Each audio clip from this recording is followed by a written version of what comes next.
Good evening. I call this meeting of January 11th, 2022 to order. First item on the agenda is a public comment period.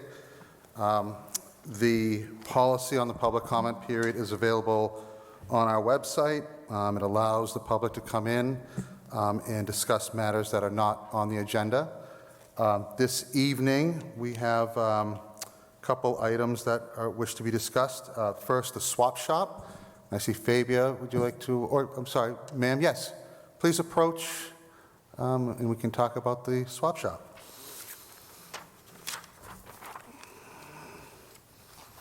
Right here at the table, or is that mic on? Okay. You can stand right there if that's better for you. And ma'am, if you just, no, would you rather sit? Okay. I'd rather sit, but Whatever works for you. No? high for me. Yes, I understand. So yeah, why don't you have a seat? And just so you know, we have a 3-minute I know. time limit. I'm not going to speak very long. Okay. And if you just state your name and your address, and the floor is yours. Okay. I am Marjorie Spofford. I live at 21 Woodbine Circle here in Needham. I'm a long-term resident of Needham, and I am one of the stalwart bunch of volunteers who work at the swap. And I'm giving you a petition that has approximately 1,000 names Okay, if you can, thank you. Thanks, Marianne. on it. I know that Miles already has Yes, correct. that. And I just wanted to say, you've already got my cover letter, so I don't think I need to read it out to you. But we do cooperate with the RTS. We have done that for over a decade. And at this point, people have no place to get rid of usable items because the swap is closed. It's going to go into the trash stream, and Needham is going to have to pay to get rid of it. With the swap, we get rid of it. People come and take it.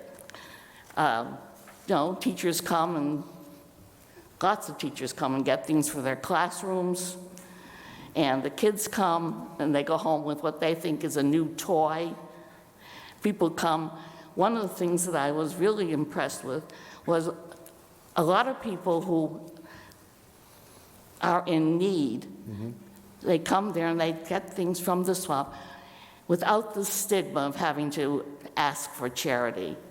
And I do know people who do that. And of course, there are lots of tools there that people use for their jobs, for their workshops.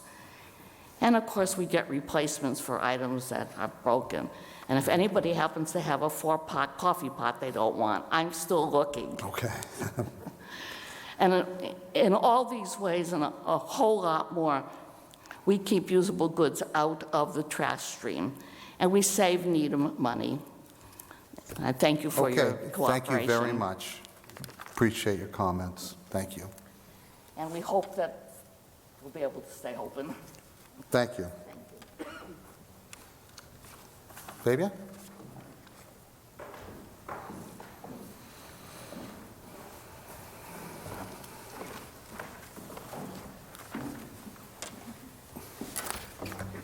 Good evening. Good evening. So I should state my name. Yes. I am Fabia Bird. I live at 111 Pine Street in Needham, and I'm a longtime Needham resident for over 50 years and a volunteer at the Needham Swap Shop since it started. I want to thank the Select Board for allowing me a few minutes to speak before you.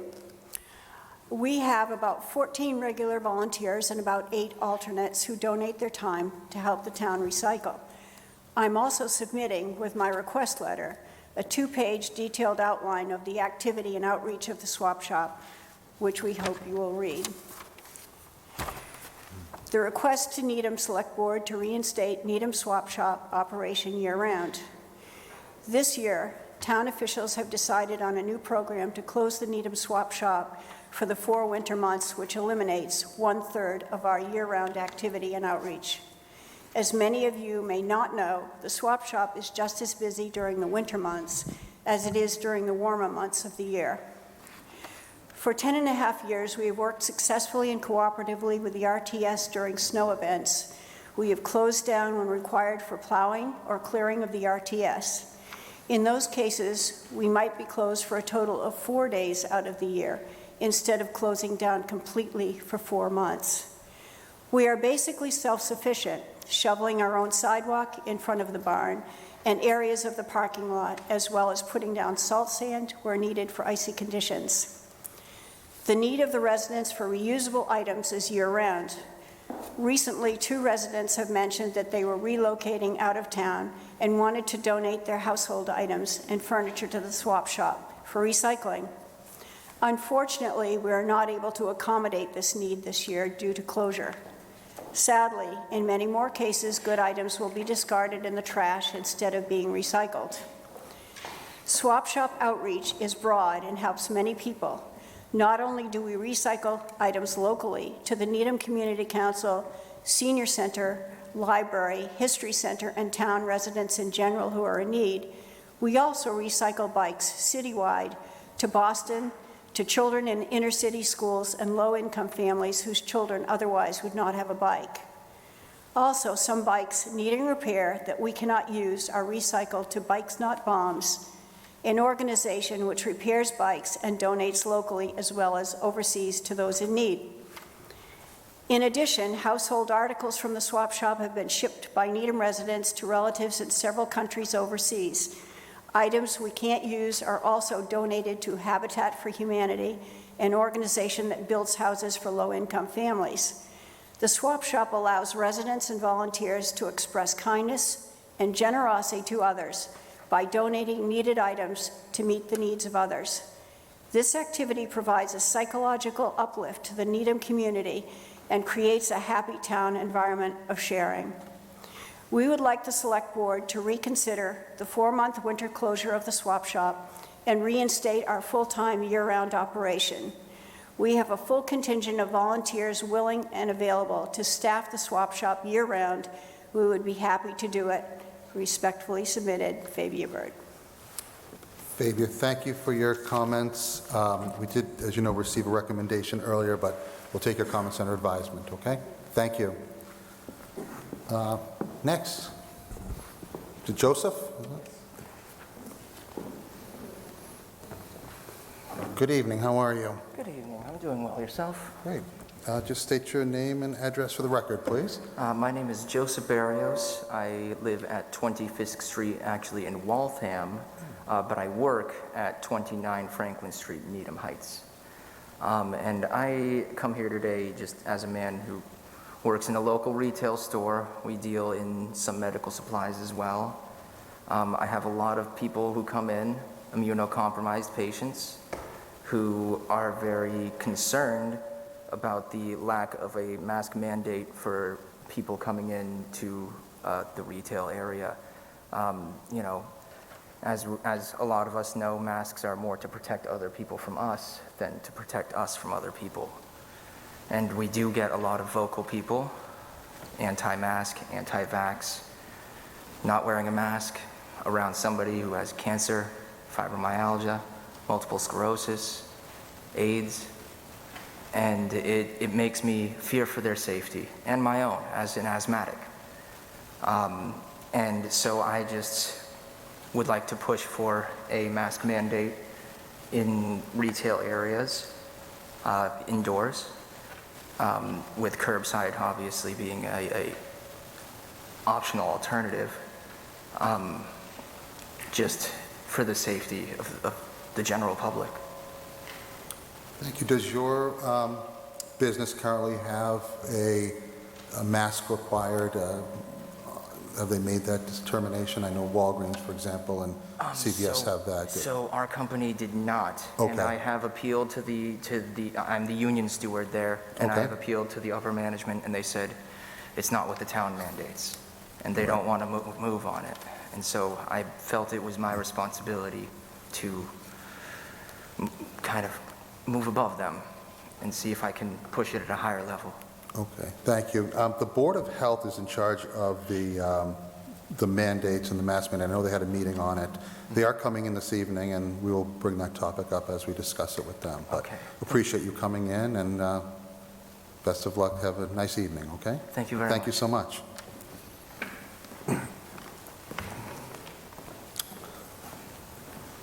All right. Next item on the agenda, dangerous dog hearing. We have Chief Schlittler here, and I just wanted to go over a couple of things before we begin. This is our second dangerous dog hearing as I've been chair. In Mass General Law, Chapter 140, Section 157, states that when the Select Board receives a complaint that a dog is dangerous, we can do one of three things. We can dismiss the complaint, we can find the dog to be a dangerous dog, or we can find the dog to be a nuisance dog. Now, a dangerous dog under Mass General Laws, there's a criteria, and that's listed in Mass General Law, Chapter 140, Section 136A. And it's a dog that either without justification attacks a person or domestic animal causing physical injury or death, or two, behaves in a manner that a reasonable person would believe pose an unjustified imminent threat of physical injury or death to a person or to a domestic or owned animal. And the reason why I'm stating this is we have to find that as a matter of fact in order for a dog to be defined as dangerous. There are some exceptions under Mass General Law, Chapter 140, Section 157. If we don't find that it's dangerous, we can find that it's what's called a nuisance dog.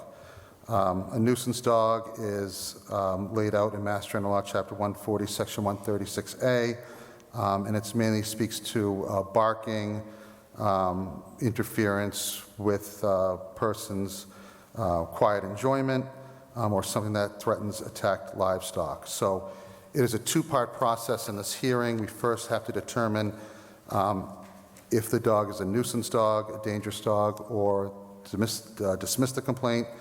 And the second step would then be to come with a disposition and a decision what to do once we make that determination.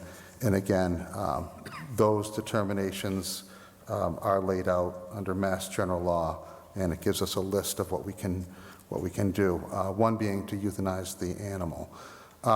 These hearings are very difficult to dog owners. They're part of the family, and to victims of a dog attack, it can be something that can be a lifelong traumatic event. So I just ask as we move through this evening that we keep that in mind and try to be calm and respect on all sides here. I do notice that we have many people on Zoom. I do ask when we get to the public portion of this meeting to please raise your hand so that we may recognize you and call on you. So with that, I would like to open it up to the chief and say the floor is yours if you please describe the events that bring you here tonight. Sure. Thank you. Good evening.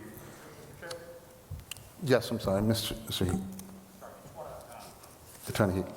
Yes.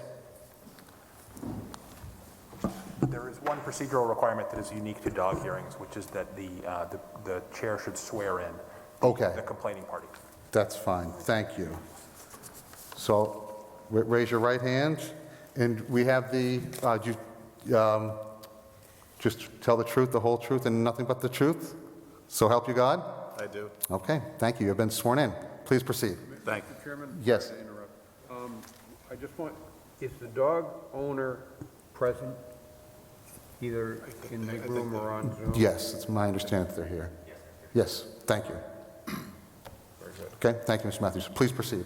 So I'll give you a synopsis of the events that have occurred over the last couple of months. On October 16, 2021, officers from the hillside responded to the playground at 28 Glengarry Road after hearing people screaming and dogs barking and snarling. Even though the dogs were separated upon their arrival, two Alaskan Malamutes, Axel and Meyer, were still acting in a very aggressive manner to a third dog that was on scene. It appears at the time that all dogs on scene were unleashed at the time of the incident. According to the statement of those present, the two Alaskan Malamutes attacked a white terrier belonging to Miss Jezerum and resulted in injury to its back leg. Mr. Komolinsky was advised that Axel Meyer needed to quarantine on his property until at least 10/18 so that Officer Palmer could follow up with quarantine paperwork. It should also be noted that Officer Broderick, who was responding to the scene from our parking lot, had to jump the fence and injured his ankle and was out for several weeks due to that injury. On October 18th, 2021, Ms. Rasul was walking the two dogs against the quarantine instructions given on 10/16/2021. The party was again advised of the quarantine regulations. On 10/19/2021, Ms. Rasul was served a 10-day quarantine paperwork along with citations for the incident on 10/16. On December 10th, 2021, Officer Palmer was stopped by a resident of West Street and advised that, that two huskies had attacked a smaller dog. The owner of the smaller dog, Miss Madkins, indicated that her dog Max was attacked by the two Alaskan Malamutes. Officer Palmer recognized Miss Rasul and the dogs Axel and Meyer as the dogs that attacked Mrs. Madkins' dog Max. Miss Madkins indicated that she was walking her dog on leash when the Alaskan Malamutes, who were unleashed, attacked her dog. Officer Palmer spoke with Ms. Rasul, who indicated that she was unsure why the dogs attacked the smaller dog and that they were on leash at the time of the attack. Later on, Mrs. Rasul did indicate that the dogs were on leash, but they took off, ripping the leashes out of her hand. Officer Palmer informed Mrs. Rasul that the dogs were to be muzzled when going off property, and they are in a 10-day quarantine. Ms. Rasul, who was also cited for town by violation leash law, which requires that the leashes be held firmly by the keeper, and this is the second offense. On 12/16, Officer Palmer took a report of a dog bite that occurred on 12/15/21. Miss Brown reported that she was walking her dog Charlie on West Street sidewalk heading towards Needham Heights. When she passed 233 West Street, she saw two Alaskan Malamutes, later identified as Axel and Meyer, exit the front door, cross the street, and attack her dog Charlie. The owner, Miss Rasul, came out of the house to secure the dogs. Charlie received injuries to her back leg and was treated at the Chestnut Street Animal Hospital. The attacks have been aggressive, violent, and extremely traumatic for the dogs and the owners. It is surprising to Officer Palmer, myself, that the injuries have been minor in nature, considering the size difference between the two dogs. Mrs. Rasul was issued an updated 10-day quarantine and was issued a citation for violating the bylaw, disturbing the peace for each dog. The biggest concern that I think comes from the police department is that the owner was and it was not taking this seriously, considering the repeat nature of the incidents. The owner has been cited multiple times for leash violations, as these incidents could have been prevented with the responsible dog owners. Great. Thank you. And do you have any preliminary recommendation at this time, or would you like to hear more evidence from the public before you make a recommendation? I would like to hear from the dog owners to see what steps they're taking. Yes. I do have an idea Okay. from Officer Palmer, but I think that'd be the best case. Great. Thank you, Chief. I would now like to call up Ms. Rasul, the dog owner. I see her in attendance. If you could please approach.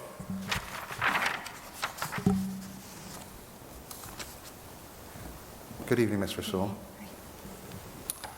Okay, so you've seen the police reports, I presume. You heard the chief's statements, so if you could please respond to these allegations. And Yes, the absolutely. incident. So before I start anything to say, I just want to clarify that whatever I say is not to justify what happened. What happened is wrong, and honestly, me and Rachel Gardner, their breeder, have been going back and forth trying to understand the nature and why this happened. And I'm totally up to whatever, is necessary. I already purchased the muzzles. And want to correct just the last incident when my dogs broke from the front door. It was because my son forgot the door open and the dogs ran to play. This is another point that I want to refer to. And the muzzles, I already ordered them, but they haven't arrived yet. And it was just pure incident that they just broke through the the house because the door was open. The other thing I just want to clarify is that my dogs, when they run to other dogs, they don't run to attack. They run to play. And if you allow me just to give you an idea of who are those dogs, what are they, and what are their natures, that will give, you know, like a chance to understand why this happened and that they're not dangerous. It's just their nature. So these dogs, they have been bred purely for like the past 2,000, 3,000 years. And they have not been mixed. And they're very intelligent dogs. They're all about the pack. They're all about protecting the pack, protecting the territory, submitting to the alpha. They have very, very, very high level of intelligence and communication between each others, which smaller dogs, they don't. They, through these, you know, like domesticating years, they lost these traits. They don't have that level of communication. So what happened is if these dogs like Malamutes, they try to communicate something, and these dogs, they don't understand it, there is a disconnect, and that's what the breeder explained to me. And when this disconnect happened, they raised, like, you know, red flags for the Malamutes, and they think that this is a threat and they have to defend themselves. The other reason why this could be happening is that when they approach to play, and the smaller dogs, they get maybe scared because those are like huge dogs and smaller dogs, you know, and this anxiety and the anxiety of the owner, they transfer to the smaller dogs, and then it transfers to, you know, like to manifest in certain behavior, like they snap, they get startled, and that's why they trigger dogs like Malamutes to, you know, like, again, raise red flags and start, you know, like, okay, we have to defend ourselves. And they don't understand the difference in between the sizes, like, oh, this dog is small, they can't do anything for me. For them, it's dogs, just like them.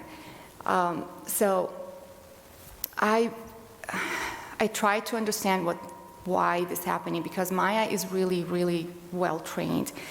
She understands all the cues. She understands even nonverbal cues. But this happened since Axel, the puppy, came in, and Rachel, she was trying to get on the Zoom, but she couldn't. So I was hoping that she can explain, you know, like from her own language, you know, her own understanding of those breeds.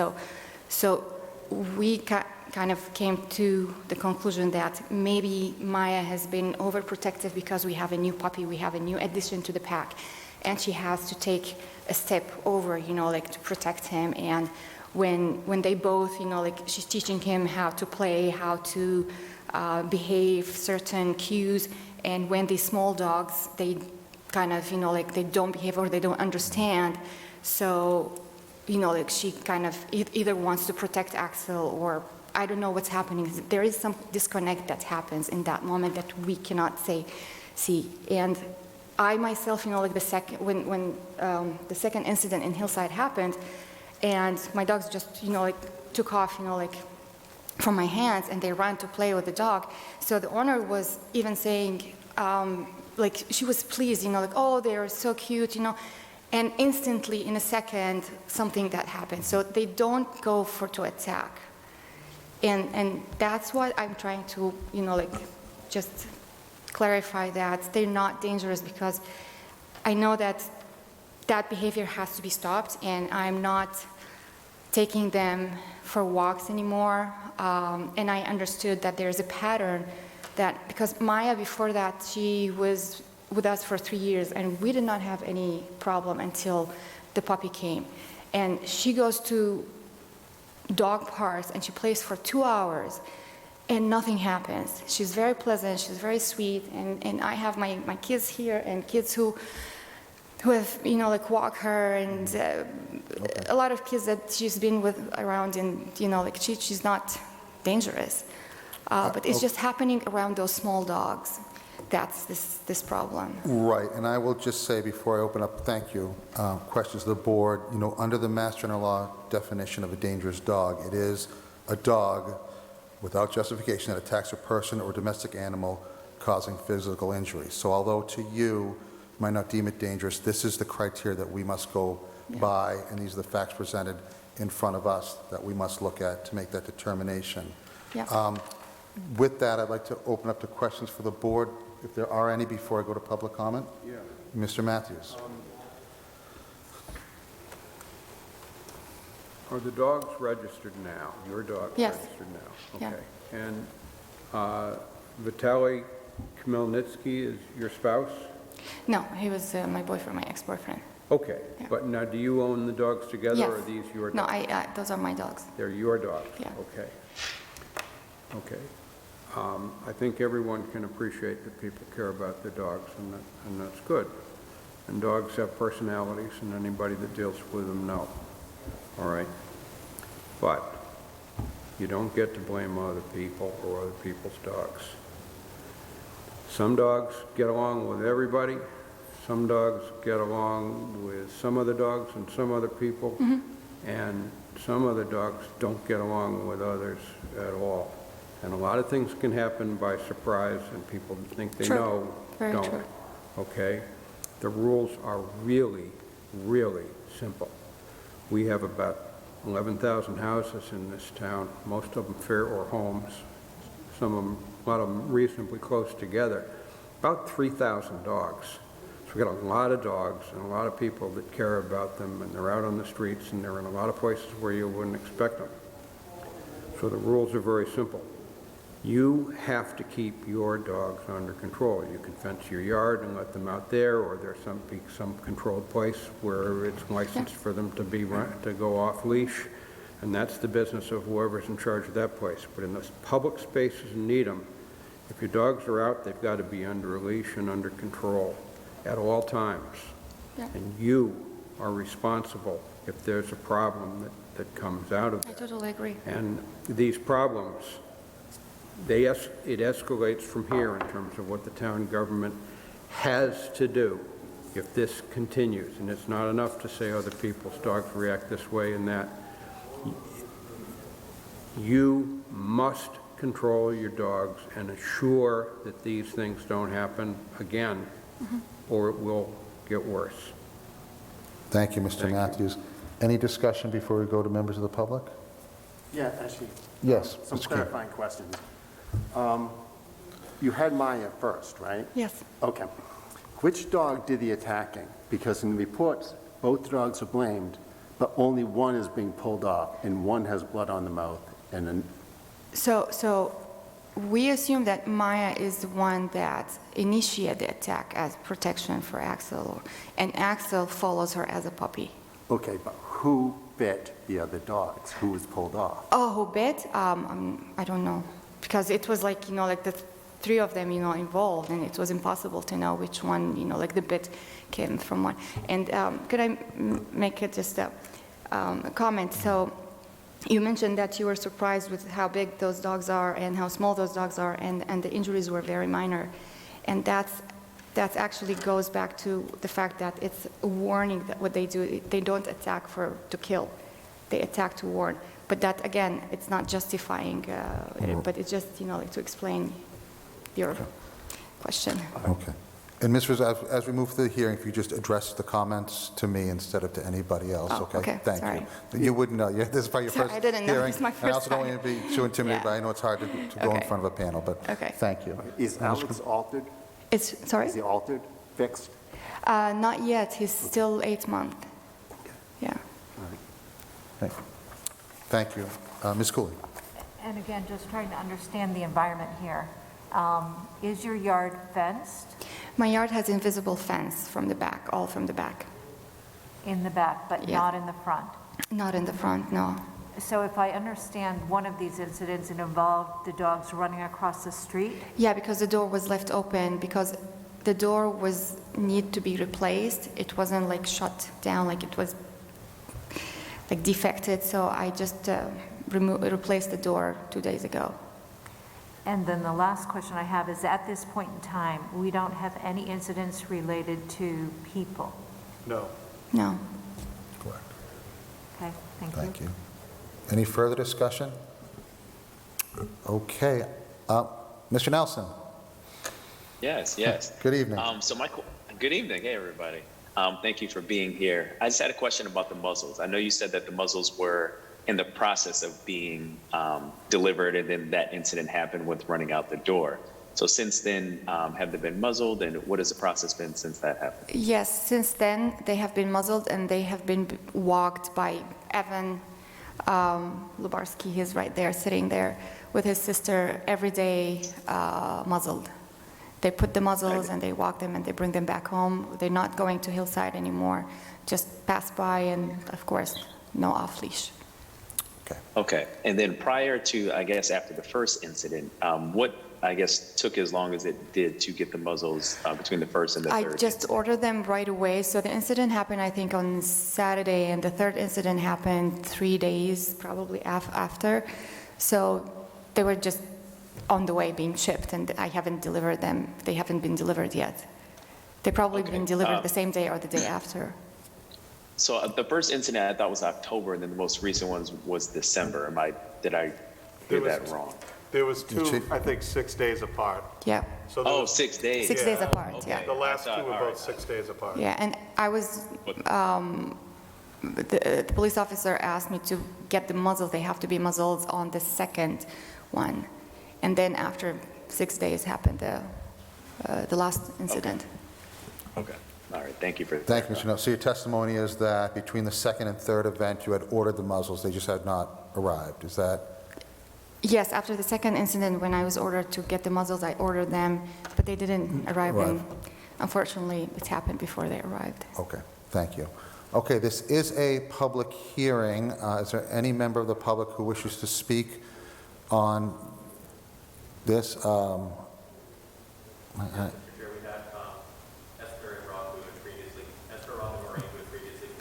Correct. Yep.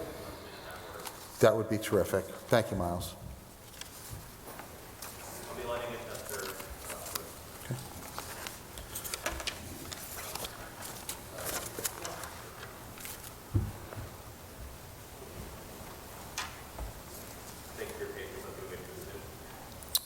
Oh, thank you. This, still all getting used to bringing people over and putting them back, and my eyes are getting worse because I think I was able to see that screen last meeting, but maybe it's just a little further away. Okay, we have Esther Jasuram. Did I pronounce that last name correctly? Close enough. Okay. Good enough. You could just state again your name and your address for the record, please. My name is Esther Jesurum. I live at 5 Lewart Drive in Needham. Okay. You may proceed. The floor is yours.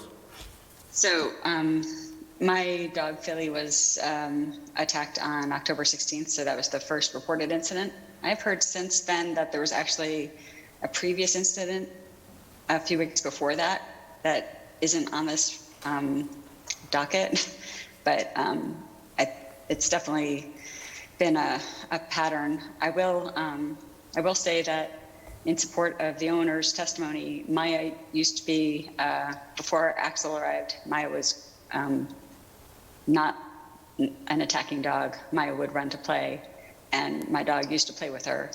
And so when Maya and Axel ran onto the hillside field that day, he was ready to play with them. And it quickly turned into not play at all, and it was terrifying. Mm-hmm. There was another woman there with her small dog who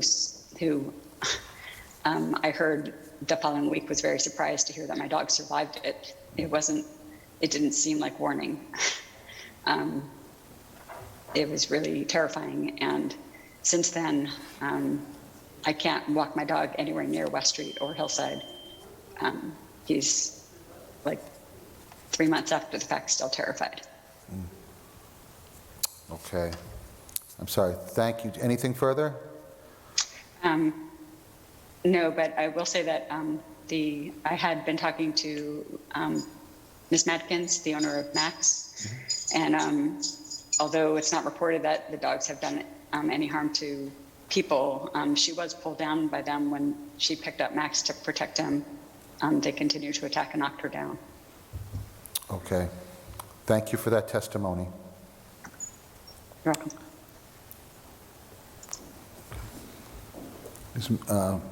Miles, would Ms. Madkins be the next?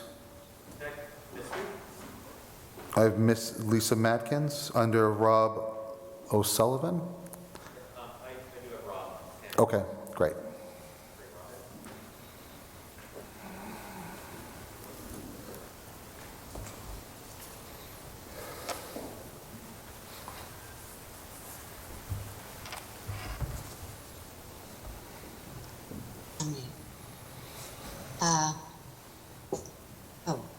Can you see me or hear me?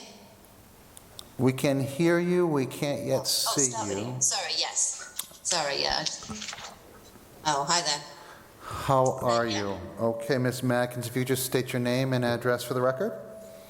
Yeah, my name's Lisa Madkins. I live at 15 Bobsled Drive, just along from Hillside, where the attack happened. I actually have written a report about my attack, so I'd like to read it, please. It's about 3 minutes, if that's okay. I was walking with Max, my 26-pound cockapoo, from Glencarry Road to the old Hillside School at about 9 o'clock on December 10th. As I walked down the hill, I saw 2 dogs off leash without an owner, and I was a bit concerned. I then saw the owner, who had been obscured by a tree, so I decided to continue, presuming that they would be obedient, friendly dogs. As I got nearer to them, the dogs looked at us, and the owner must have said something as they stopped. A second later, though, they began to run towards us. Max hid behind me, but they immediately started to attack him. I started shouting and got on my hands and knees to try and stop them. One of them had hold of his leg, the other his neck. I was terrified, but I couldn't watch them tear him apart. I have no recollection of the owner arriving at this point. Obviously, Max was trying to get away, but was on the leash. He was crying as they continued to bite his legs and neck in a frenzied attack, with me in the middle. Fortunately, he had a coat on, so he had no injuries to his neck, although the coat has rips in it from the biting. At one point, I managed to get hold of Max and stand up, but one of them jumped up, and as Esther said, and pulled us both back down again. I struggled to try and get him again to stop them biting. I finally did, and it was then the owner said, go or leave. I can't quite remember, but I knew that was my chance to get us both out of there. I managed to stand up and ran away, holding Max, who was howling in pain.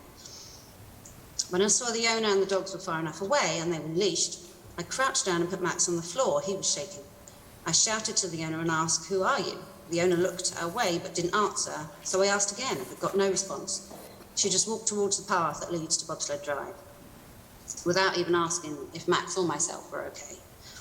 2 workers who were at the police station heard the commotion and came out to ask us what happened, so I explained.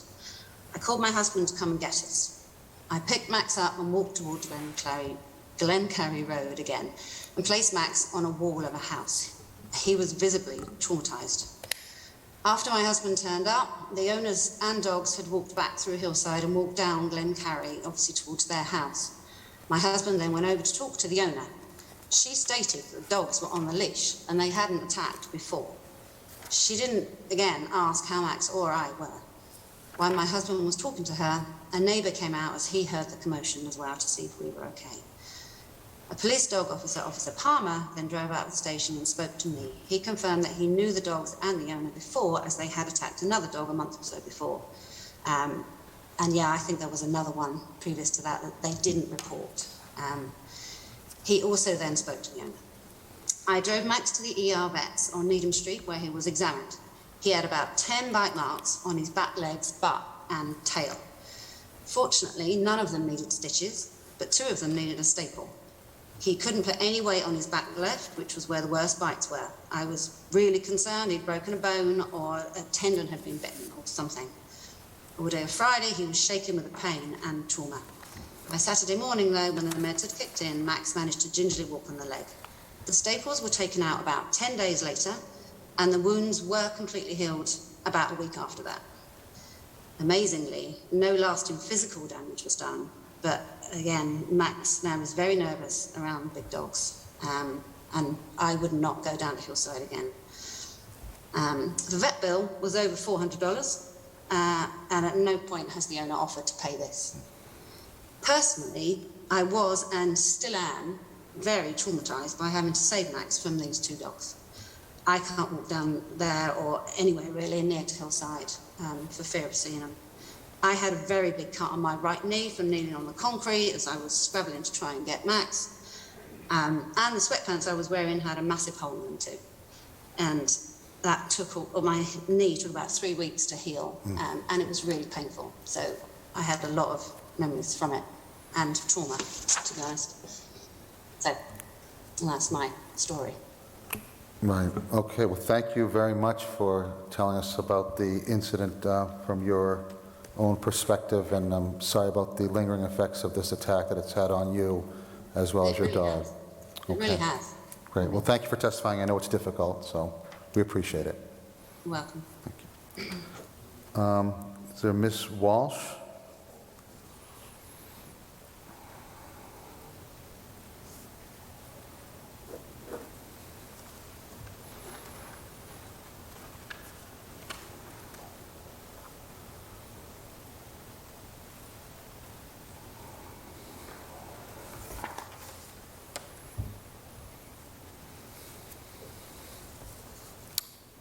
Hi, Ms. Walsh. Can you hear us? Yes, I can. Can you hear me? Yeah, we can hear you. Thank you for coming to speak. If you just identify yourself and your address, please. Yes, my name is Maureen Walsh, and I live at 51 Booth Street, which is just down the path from Hillside School. Okay, thank you. The floor is yours. I just want to say I have 2 larger dogs. I have a golden and a golden mix. One of them is 75 pounds and the other one is about 60 pounds. And towards August, I was walking down to the school, and when we got to the end of the path, these 2 dogs who were on the other side of the schoolyard, a good distance away, started charging towards me and my 2 dogs. My dog Paisley had been attacked by a dog before, and it won't happen again because I'll go down before she, well, unfortunately, we'll get to that in a minute, but I dropped their leashes and I charged towards the dogs screaming. Now I heard somebody yelling Maya, and I now realize who these dogs were. Thank God the dogs turned around and went back to the owner, but they were coming towards me, and it wasn't in a playful manner. So thank God we weren't hurt, we weren't harmed by these dogs at all. But I am here to tell you that Paisley had been attacked at Hillside once before, not by these dogs, but by another dog. His name was Joey. He was a visiting dog. Anyway, I didn't report it. Paisley was attacked and was bitten and had a bite wound on her leg. And what I'd like to say is I put Paisley down on Thursday, this past Thursday, because that bite wound turned into a perivascular sarcoma, of which it's a cancer. And so it was because of that bite wound that my dog was put down. So even though these dogs you say are fine right now, things can happen down the road that aren't so good. And you might say, okay, well, there was no real damage, but in my eyes, my dog Paisley died of a bite wound. The other thing I'd like to say is that a muzzle is only as good as it is fitted. And unless professionally fitted, a mail order muzzle, I would not put a whole lot of confidence in. And I think that's it for now. Thank you for allowing me to speak. Thank you, Ms. Walsh. Just so I can be clear, because I have we have the names of the victims of these dog attacks. You were not one of the reporting parties, is that correct? No, I was not. I just wanted to say that I have seen the dogs there. I was charged by them with my 2 dogs. Okay. My dogs aren't small dogs, and that there can be a lasting effect from a bite wound to a dog. Absolutely. Okay. Ms. Walsh, thank you for your testimony, and I'm sorry for your loss. Thank you. Thank you. Let's go back to the Zoom attendees. Is there anyone else in the attendees who wishes to speak on this matter? Seeing none, we are here in public as well. Is there anyone here in attendance who wishes to speak on this matter? Hearing and seeing none, I'm going to close the public portion of, oh, there is, oh, I can't see the monitor. Thank you, Mr. Keene. Yes, please approach. And you can sit right, there's a microphone right at that seat. Hi. Hi, I'll just need your name and address for the record, please. Yeah, Larissa Badawi, 233 West Street. I'm her daughter. Okay. Yeah, I'm the daughter. Yeah, so I just wanted to come on here. So I love my two dogs very much, and I know how amazing and sweet they are. But I also do know that these past incidents are generally not okay, and I just wanted to apologize to everyone on here and everyone who was attacked or even affected by these dogs, because genuinely it's not okay, and we as a family honestly we are genuinely sorry. And so the muzzles, those I don't know how effective those are, but we are trying our best to contain them and not let them go out and attack and have any more incidents. And yeah, just genuinely, we are trying to do better, and we are taking this seriously, and we know that this is an issue that needs to be addressed, and I just wanted to clarify that. We really appreciate that. As I may say, from this board, I know, as I said at the top of the meeting, it's very difficult when this happens, and it's difficult for both the owner and, of course, the victim. So we really appreciate your testimony. Thank you. Is there anyone else in attendance who wishes to speak? Okay, I am now going to close the public portion of this hearing. I will turn it just back over. I don't know if you have any final comments. You heard what people have said, the victims, then another lady that says she was charged by your dogs. That's not in the incident report, but just any final comments, if you could. I guess my daughter said it all. Okay. And yeah, we were very sorry for what happened. We also want to tell everybody that these dogs are really, really sweet at home, and we just need to know how to handle those dogs and prevent this incidents from happening again. Okay. Mr. Matthews.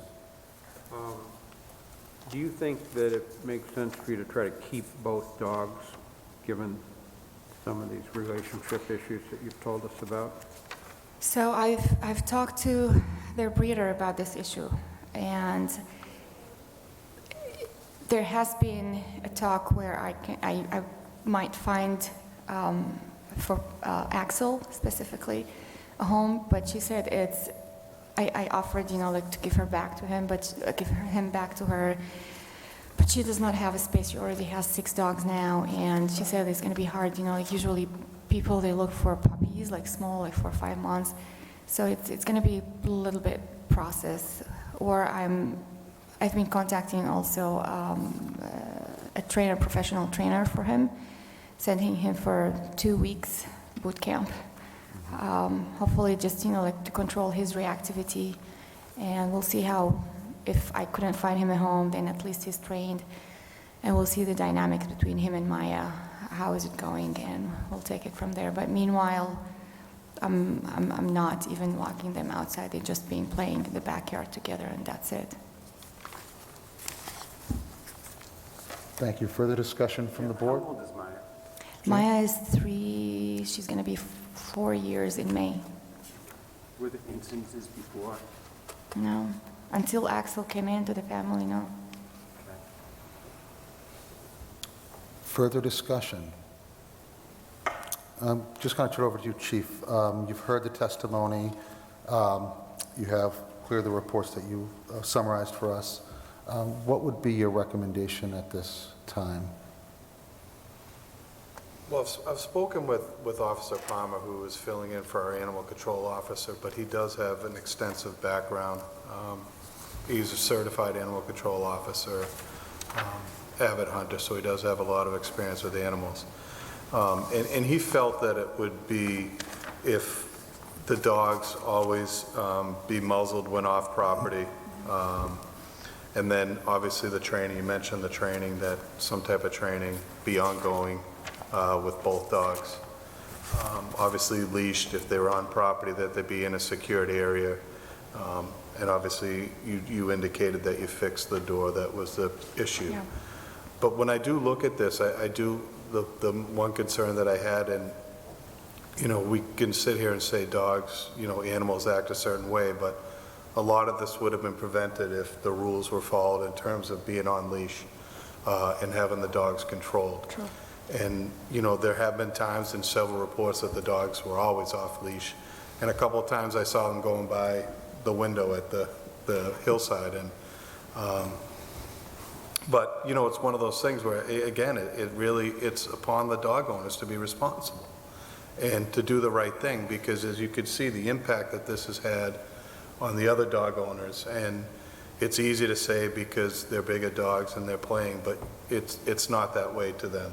And if you maintain control the way that you're supposed to as responsible dog owners, I think it's possible that we try and see what happens and make sure that the training is ongoing. Great. Thank you, Chief. We have discretion under Mass General Law to impose quite a few things. And the remedies that the Chief just outlined is within our authority. And from there, and I think as Mr. Matthews alluded to, it gets drastically more that we can do, including euthanizing the animal. I see that you come to us, and I genuinely feel that you want to do the best for these dogs and want to follow the advice that you've been given. And I know in the past you haven't, but this is really pretty much the last chance. And I do have confidence in hearing your testimony that you will follow the rules of this board, whatever we come to. I would just note, I think, that, the first item for this board is to determine that it is these dogs are dangerous dogs. And then with that, I would entertain a motion that these dogs be muzzled, that they be leashed as they should be when off premises, contained in a secure area, which may mean, let me ask you this about the front of your home. I guess you said, Ms. Cooley asked about that being invisible fence. Yeah, I have been thinking about that. So I'm definitely now we're making sure that the door is locked and everything is locked and they don't have access to the front. But how can I secure the front? Could you put an invisible fence in the front of your property? I could. It's going to cost a lot. So muzzled, leash in a secure area, and then undergo training. And how would that training be determined, Chief? Would that be something that you would just have to hire a professional trainer on? I would think if behavior? she spoke with her breeder that they would have some Okay. recommendations and some experience of who might be a good place to send them. Okay, thank you.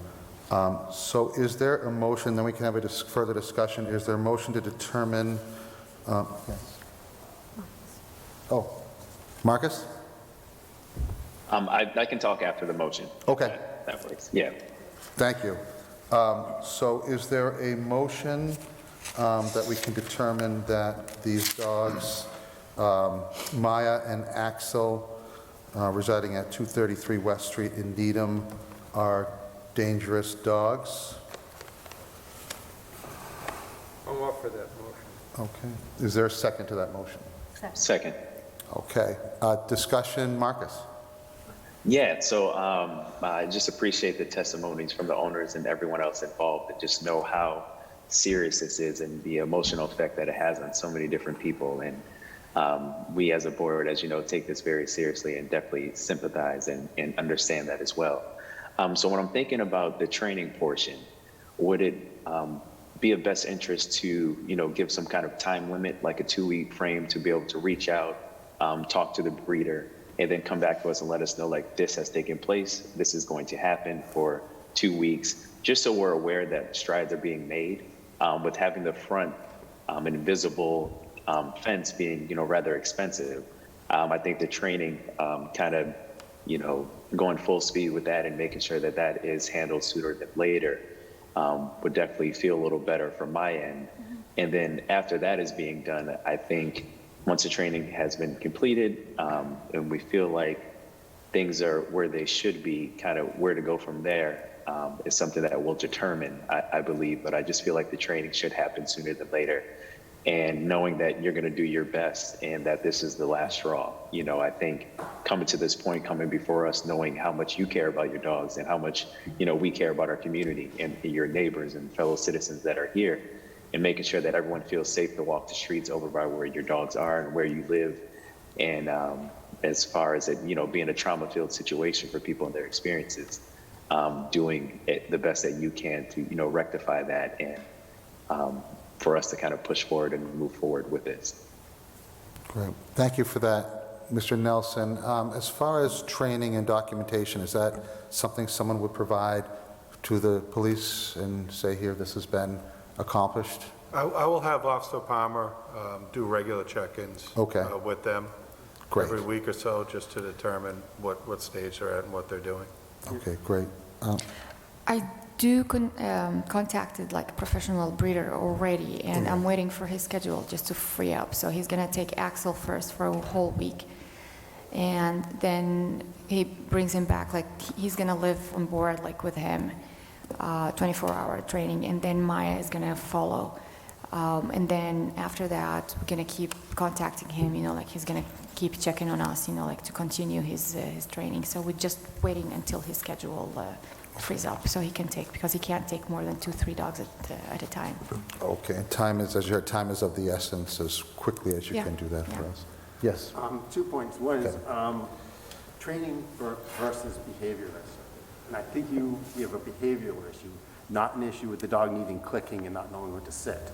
Yeah, exactly. As for the invisible fence, if these dogs are charging across a field to see something, I'm not sure an invisible fence will stop them at a line. It does. I think we need either, you have to say you're fence in the backyard or fence in the front. I don't care what you do, but I think you might need to have a physical barrier. So the fence in the backyard works very well because it gives like really big shock, and they're afraid of it. Like they can see deers, they can see squirrels, and you can see that they really want to go and cross the fence, but they just sit and just keep whining, and they don't go from there. But the front, it just, I'm trying to imagine how I can protect the front. Because the training is already going to cost me $3,000, the training for both of them, because it's on board. So if I'm going to add also the invisible fence, it's going to be like a lot for me. What's the invisible fence set at? What's it set at? What's the setting for a shock? What's it set at for a shock value for the dog on the collar? You know? How high is the intensity? Oh, they usually put it on the highest because of the fur. Okay. So they have to put it on the higher because they won't be able to feel it if they put it like on low. Are they trained to it? Yeah, both of them. Now? Yeah. Without the collar, would they observe it? Without the collar? Yeah, would they know there's a line that they cannot cross? So Maya knows. Maya, even if, like my kids, for example, like let her without, you know, like the collar, she wouldn't go. She wouldn't go even? Axel's still under training. Okay. Yeah. Okay. Ms. Cooley. And I just want to clarify, I think you said to us that your breeder would take them one at a time, but not both together. Is that correct? Not the breeder, the trainer. The trainer. The trainer that I've contacted him, yeah. But is not able to take the two of them together. I tried to get him to take him together, but he said it's better to take them one at a time. I don't know. I still think that it's better to take them both together. So if he can take them to the park together and see the dynamics together and whatever happens, so he can train them, and you know, like because if he train each one of them and then brings them back to me, and then I get the same problem, so I don't get any use from the training. So I'm trying to kind of, you know, like get him to take them both, but we'll see. So I'm just going to say that I share that concern, that it's a dynamic when they're together as opposed to when they're separated. Agree. And it might make me wonder if there's some other behaviorist trainer, some dog whisperer who might be able to have the capacity to take the two of them together, who would be a better fit. So I just that's a good idea, actually. It's been hard for me to find somebody like to take like boarding. Yeah. And his price was reasonable, and he was really good. So if... Chairman? Yes, Mr. Matthews. I'm sorry to interrupt, but Sorry. we have a long way to go tonight. Okay. And I'm just trying to clarify. Sure. Right now, there's just a motion to make the determination of dangerousness. Correct. And we got to come to a plan on what to do. So if we could take that vote and then, and I did want to say something about the motion which I offered, which is, I'm not sure from what we've heard that individually, under certain circumstances, both your dogs are dangerous. But right now, these two dogs together, the evidence is that they are dangerous. We vote on that, and maybe I'd offer suggestions from there. Sure, Mr. Matthews. I think what I'm trying to do, and we can move on this motion, was I felt these questions were in the four corners to try to get these, and then when we get to the second motion, that we've had this discussion, because we do have a lot this evening. But if we want to just take a step back, we're voting on the dangerousness of the animal. I will just turn over, Attorney Heap, this is in order, right? As a two-step process? That's how I read the law. Okay, great. Thank you. Okay, on the motion to find these animals dangerous, all those in favor, I'll have to do a roll call. Mr. Nelson? Yes. Mr. Keene? Yes. Ms. Cooley? Yes. Mr. Matthews? Yes. And the chair votes yes. Okay, now we get to the remedies, and the chief has supplied us with 4 potential remedies, and of course we do have other remedies under the law: muzzled, leashed, secure fencing area, and then some type of training or behavior. So Mr. Matthews, on those? Yeah, I just wanted to offer the suggestion. I mean, these things get pretty complicated, and I don't believe that we can really craft a plan sitting here at the table tonight. I'd just like to recommend that we adopt the chief's recommendations, and with the understanding that not having further problems is the responsibility 100% of the owner, and then go on from there. Okay. And again, the chief's recommendations would be muzzled, leashed every time these animals go out, your dogs go out, secure area in the back, and then a trainer, behavior. And you heard from the board the concern about them being individual doing that training, set it together. Again, as we've talked about, this is really a last shot deal, so the best way you can do it so this doesn't happen, that they are trained. But I know the chief will be checking in. I just have a question. Yes, final comment. Yeah. So the muzzle, I still have to put the muzzle if I take them to dog parks, like where are leashed and like fenced and secure area, or in this area they can play. Because they have a good history within the dog park, playing. So I just want to clarify so I don't get into trouble. I would say they're too unpredictable. You have to muzzle them. So even in the dog parks, still muzzle them, okay? Right. That's what I would say. Okay. too. All right. Okay. Thank you. Okay, is there such a motion yet? Just first, if we could have a motion to adopt the chief's recommendations as set forth. Is there a second? Second. Okay. Discussion, Mr. Nelson?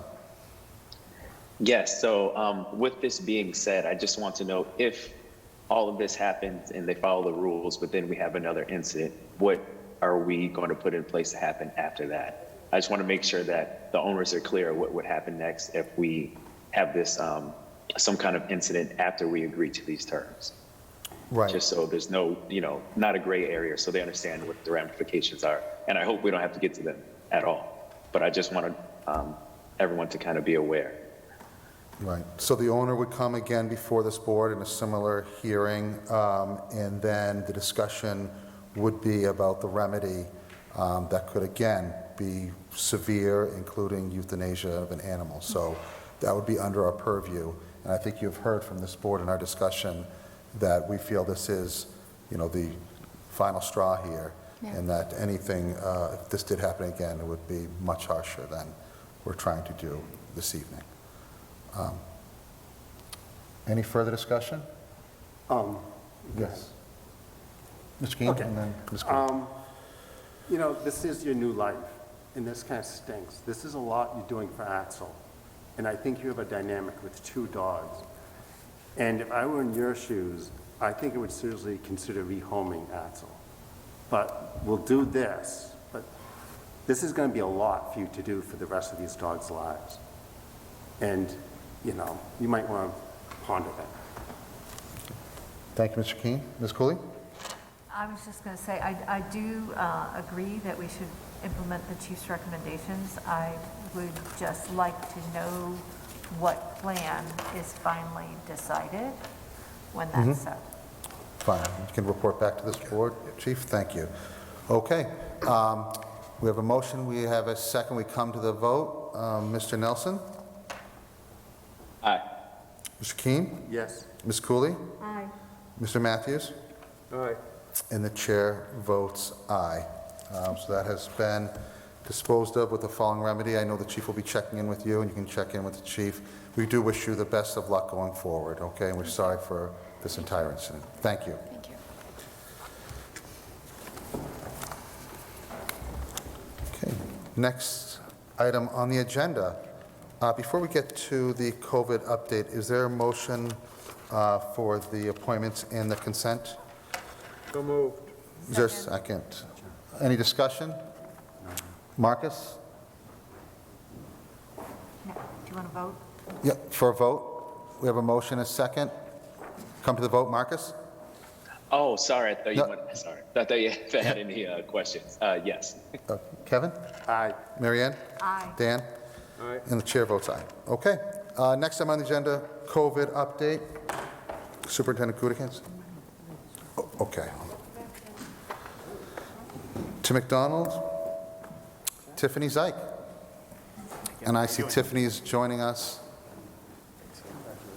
via Zoom. Good evening. Exhausting, but very good.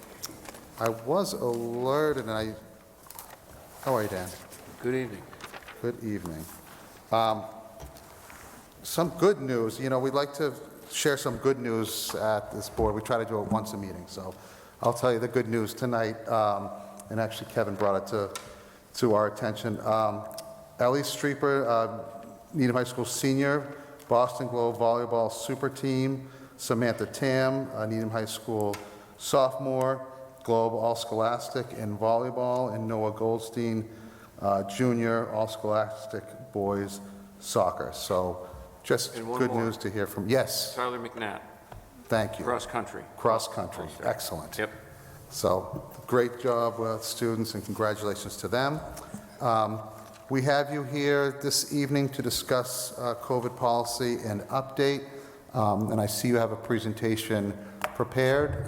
Tim, should I turn the floor over to you for this presentation, or you? Actually, Dr. Goodhans, would you excuse me, Ms. Zeich will do the presentation. Okay, great. So why don't we start with that? Good evening, everyone. Good evening. Thanks for having us on, and hopefully we can answer all your questions and get the information out that we have about COVID-19. As everybody's aware, we are in the process of a surge at the current moment, so working through what we can and what the changes are at the state has continued to be very important to the public health in Needham and our staff, along with working closely with the school staff. So we're working through that as best as we can, and we'll go through this information. And if you have any questions, please let me know. All right, next slide. Next slide.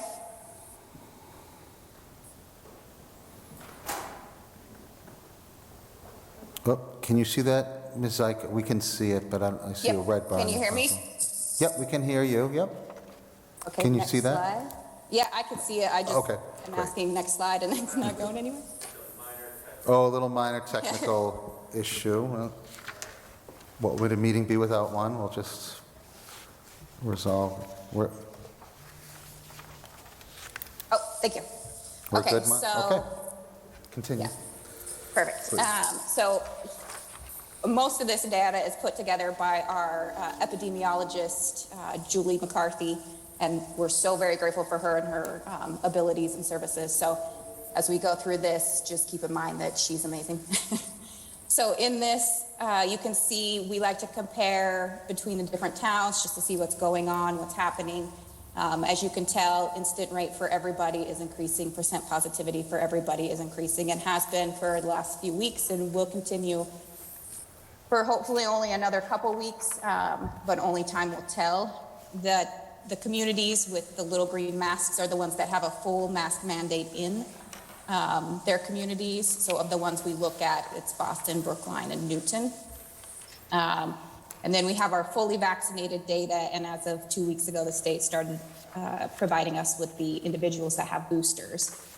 So 53% of Needham right now has boosters on board of those that are eligible. Next slide.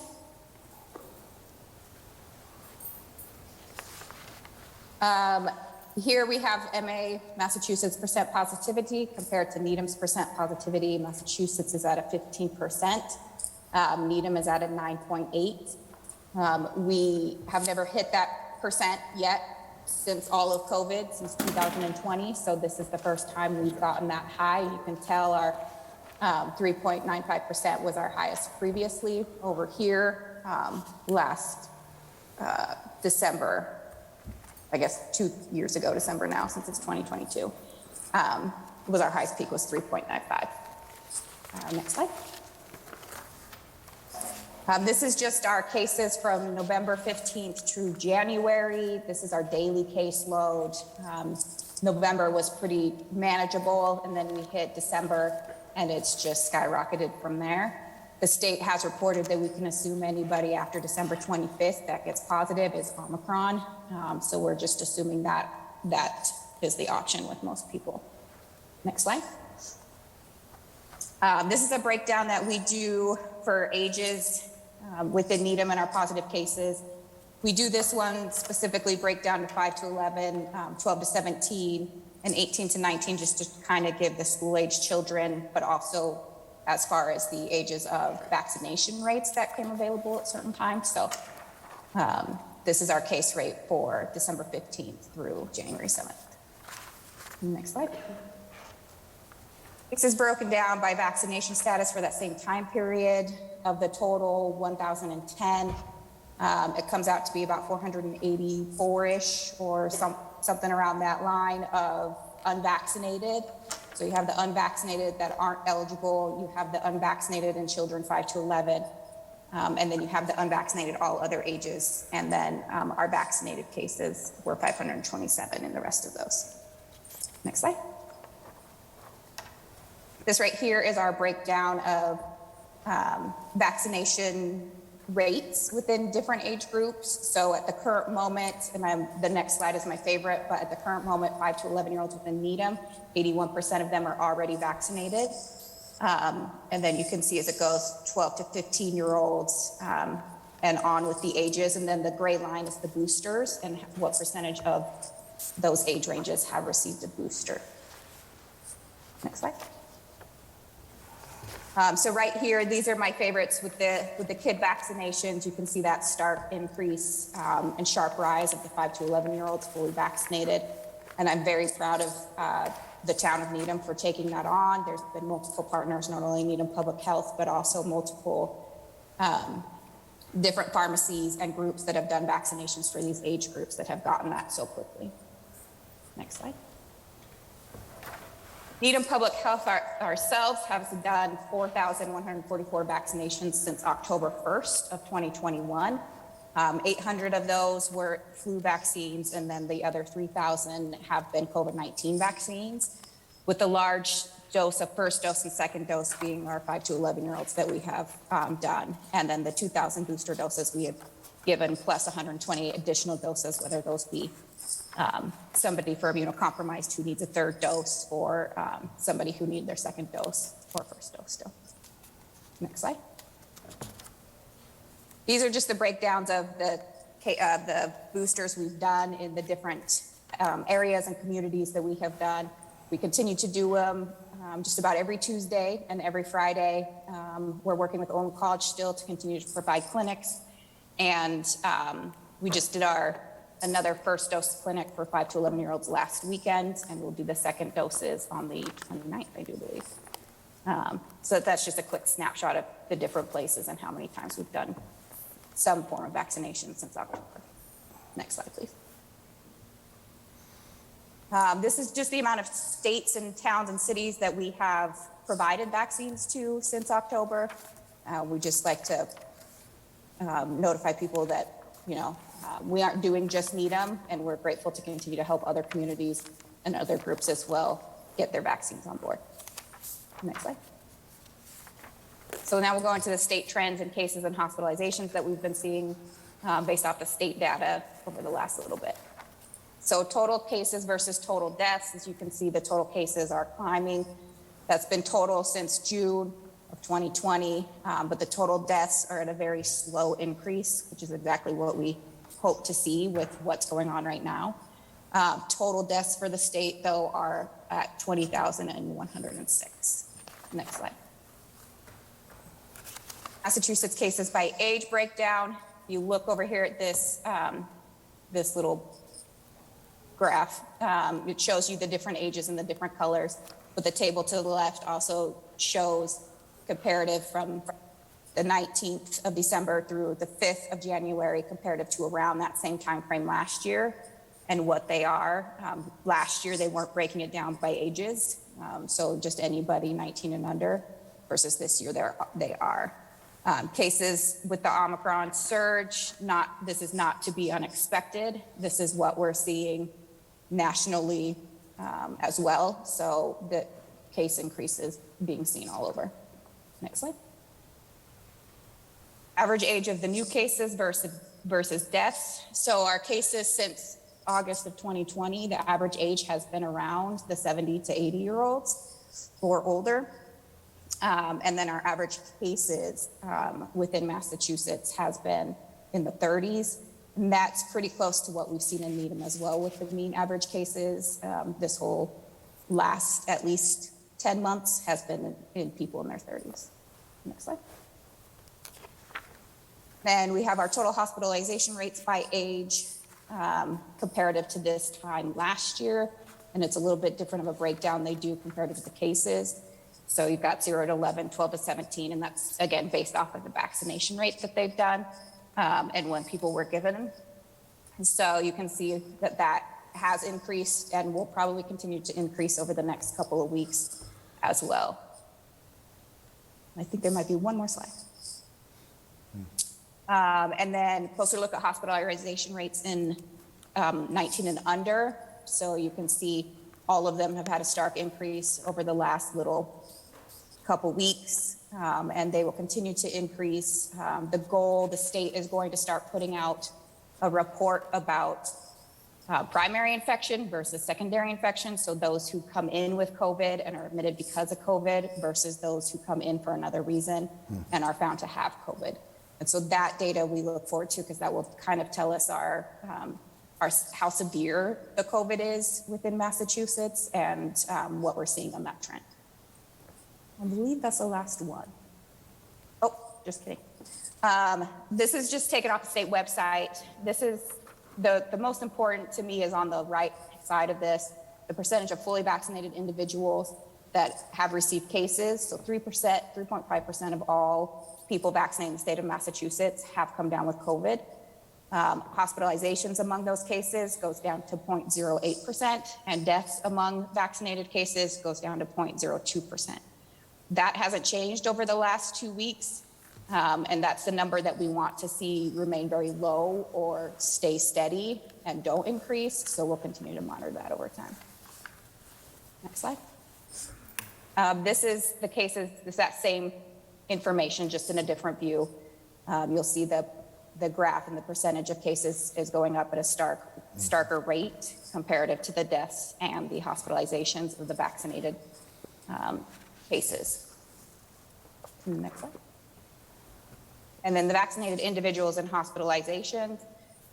This is as of the 6th. So the current hospitalizations they had and the current amounts that were vaccinated individuals. Next slide, or is that the last one? Perfect. Nope. Thank you. Yes. When we look at the end of those slides, one of the key things we've seen is the Omicron surge has increased cases across the board. Massachusetts is not an exception. Needham is not an exception. The reassuring message there, though, is that if you are vaccinated, you have a very, very low likelihood of having serious illness and being hospitalized. You have an even more remote chance of dying. And when we look at the numbers, we can see that Needham has a fantastic vaccination rate across all ages. It has the highest, one of the highest boosted rates in the state. So we are feeling good about the seriousness with which Needham residents are taking the vaccinations. They understand that it helps them, that it's the best way to protect themselves and their families. I know, Dan, maybe you could talk about schools. Yeah, I'm happy to do that when you're... Yes, I just, we did have a concerned worker that works in Needham, and the discussion that came to the board during the public comment, and the question was asked about a mask mandate, and I know that the Board of Health recently took that up. If you could just briefly discuss your reasoning for no mask mandate in Needham. I know on our end it's difficult to enforce, and we always like to put things in that we can enforce and be Sure. comfortable doing. So the Board of Health has discussed this actually at the last 3 meetings. It did have in place for a long time a mask mandate indoors. That was, before we had substantial levels of vaccination. That was before we had boosters. So the best thing that people can do to keep themselves and their loved ones safe is get vaccinated or get boosted. The board did consider it. It decided to do a measure where it's requiring masks for both patrons and for staff members in certain settings where highest risk groups are concentrated. And for the board, that was the senior population and the young children population. So the proxy is, the center at the Heights plus the library and some park and rec and youth service programs. It strongly recommended the use of high quality masks in all other indoor locations, but it didn't require them. I think it's, philosophically, I think that the message we're trying to sort of impart to people is they have to try to consider their own risk in context, and they have to manage it for themselves and their families. It's hard for us to centrally manage that. So there's a series of measures you can do to make yourself and your loved ones safe. One of which is to get vaccinated. One of which is to refrain from certain, activities that are maybe high risk, like going to a concert unmasked or going on a cruise ship. And there's a spectrum, and people have to figure out for themselves and their loved ones what is a risk they're willing to accept or not. Unfortunately, COVID is present in the community and it's present in significant numbers. It's not going to go to zero. So people have to, unfortunately, learn to live with the risk of COVID and understand that if they have a loved one who's in one of those high-risk categories, that maybe they have to take specific actions that will limit their risk and the risk to their loved one. If they aren't in that category, then they can choose to take riskier, quote-unquote, decisions like going to a concert or taking a cruise or traveling. Sure. Okay, thank you. I see Marcus has his hand up, and then we'll go to Dan. Yeah, Marcus? Thank you so much. As far as identifying the high-risk areas, are we limiting those individuals from attending other restaurants and businesses and things like that because that's not in place there? And I know we mentioned that we had a policy or when indoors wearing a mask was where we were.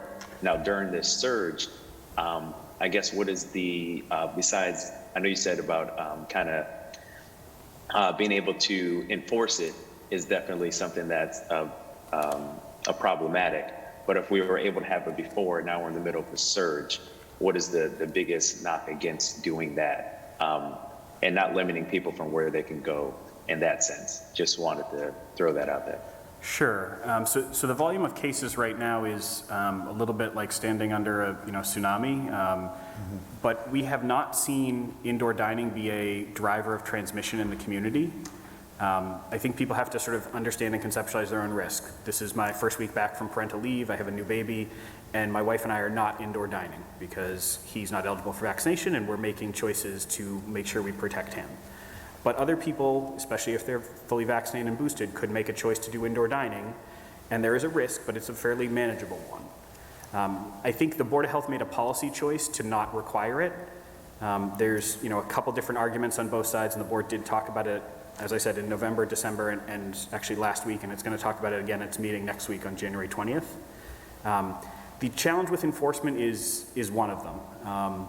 We've heard from businesses, and it's sort of been a mixed bag. There are businesses that would love to have sort of a state solution, and I put state or local government saying you have to do it this way, and then we're the bad guy and they're not. There are other businesses that say, if you make me sort of enforce mask mandates, then I'm sort of pushing that onto the 18-year-old behind the counter, and that person is having to get into disputes with customers, and that's not a winning place for the establishment or that staff member to be in. Great. Thank you. We can hold questions. I know I do want to get through Dr. Gutekantz's presentation, and then we can ask further questions. So with that, the floor is yours. Thank you. Thanks, Mr. Chair, and members of the Select Board. I want to make sure I thank Tiffany and Tim and all of our public health partners, because they have been busy already today. They've been meeting with me since 3 o'clock, and I appreciate it. And all of our public health partners who have been helping guiding my work and some of my decision-making is very much appreciated. I think what I want to share with you, to echo what Tiffany said, we know now in the schools that the virus is changing. It's in our schools. COVID is no longer, we're saying that now publicly. COVID is in our schools. We wouldn't want to say that in September, October. We're saying it now. And now it is a matter of management, and we're trying to adapt, and we're going to continue to do that. I also think we'll be okay. We're working very hard to make sure that schools continue to be safe, and there's a lot of good news. We've safely reopened the schools and kept students learning. The student vaccination rates are exceedingly high. Over 93% of grades 7 through 12 students are fully vaccinated. Over 84% of grades K-6 have had at least one shot. Our staff and students have been amazing and patient with cooperating with our health and safety protocols, including masking. We still follow some procedures around hygiene, for example, optimizing spacing when we can in schools. And we're continuing to make sure that the other measures, including ventilation protocols, are in place. That remains a work in progress. That continues to be a challenge, but we have a good partner in Barry Dulong and building maintenance in making sure we can optimize a healthy environment. One thing I will tell you as well is regarding attendance. Over the last 6 days since we've been back from December vacation, we've averaged 90% of our staff has been in attendance and 87% of our students. Now that is much lower than a typical year and a typical time of year. But it is evidence of students who are sick, staff who are sick. There are some families who have held their children back. I would encourage those families to be in touch with their principals so that they can get them back to school as soon as possible. It's only a few, but even a few I think is really important for them to be back in school with the teachers who care for them and with their friends. We are, the things we're doing to continue prioritize a safe and healthy learning environment, particularly with all of these absences. It's an all-hands-on-deck approach. Everybody, including the superintendents, on a list to either substitute, wipe cafeteria tables. I can't drive a bus, not yet. They won't let me do that. Good thing. But we are all helping out. Teacher assistants, secretaries, substitutes, when we can find them, are all helping to keep our classrooms open. We've also changed up our contact tracing procedure in consultation with the Department of Public Health. We are no longer doing it the way we were before, but we are doing a more modified version of contact tracing. We're constantly updating guidance for families on our website. The information comes fast and furious, and it is often conflicting, so we have to deal with that. Because not always does even Needham Department of Public Health or Massachusetts Department of Public Health or DESE or the Centers for Disease Control all necessarily agree. So we, leaning on our Department of Public Health partners, Department of Needham Public Health, we try to sort through it and make sense of it. One of the other things we're doing is limiting attendance at middle and high school athletic events and soon some music events, but they're still happening. We pressed pause over the long New Year's Day weekend, but we're continuing to keep our kids engaged, and that's very important to them. It's very important to me that they stay as engaged as possible. Those are some of the things that we're doing. The other things that we're doing, and I know it's a subject of part of a discussion for you later on, is that we have purchased 10,000 KN95 masks for our staff that we will be distributing once they arrive. They will complement the approximately 20,000 other masks that the town received. from the Department of Elementary and Secondary Education. The original masks the town received are good. They can be used, but they were not as advertised, if you will. And so we did a little bit of research, again with our partners in Needham Public Health, and we found some masks that we think will fit the need for our staff. I encourage families to think a lot about taking face coverings, or excuse me, cloth face masks away from their children for now, and consider a surgical mask like I have on, or a KN95 mask, because that's definitely one of the mitigation factors in our schools that's important. We are also in the process of procuring 22,000 COVID rapid test kits. There are 2 tests in each kit for a total of 44,000.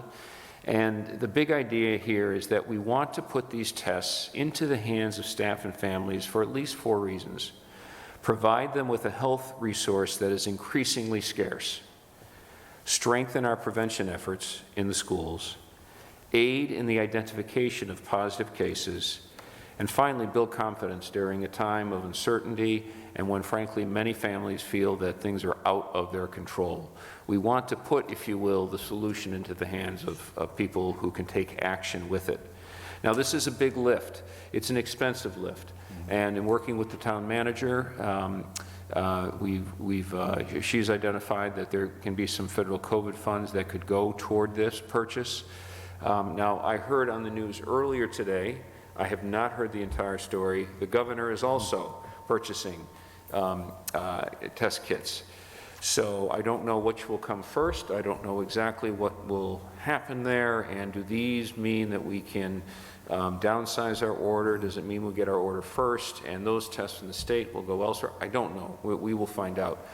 But I think it's important in this moment, as soon as we can, to get these test kits into the hands of our staff and families who choose to use them so that we can continue to optimize a health and safe learning environment and keep our schools open.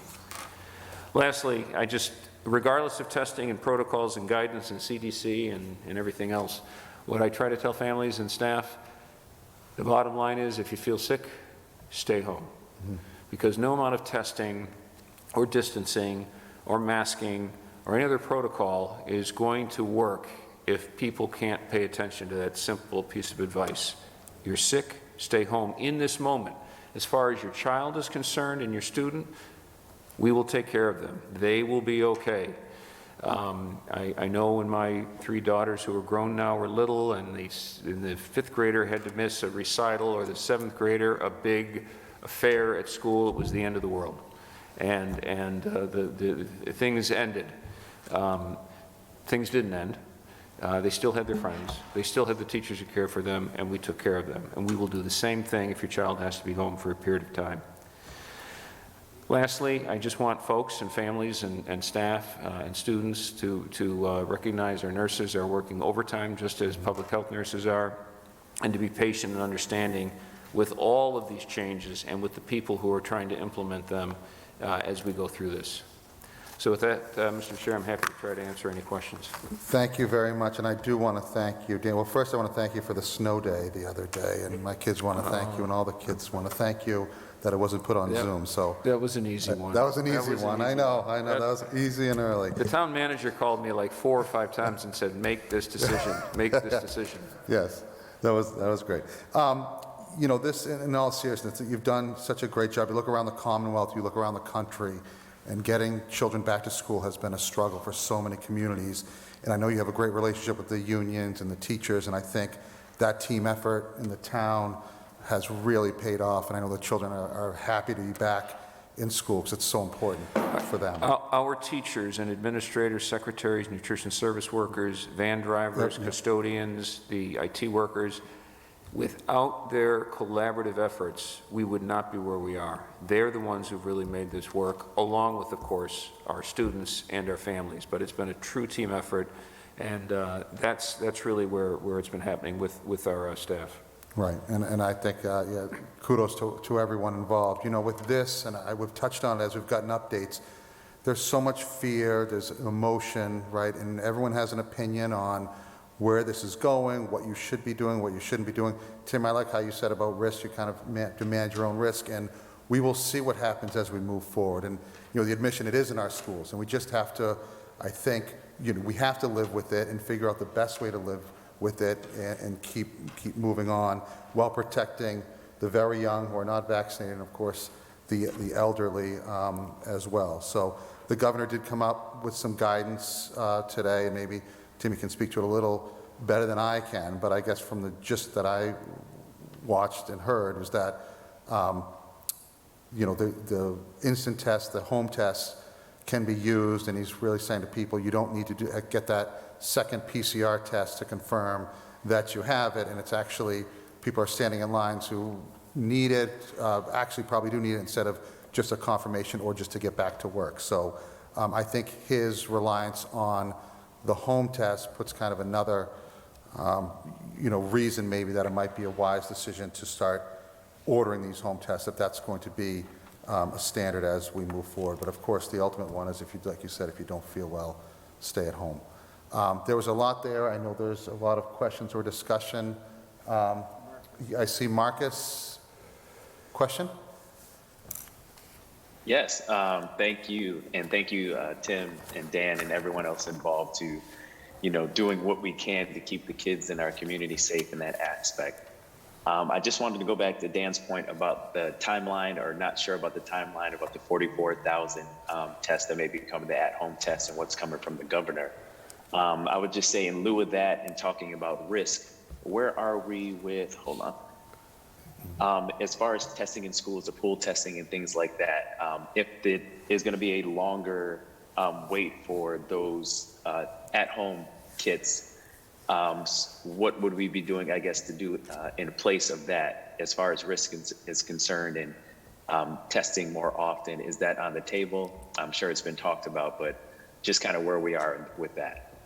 It's a good question, and while we are we've in the process of procuring these test kits, I'm going in with eyes wide open because of all the supply chain issues we have heard from, and so I'm not exactly sure when the deliverable will be. So that's something we have to manage.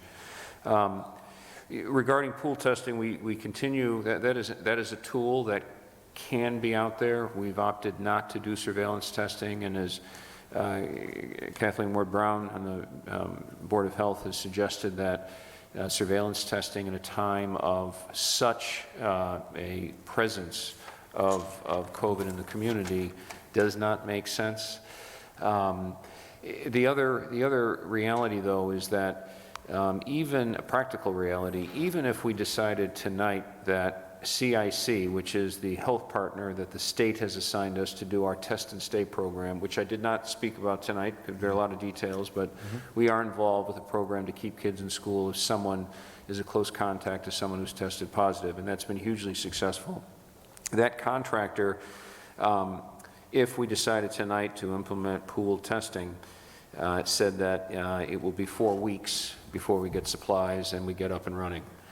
So on top of that, we know that there are many families who are not interested in participating in pool testing, and there are many families who want us to get back to normal, and there are a lot of families who are still concerned and worried and bring good, curious questions to the table about what else we can do.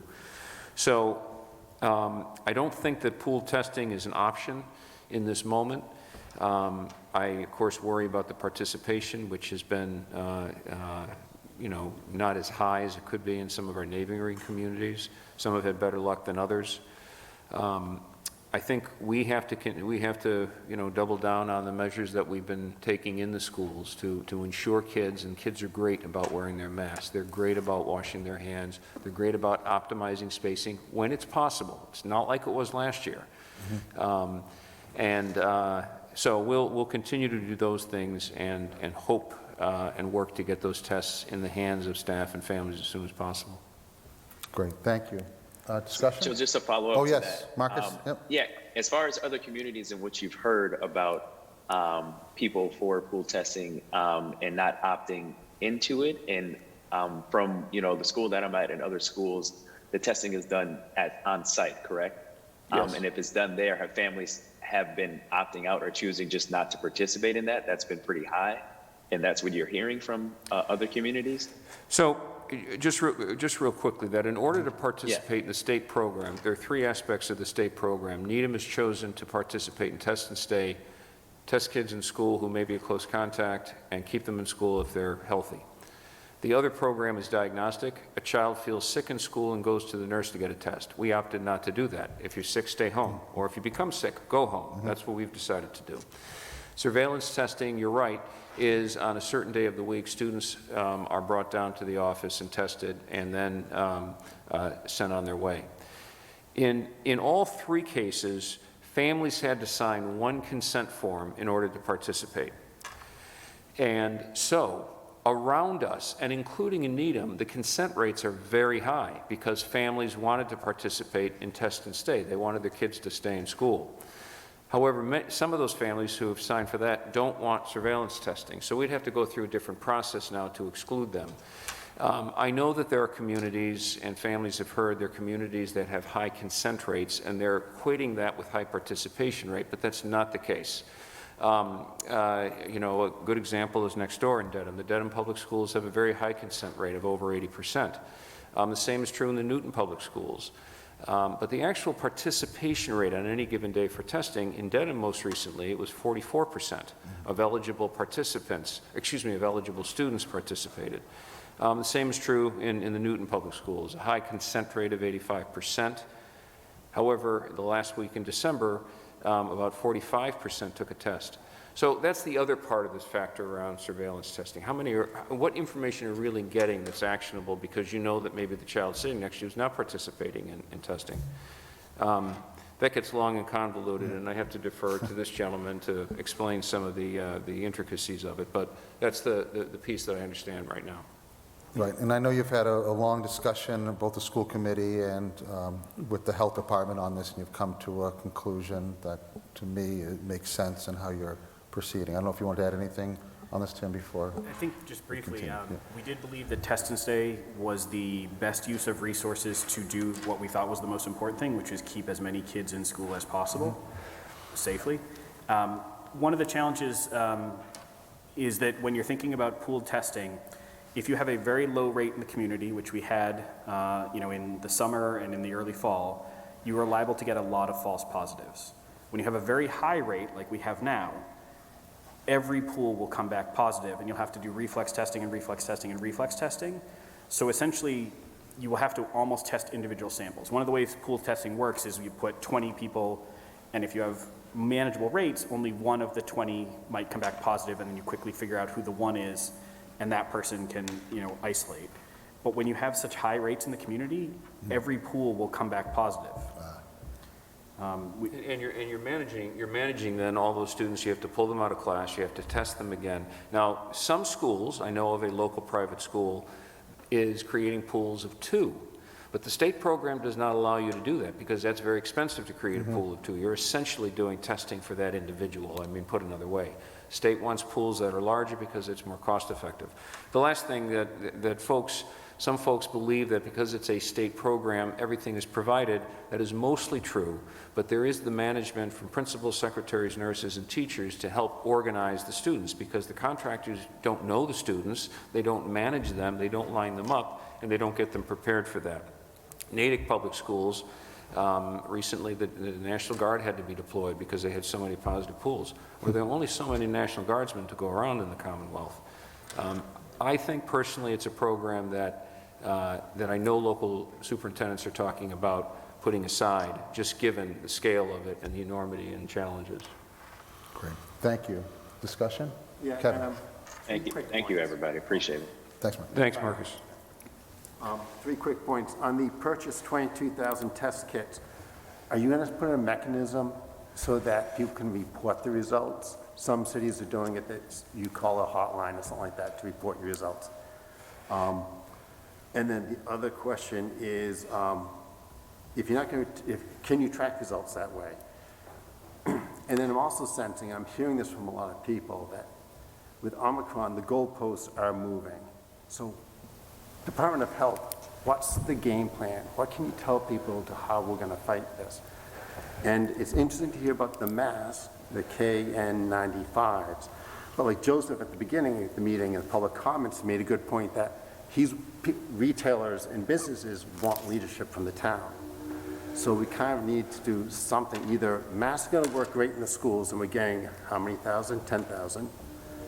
And Department of Health, the Board of Health is not really cool on doing a mask mandate for the whole town. So I think that we have to square it up a bit. But then if you could just tell me what's the game plan? How are we going to fight this? Because I'm going to ask that question for the next week. Let me just tackle the first two ones. This particular test that we're procuring, iHealth, has a mechanism for families to download an app and report. Okay. We have yet to determine what the reporting mechanism, if any, will be. Yeah. That is one of the challenges with all the at-home tests, that no one really knows the true positivity rate. It's much higher than what's reported even on our dashboard because there are so many tests at home. But we'd certainly be interested to see how we could track results. I'm not sure what we would do yet, but that's certainly part of the discussion. Okay. Sure. And so the Board of Health did make a policy decision, and I think it sort of maybe is something that Dan has also said. It made a policy decision. It didn't lock it in stone. It's going to reevaluate masks on January 20th. It will reevaluate masks probably on February 10th. So it's going to do it frequently. They did feel, given Needham's high vaccination rate, that combined with the enforcement challenges meant it didn't make sense for the town at this time. Okay. They did strongly recommend the use of high-quality masks. They instructed me to find money in my budget to buy high-quality masks to give out at the library, the senior center, the Rosemary Recreation Complex, at Park and Rec programs, youth and family service programs, Right. which, you know, is always fun when they tell me to find money in my budget. But then I have a conversation with Kate and Dave, and it works out. I think whenever someone's asked me what's going to happen in the pandemic, I've been wrong, so I want to sort of throw a whole lot of salt in your general direction. Okay. We are seeing a general trend and towards from a pandemic to an endemic situation, to a situation where COVID is less of an emergency and more of a manageable condition. Okay. We are not there yet, but we're trending in that direction. Omicron is incredibly transmissible. Case rates are incredibly high. If a ton of people get sick, some number of them will go to the hospital. There are some early signs that the virulence is lower, and that's encouraging. Although the sheer number of people means that hospitals are still full, and in some cases full to bursting. Right. I think, you know, there's some different debate amongst people whether COVID becomes something that is like the flu, and it fades. You know, in the northern hemisphere during the summer, it's really low, and it comes back, you know, during the fall and winter, and then fades in the spring into the summer. You know, when you look at the way the flu vaccine is developed, it's experts from across the globe looking at what's circulating in the southern hemisphere, what's circulating in the northern hemisphere, and trying to figure out what the strains that they should put into a vaccine each year are. Okay. Some people think that that would be the way to go. I think the real hope is, you know, what happens after Omicron? Is there another variant that emerges? Eventually there will be some type of variant that emerges, but is it a condition we manage? Because every flu season, there are unfortunately, you know, 30,000 people in the U.S. who die of flu, and that is a tragedy. They are almost always in very high-risk categories, and when you think about if folks have an older loved one that was in like a long-term care facility, there are almost always visitor restrictions and mask requirements during flu seasons at there because they know that it is a vulnerable population. I got to be honest, I think that is an interesting consideration, and would that be slightly more widespread given COVID and not just in nursing homes during winter? I'm not sure. Right. But I think that is the trend. It's a condition that you manage. If you're vaccinated and you're healthy, it has comparatively little impact. I do want to throw out the caveat that there's long COVID, and that's still very poorly understood. Yeah. And so, you know, the people who get long COVID are almost exclusively people who have symptomatic COVID and have a more serious course of illness. There's some evidence of people that had a very mild form of long COVID that then got a booster shot that fixed a lot of their long COVID symptoms, but it's still very poorly understood. Okay. Good. Thank Hopefully that you. answered some of it. Final comments, Mary Ann? Thank you both for all the work that you've been doing in this.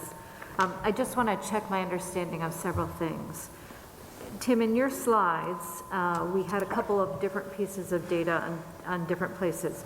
Do I correctly understand, for example, that in ages 5 to 11, looking at our cases, that we had 98 unvaccinated cases and 100 cases in total. So there were 2 children in that age group who were vaccinated who came down with COVID during the last month, and 98 who were unvaccinated. So our cases are really heavily concentrated in our unvaccinated population.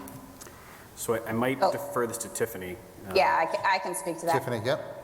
So the slide that we have goes from December 15th to January 7th, and it currently shows that ineligible, so those under 5, are 73 of the cases that aren't vaccinated. So of the ages 5 to 11 that, just became able to be vaccinated in November, of those unvaccinated are 133.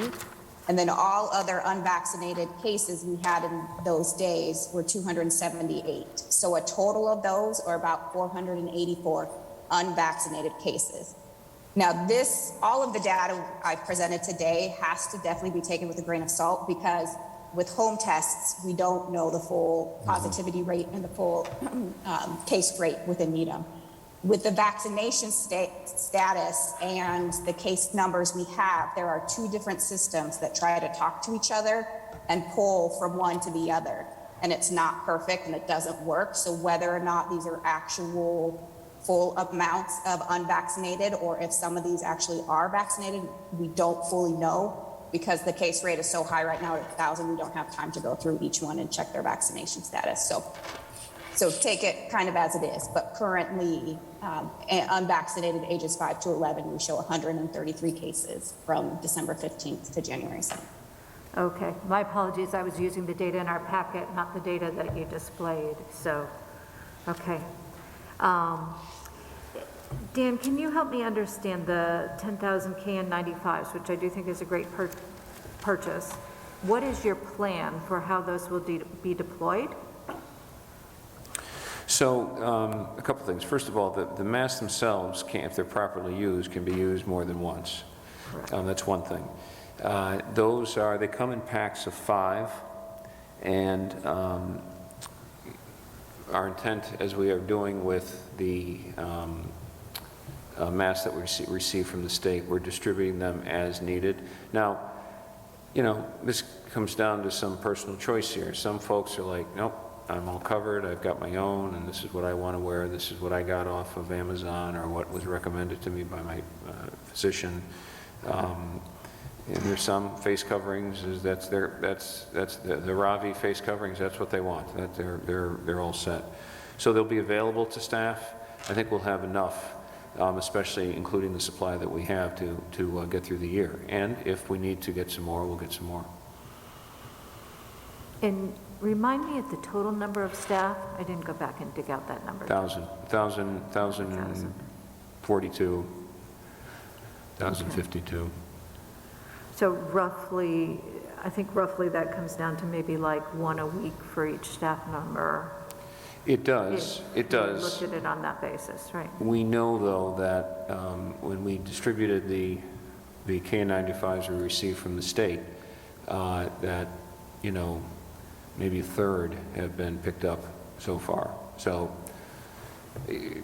part of this is seeing what the interest is, and, and then we'll ramp it up if we need to get more. Okay. All right. And then if you could talk a little bit more about the plan for the rapid testing. All right, so again, that's a lot of kits. If you can't get them for 2 weeks, does the plan change? Or what are you thinking? I honestly don't know. I'll be perfectly candid with you. I think we haven't yet received a date. I expect that if by Friday we don't have a date, then we're going to have to consider what our options are. I also am very curious to learn more about what the state has planned and their ability to distribute kits, and what that means to our order. Do we ultimately downsize our order? Do we keep it the way it is? I don't know. So that's new information as of today that we have to sort through. But we do still need to work through some of the protocols, both around distributing and talking about whether or not we're going to track the information, as Mr. Keene suggests and as Kevin suggested, and so more logistics to sort through. Tim, has the Board of Health discussed the program? The testing program? Yeah. We have not, although two members of the Board of Health, Dr. Partridge, who's the chair, and Kathleen Ward-Brown, who's the past chair, do serve an advisory role to the superintendent on the Joint Health and Safety Committee. So the board didn't discuss it at its open meeting last week, but it probably will discuss it because the superintendent announced it today, and both Dr. Brown and Dr. Partridge were on the call with staff and with parents this afternoon. I imagine we'll talk about it on the weekend. I think there's real value in rapid antigen tests at home, especially when you think about maybe trips that families might take over a long weekend or about coming back from February vacation. Well, as I understood this proposal was going to run up until February vacation, so it wouldn't have helped after. Well, I think, yes, except that I, with my ear to the ground, knowing that the state was also on the same path, I kind of took a guess that our efforts would complement their efforts from February vacation moving forward, and that I hope seems to be the case. So definitely more to come, and again, part of this is when will they arrive, because that's actually pretty key to the whole thing. If we get notification that we're happy to deliver them to you the first week in May, well, then we lose that tool. Or even if it's, well, as I said, what if it's 2 weeks from now? What if it's 3 weeks from now? Yeah. How does that change the calculus, and how does that change the calculus depending on what happens with the course of the virus? So all of those are factors. Yep. Are we actually seeing transmission in school, or is our contact tracing talking about things from out of school? Yeah, I'm going to have Tim answer part of that. I guess I'll say it this way. We did have evidence in the fall, and I'm sure it's happening now. I'm not sure how it couldn't be happening, just as it's not anywhere else. And by happening, do we have a locale, like, classrooms, cafeterias, sports teams, how do we think about the happening? Well, the contact tracing helped us with that. We identified sports teams earlier in the fall. There were a couple teams where that was the case. There were, I think, 1 or 2 classrooms. Yeah, but Tiffany knows the answer. Yeah, Tiffany knows the answers. That's right, Tiffany knows the answers. Yeah. Can you help us with that? Hi, absolutely. So we did have information that there was, I think, 2 cases in the fall that we could prove that were in spread. At least 2. I'd say it was 3, maybe even 4, but at least 2. Yeah, since the Omicron surge, there is no way to tell. We are in surge protocol with everything we're doing with contact tracing at the current moment between us and the schools. With getting 800 cases in 2 weeks, we can only do so much in the process. So the state has actually redefined contact tracing and saying that it is no longer needed to stop the spread because we're not able to stop the spread. So we're focusing on K through 12 schools in EEC that they asked us to do as of today at 3 o'clock. With that being said, for the last 2 weeks since school has been back in, the overwhelming load of cases in children has not been able to be traced because of the amount that is there. So in order to just get notifications out, we're sending exposure notifications that your child has been exposed. It's not an order to quarantine because we are unable to define who is considered a close contact. But we would prefer to get the exposure notification out so parents are aware to monitor for symptoms and to keep their kid out if their kid should develop symptoms. So at this moment in time, there is no ability to determine if it's in schools. We can assume it is. We can absolutely assume it's in every facet of the community at this current moment in time. But having hard and fast numbers, we can't determine that at this time. And our surge protocol is cases that have come in within the last 5 days, because we do get a lot of notifications of tests that came 7 days ago, and they don't do us any good at this moment in time. So we go to the latest 5 days and do as much as we can with those. Do we provide ventilation in things like cafeterias? Have we Yeah. boosted with HEPA filters and pieces like that where needed? We in our cafeterias, we depend on the building ventilation system, open windows, and HEPA filters in some cases in cafeterias. In some cases, the HEPA filters are mostly in classrooms or larger spaces, but not necessarily cafeterias, although there are exceptions. And in the fall, we were relying on tents for Mitchell, for example. We'll do that again, and at the high school, we'll do that again once the weather breaks. Okay. Thank you. Those are my questions for right Okay. now. Thanks, Ms. Cooley. Yeah, I want to just go back. First, thank you for the presentation. I remember when we had this discussion before, Tim, you talked about, I remember, decoupling, right? And we're in a very different, and correct me if I'm wrong, position than we were at the beginning of this virus as far as the hospitalizations and death rates than we are today. And I think we don't know where the landscape's going to be in 2 weeks, 3 weeks, a month. You see how this spike comes down, or hopefully it does, and we hear news that it might be. But it's going to be something. I think if you said a year ago it's in our schools and it's in all facets of our community, it'd be a lot very different than what we're talking about today, where I think we can manage it, and we are managing it, and we're living with it. And I think some messaging is, it's going to be around, and we just have to work the best we can to manage and live with it and continue on. And I think, the rapid test that we're talking about may be a tool. My concern, I know we're going to get to that next, but that's really about the funding. I guess my concern is that if the state is doing it, like you said, Dan, that we just might want to adjust what we're ordering and just make sure that they align so that we can use our resources the best way possible. I think you make a compelling case for that.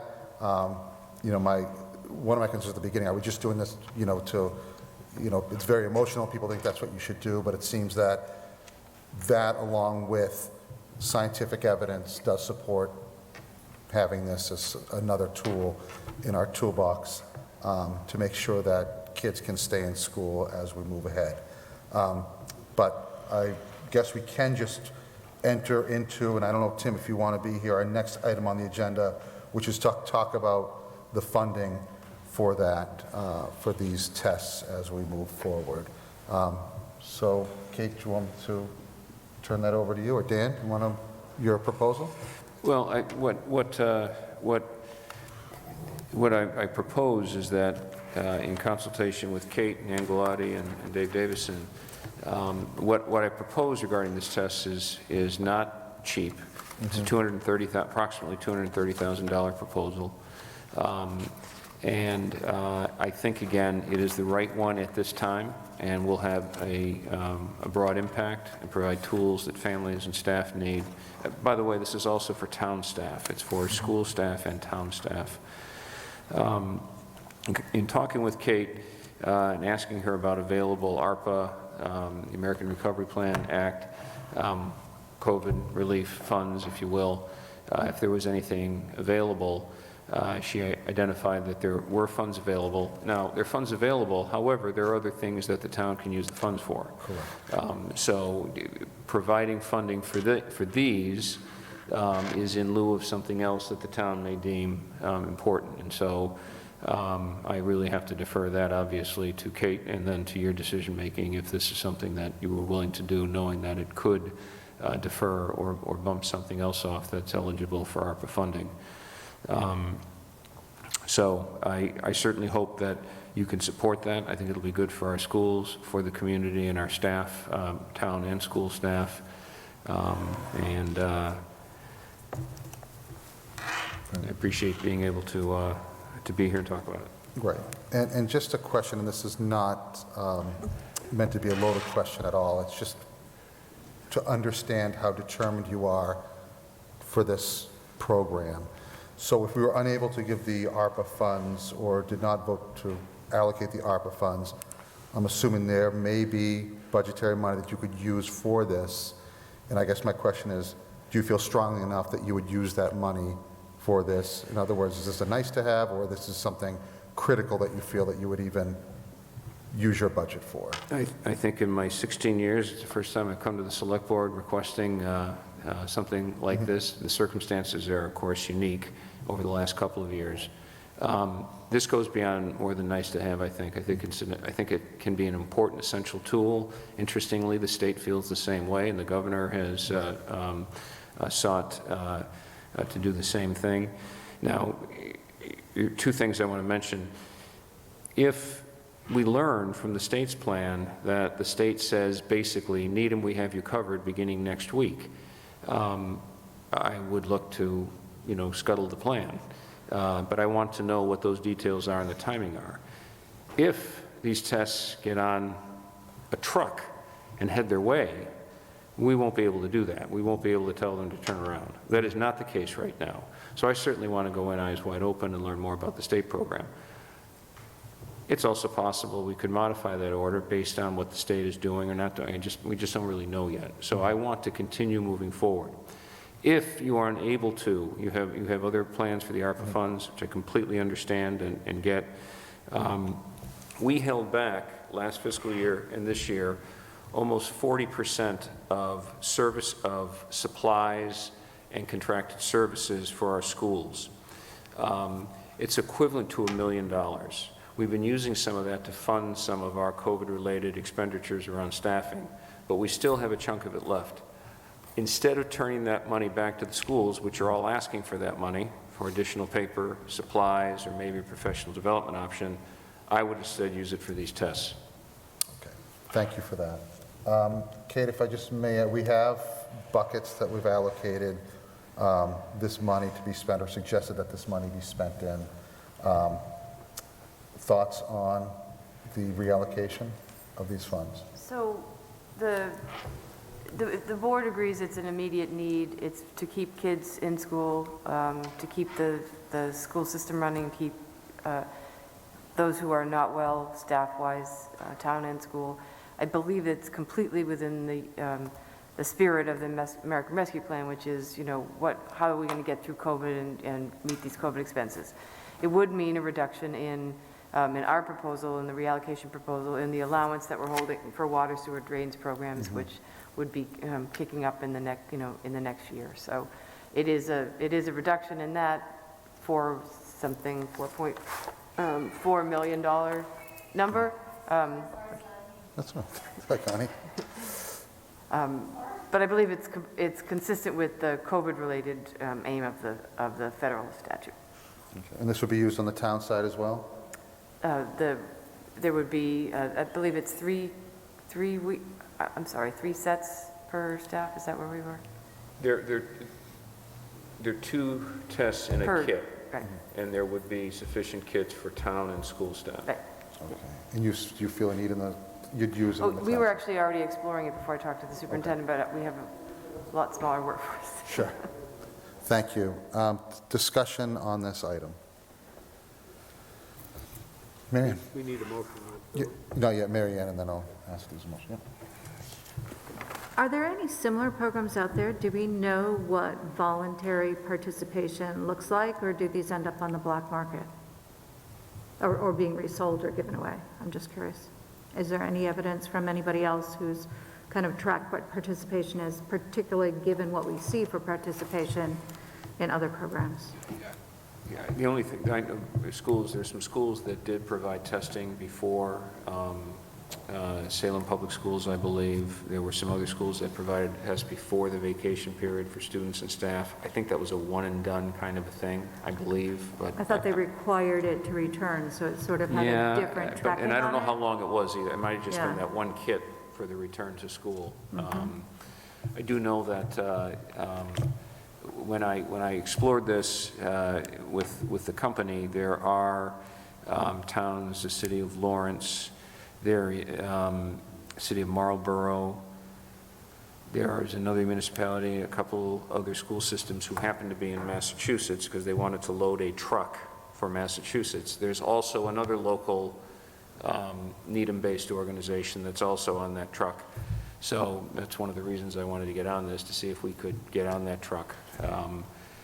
And I presume that those other school systems and communities are trying to do something similar, but I don't know if there's anybody that has been doing this routinely. Who Just has maybe starting tracked- it now. You know. tracked down all the tests and knows the way in which they were all used. I'm not aware of anyone. Yeah. And by the way, I'm not sure that, again, going back to Kevin's question, what exactly we will do as far as tracking. You know, that not everyone will want to test. Not every staff member, not every family. They're going to say, I'm good, give it to somebody else, or I'm not interested. So, you know, we'll have to sort that out. Kate, if I just want to be sure I understand this proposal. So if we just track through, so we have these dollars that would currently be used for our sewer projects, right? Those sewer projects would otherwise show up in our water and sewer operating budget this year. They presumably would be funded by debt. They go against the 3% debt, or they'd be funded by, how does that ripple through to our budget? So you're holding 4.6 million roughly in the original proposal as an allowance for water sewer drains projects. There are several major drain projects in the $9-10 million range that would be funded through water debt, which is not a 3% debt. But we are, you know, those projects are not in the capital plan for 23, so that would have to be incurred in 24 so that they could be covered by ARPA, but they are a couple of steps down the road in terms of getting funded. But if they're not covered by ARPA, then the impact on the town budget? It's water budget, so water debt be built into the water budget. Okay, and then ultimately paid by taxpayers as a delta additional cost? Ratepayers, but there's a Or slight ratepayers. distinction, yes. Yeah, okay. You know, I think I stated my concerns about getting this and the state getting it and having a surplus of it. Mary Ann's issue or question about tracking, I think that's a legitimate one. But when you look at the ARPA funds, I think, the intent of these funds were for things to recover from, either business-wise or health-wise. We did fund for health already. And I thought the water and sewer was a really nice thing to have. And maybe if we approve this when you turn back some money maybe of that you have, you The could consider that. schools This goes if routinely turn back money to the town. Yes, right, exactly. To be used for capital projects such as They do. major capital expenditures and construction. No, exactly. So I think as far as the purpose of this fund and the request to me, I was hesitant at the beginning, but the more I hear that it will be used and there's scientific knowledge to it, and the state's actually thinking the same thing, and it will prevent a lot of lines outside of doors for the PCR and unnecessary tests, I think it would be a wise allocation of money at this time. And if there's any non-objection to that, I would entertain a motion. Mr. Chairman, I'd offer the motion that the board vote to approve a reallocation of the American Rescue Plan funding to provide for the acquisition of at-home COVID-19 testing kits for staff and students. And do I need to reflect the number of $230,000 in that motion? $230,000. The amount of $230,000. Correct. Thank you. Is there a second? Second. Is there any further discussion? Just real quick, Yes. if the state comes through, then we can sort of all go back to our places, right? Yeah, and I'll certainly keep the town manager updated on what's happening there and see what we need to do. I think that's going to take about a week or so to sort through, and timing of when a delivery is and all that's a factor, but I will certainly update the town manager.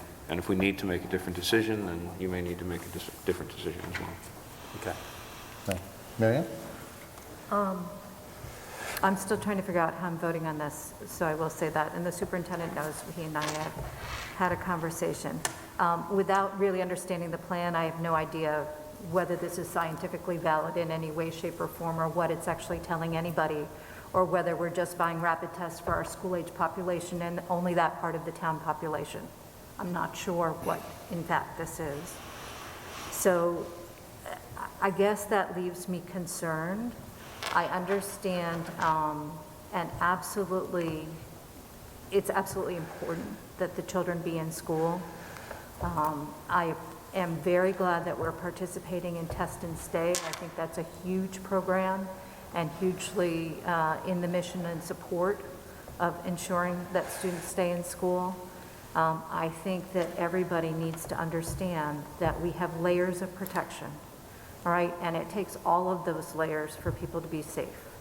And those layers really start with vaccination, and then they move to ventilation, you know, and masking. Actually, I would probably put masking number 2, the easier things to do, right? Then ventilation, and then testing is the last piece. And the most important part with testing right now is that if somebody has symptoms, they don't go to school or they don't go to work. So that, I would hope, would be obvious.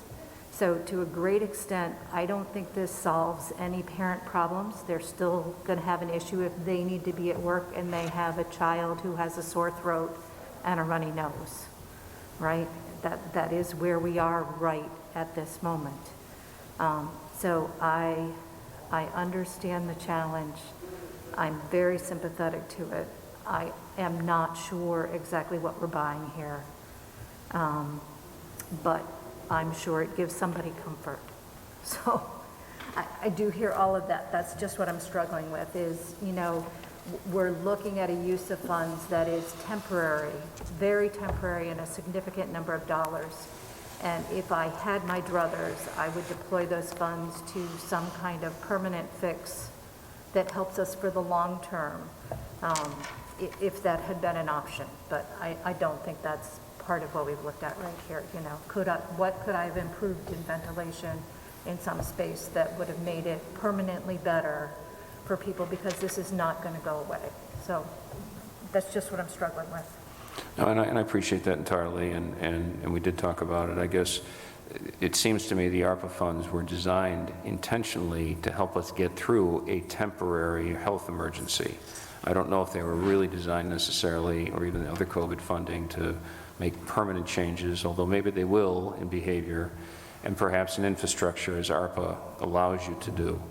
But mostly I think this is temporary, as you point out, and I think this will be a tool that will help our families and staff at a time when they feel they can't get hold of these tools to at least get through. And if it can do that, keep that confidence in our students and staff and the community, then we'll continue to keep the schools open. And I think that's a worthwhile investment. Thank you. And I share some of the concerns that Mary Ann has well, and we've already talked about them. But I think from what I've heard tonight, there is some validity, like you said, to keep, and what will it cost to keep these schools open? And will this tool help teachers and students? And I think there is a scientific basis. If I just thought it was to, there are certain people that will never be satisfied with whatever we do. But I'm hoping that as we move forward, this is another tool to get us to that point. And the fact that I think you would use your own budget and you feel it's a necessity is enough for me to support this. If I could briefly, Mr. Chair. Yes, please. Ms. Cooley asked about whether this would just be for school-age population. We did distribute, and Tiffany would know the number better than me, it was a couple hundred rapid test kits in advance of the holidays to traveling meals recipients, recipients of the Needham Community Council's food pantry and residents of Needham Housing Authority. As a sort of precautionary step, if they were gathering with people at the holidays, they could test before going to that gathering. We're also looking at a much more modest, but another buy for that population out of some public health grant funds. And I know a student and an adult who tested before going, and they were asymptomatic and were positive, and they found out that way. So it does happen with this horrible virus. Any further discussion? Marcus. Yes, going off what Tim just said, as far as what you did, or certain parts of Needham and able to do that Needham housing and some other aspects, are these tests, or will they be able to be used for other parts of the community as well as just strictly school-based? Just kind of hearing what you just said, it made me think about, you know, if for some reason we get these tests and the state provide some and we give some back or whatever we may do, if we have an excess amount of tests, how will we use those? I would, if we have a complement of tests from the state and we find that we have more than necessary, I would turn to Tim McDonald, the town manager, and say, how do we get these to the community in a way that makes sense? Absolutely. Right. But this request at the time is for the school age and... It's strictly for the school. Right, exactly. Yeah, I understand. I'm saying the what if. Absolutely. No, that's a good point. Yep. Marcus, great. Okay, any further discussion? Okay, we come to the vote. Dan? Yes. Marcus? Yes. Kevin? Yes. Mary Ann? Yes. And the chair votes yes. All right. Thank you for coming in. Thank you for the update. Thank you very much. Ask for a motion for a brief 5-minute recess, and then we're going to move on to the next topic, behavioral health update. Need a motion for that, or you can just... I'll just say we're going to take a 5-minute break.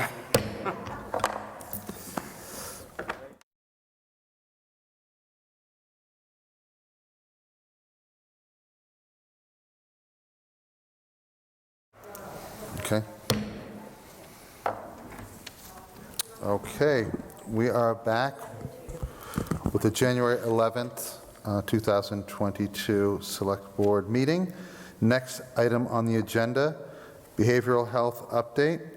Tim and Sarah Shine, I see her in the audience. You please join us. Thank you, Ms. Shine.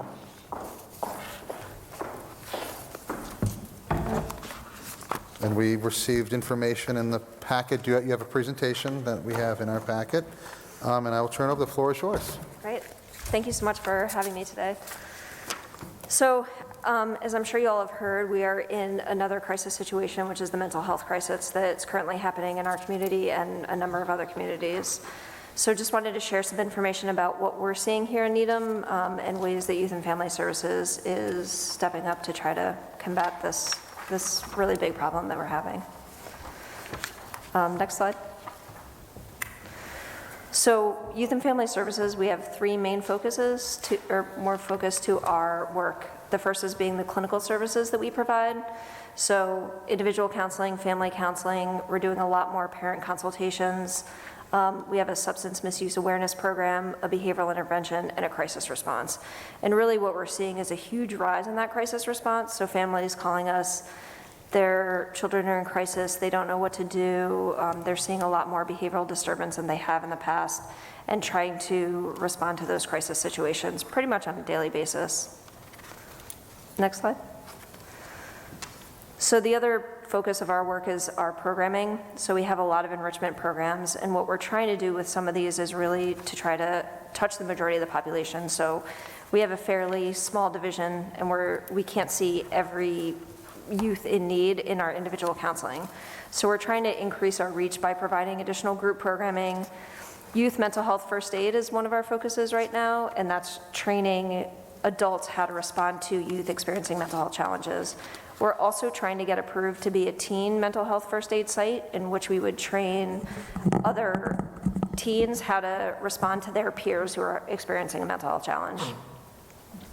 And then we have a number of other enrichment programs that we offer throughout the year and that we have in the past. Some of the new programming that we've developed during this pandemic, so we did the Community Rail Trail Mural Project, which was really trying to get the community involved. You all were involved in that and approval process, and we're trying to do that again with the tunnel that leads in between Pollard and DeFazio Field.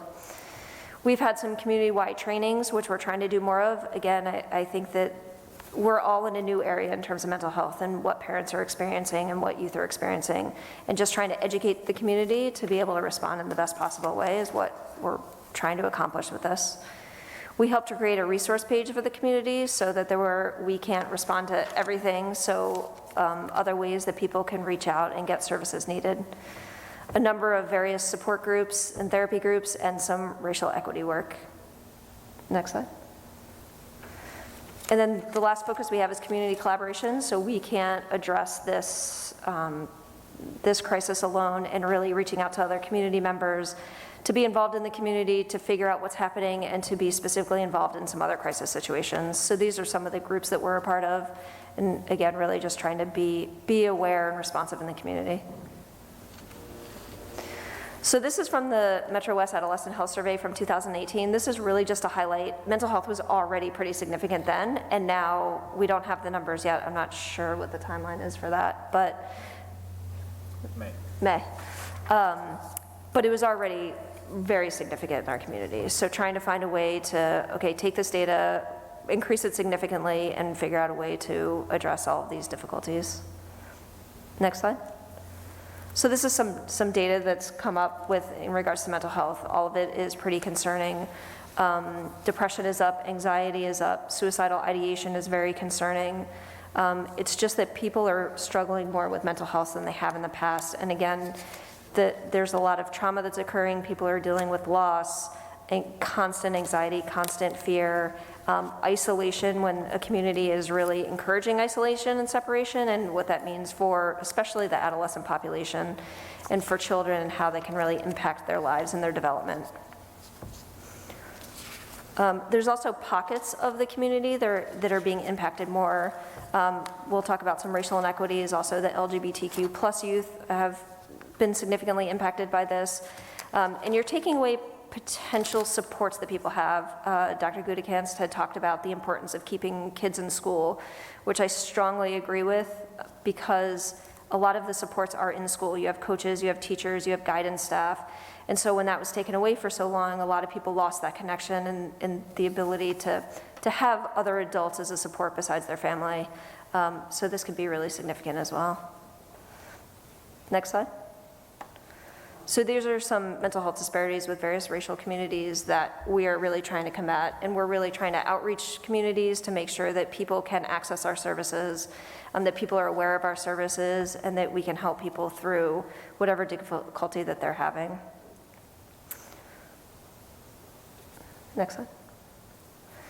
Barriers to care with some of those racial groups, so lack of insurance, which is one of the great things about our division. We don't require insurance, so we're able to really meet with anyone who needs the services.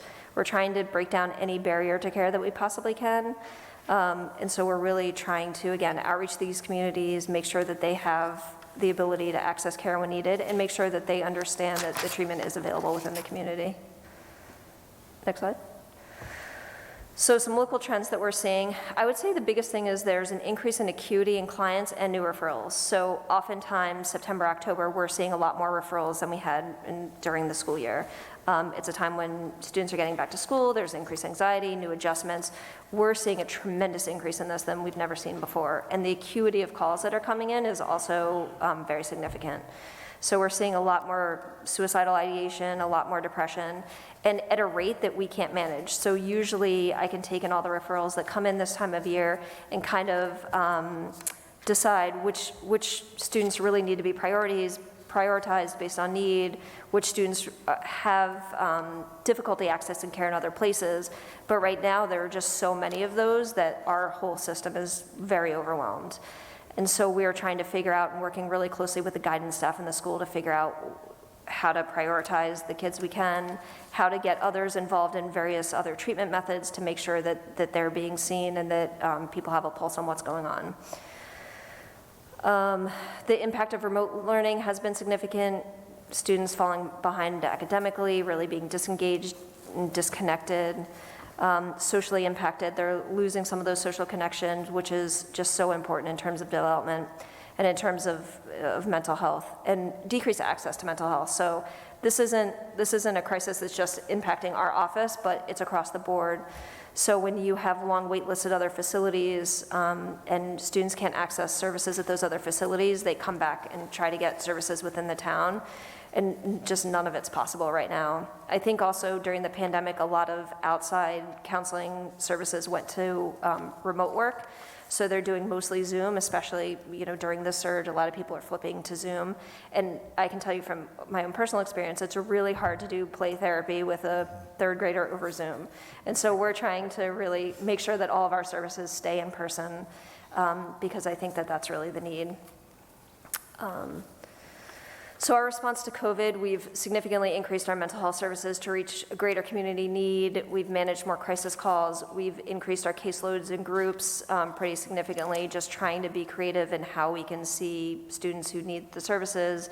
We've been able to go into the schools. We've gone into the community. We've increased our group programming. Again, I think if you can reach 10 kids in an hour session as opposed to an individual session and they can manage that, we've really tried to increase that.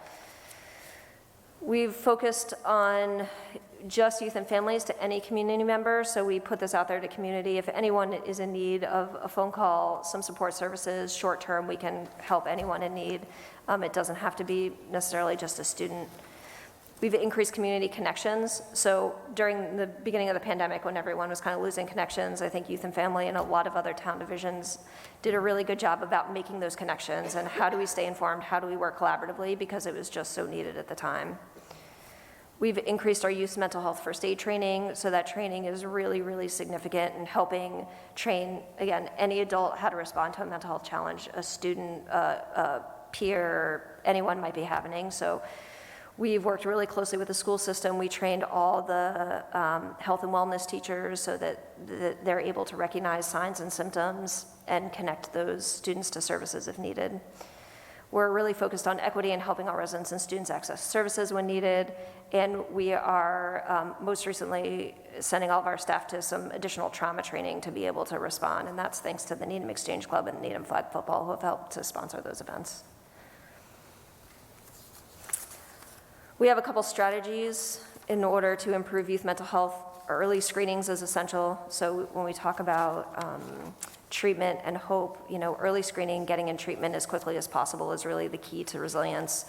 And again, when we're so saturated with referrals, that's hard to do and hard to get students in as quickly as possible, but we're doing our best. Making referrals to other professionals when needed, access to treatment is key, and complementary and emerging treatments. And then strategies to prevent suicide. So school educational programs, we're very involved with the school systems to try to be able to identify mental health as quickly as possible. Crisis center hotlines and making sure youth and students are aware of those crisis center hotlines and aware of emergency referrals when needed.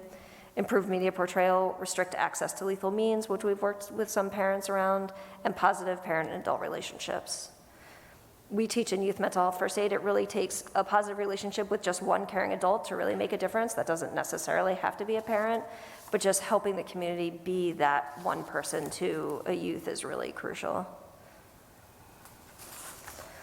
So now our request for the ARPA funds, we've requested a full-time clinical staff member for a period of 20 to 30 months. We're hoping that this will help with our wait list, although when Tim and I first spoke about this, I was thinking that it would clear our wait list. It definitely won't, but it'll put a huge dent in it. Outside contracts with mental health experts. So we're seeing a lot of referrals that have really specific needs, eating disorders, substance use addiction, and we're hoping that these contracts can really help provide some of that complementary care that we had talked about in an earlier slide. And the last is funding to support enhanced community education and awareness on mental health topics. So I think community education is key as well, just trying to make sure everyone is informed about how to proceed and how to help best support the youth in this community. That's it. Thank you. Thank you for all this information. It's really heartbreaking when you look at the data and how it pertains to very young children and the impact that COVID has had on them, and just the collateral damage. And I think that's when we talk about, or when I talk about, I should say, kind of moving in and trying to get back to where we are. I know it's impacted mental health here. I spoke with a PT who deals with the elderly and the fact that they're not moving around. They only really move around their house or apartment. It's just all the collateral damage. And I think if there are ways that we can get kids back, safely, if it's outdoor activities, and just to make them feel as if they're back or we're back in a safe manner, it's to me, it's just so important. But I want to thank you for all this information, all that you do, and the request we support for this purpose. Discussion? Marcus? Yes. I had to switch headphones, so can you still hear me okay? Yes. Okay, perfect. The other one's died. So just wanted to thank you so much for being here and presenting all this information. I had 2 questions. As far as early screenings, I assume it referred more to onset of any kind of mental health identified situations, or was it as age you were considering as far as early screenings? It would be the onset. So, Okay, it can happen at any age, but yeah. Exactly. Yeah. I just thought that's what you meant. And then as far as you said, the full-time 24 to 30 month position will put a really big dent in it. What would it take to clear the wait list? Like, would it be a full-time and an assistant, or you would need 2 full-time people? I know getting people in that field is a scarcity right now, getting people to, finding people, for this position and to help out with this. But what needs to be done further to kind of eradicate that and open it up so we don't have a wait list? I would say to clear a full wait list, it would take probably 3 additional people at this point. 3, okay. And that's even with kind of guiding other people to other services, just because our wait list is getting to the point where, we might not be able to pick up the end of the wait list for 6 months to a year, and just really trying to connect those people to other services if there are any. People are paying out of pocket for services just because, there's such a need, and some individual clinicians are going that way, and some people have done that to make sure that their kids are getting the care that they need. But that's kind of what it's come down to at this point. Okay, thus far, how has it been with recommending people on the wait list to other clinicians, and how has that process been? Difficult. So we use interface referral service that, in the area, they can connect to other organizations, so they kind of keep a tally of who's accepting new referrals, what specialties they might have. I think that they haven't been the most successful because there are wait lists everywhere. I found a couple places that have been accepting people, so I've been able to refer some people to organizations that I've just found through the community collaboration, but it's been difficult as well. Thank you so much. And putting all this effort into this, we know that it's not easy by any means, and we're here to help in the best way that we can, and looking forward to doing that through and through to kind of get to a point where we feel that we're getting as many kids off that wait list and into the proper care that they need and deserve to have. Thank you, Marcus. Thank you, Marcus. Further discussion? Yeah, Kevin. quick question. How many people are on the waiting list? The last I checked, it was about 35. 35? And what's the duration for treatment? Like, you see someone come in, and you work with them, and then they're on their own? Yeah, so it depends. So sometimes we see some much shorter term clients that might have a blip, a little bit of anxiety, and we're able to get them back on their feet in a couple of months. Other clients that we see that have just such significant needs, really ongoing suicidal ideation or really traumatic histories that we see maybe for a couple of years. Okay. Marianne? No? You good? Dan? Okay. Thank you. Yeah. I just have to say, with the question from Marcus about what does it take to clear the backlog, I don't see this backlog diminishing. I mean, over the last, even pre-pandemic, right? All I've seen in mental health needs have been growing. The pandemic absolutely accelerated it, but I don't think we've reached the end of that list. So yeah, it's a challenge. Yeah. And I don't see an end in sight. I think, that it is going to keep trickling for the next couple of years. And, hopefully things get progressively better like the pandemic has, but I do think that the fallout of this is going to be years. Yes. Great. All right. Thank you so much again for your work. Yeah, thank you. Really appreciate it. Thank you. Okay. Next item on the agenda, alcohol hearing, modification, suspension, or revocation of alcohol license, Poa King Restaurant Group, LLC, doing business as Hungry Coyote. With that, I would like to open the hearing.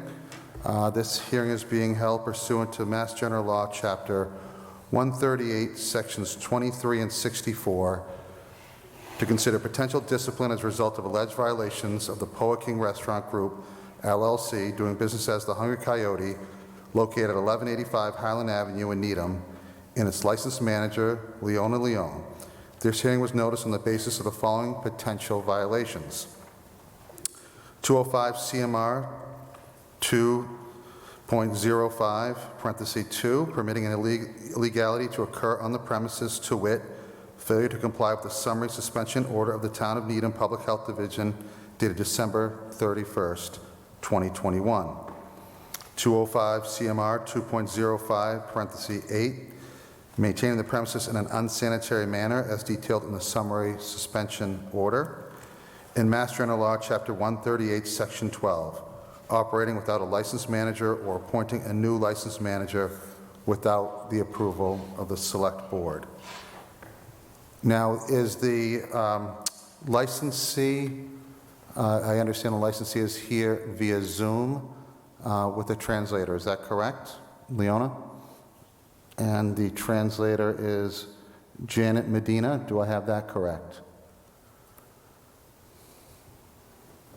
Yeah, she's on mute. Yes, that's correct. Okay, thank you. Yes. Thank you. Before we begin, and I'm telling you how this hearing is going to be conducted. The first item is to get an understanding of the facts that brought us to today. And then I will ask questions of the licensee regarding those facts, and then I will open it up to the board for discussion and question. So with that, I want to note things for the record, the following documents, and I want them to include them as part of the record of this proceeding. The notice of hearing dated January 5th, 2022, notice of hearing dated January 7th, 2022, a copy of the Public Health Division's file containing a timeline of inspections, inspection reports, and communications with the Hungry Coyote restaurant, the summary suspension order dated December 1st, 2021, and a copy of the video of the Board of Health's January 5th, 2022 hearing. Yes. After each statement, would you kindly request from the interpreter to allow the interpreter to make those translations? Sure. So let me just take a step back as I enter things into the record. So to begin the hearing, I note for the record that the following documents are included as part of the record of this proceeding.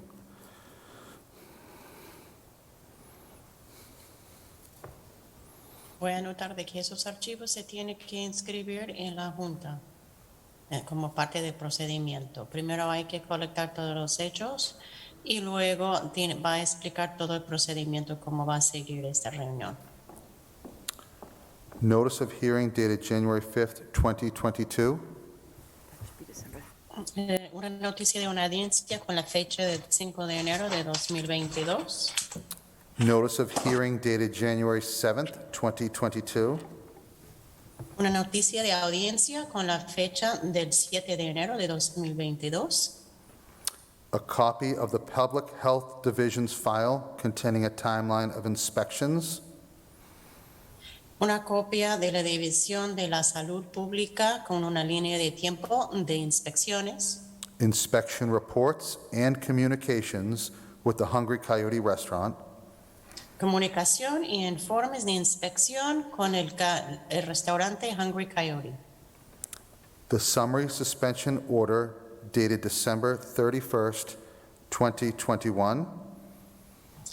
Sumario de suspensión con la fecha, una noticia con la fecha de 31 de diciembre de 2021. A copy of the video of the Board of Health's January 5th, 2022 hearing. Una copia del video de la Junta de Salud de la audiencia con la fecha de, I'm sorry, can you repeat the date? Yes, absolutely. January 5th, 2022. Thank you. Del 5 de enero de 2022. Thank you. I would now like to request comment from Tim McDonald, Director of Health and Human Services for the Town of Needham.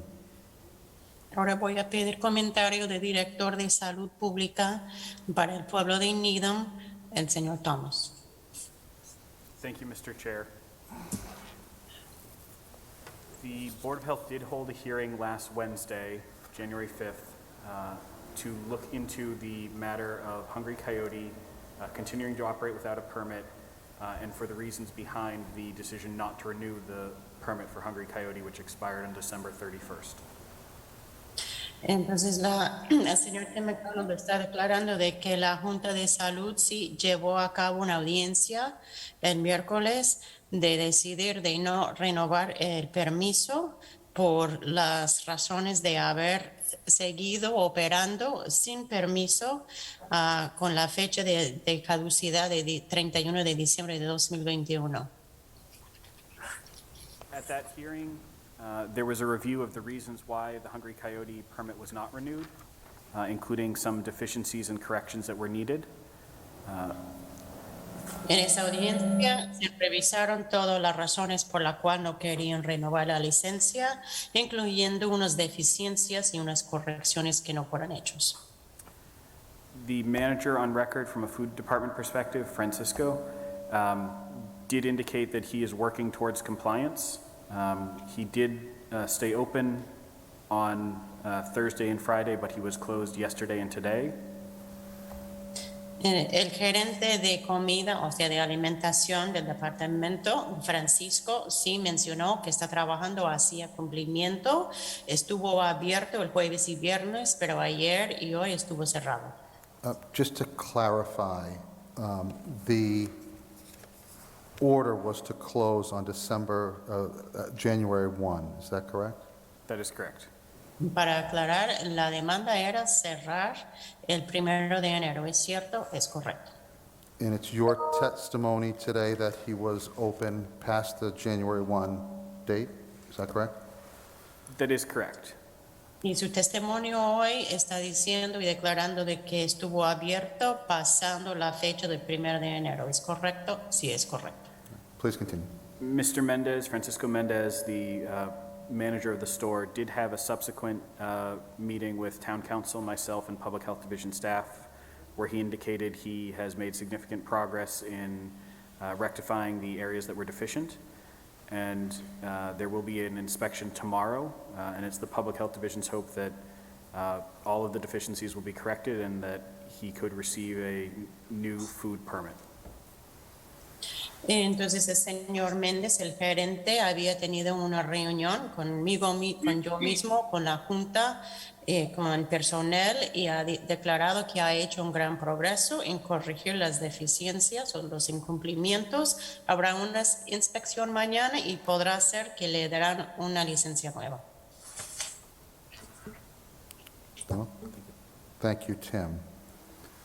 I now ask for comments from the licensee, Ms. Leon.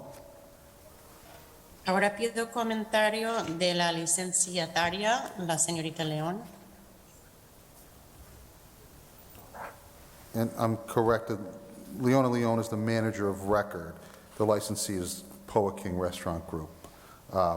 So the manager of record, Leona Leon, can you please respond to the note sent to you and to the allegations contained within?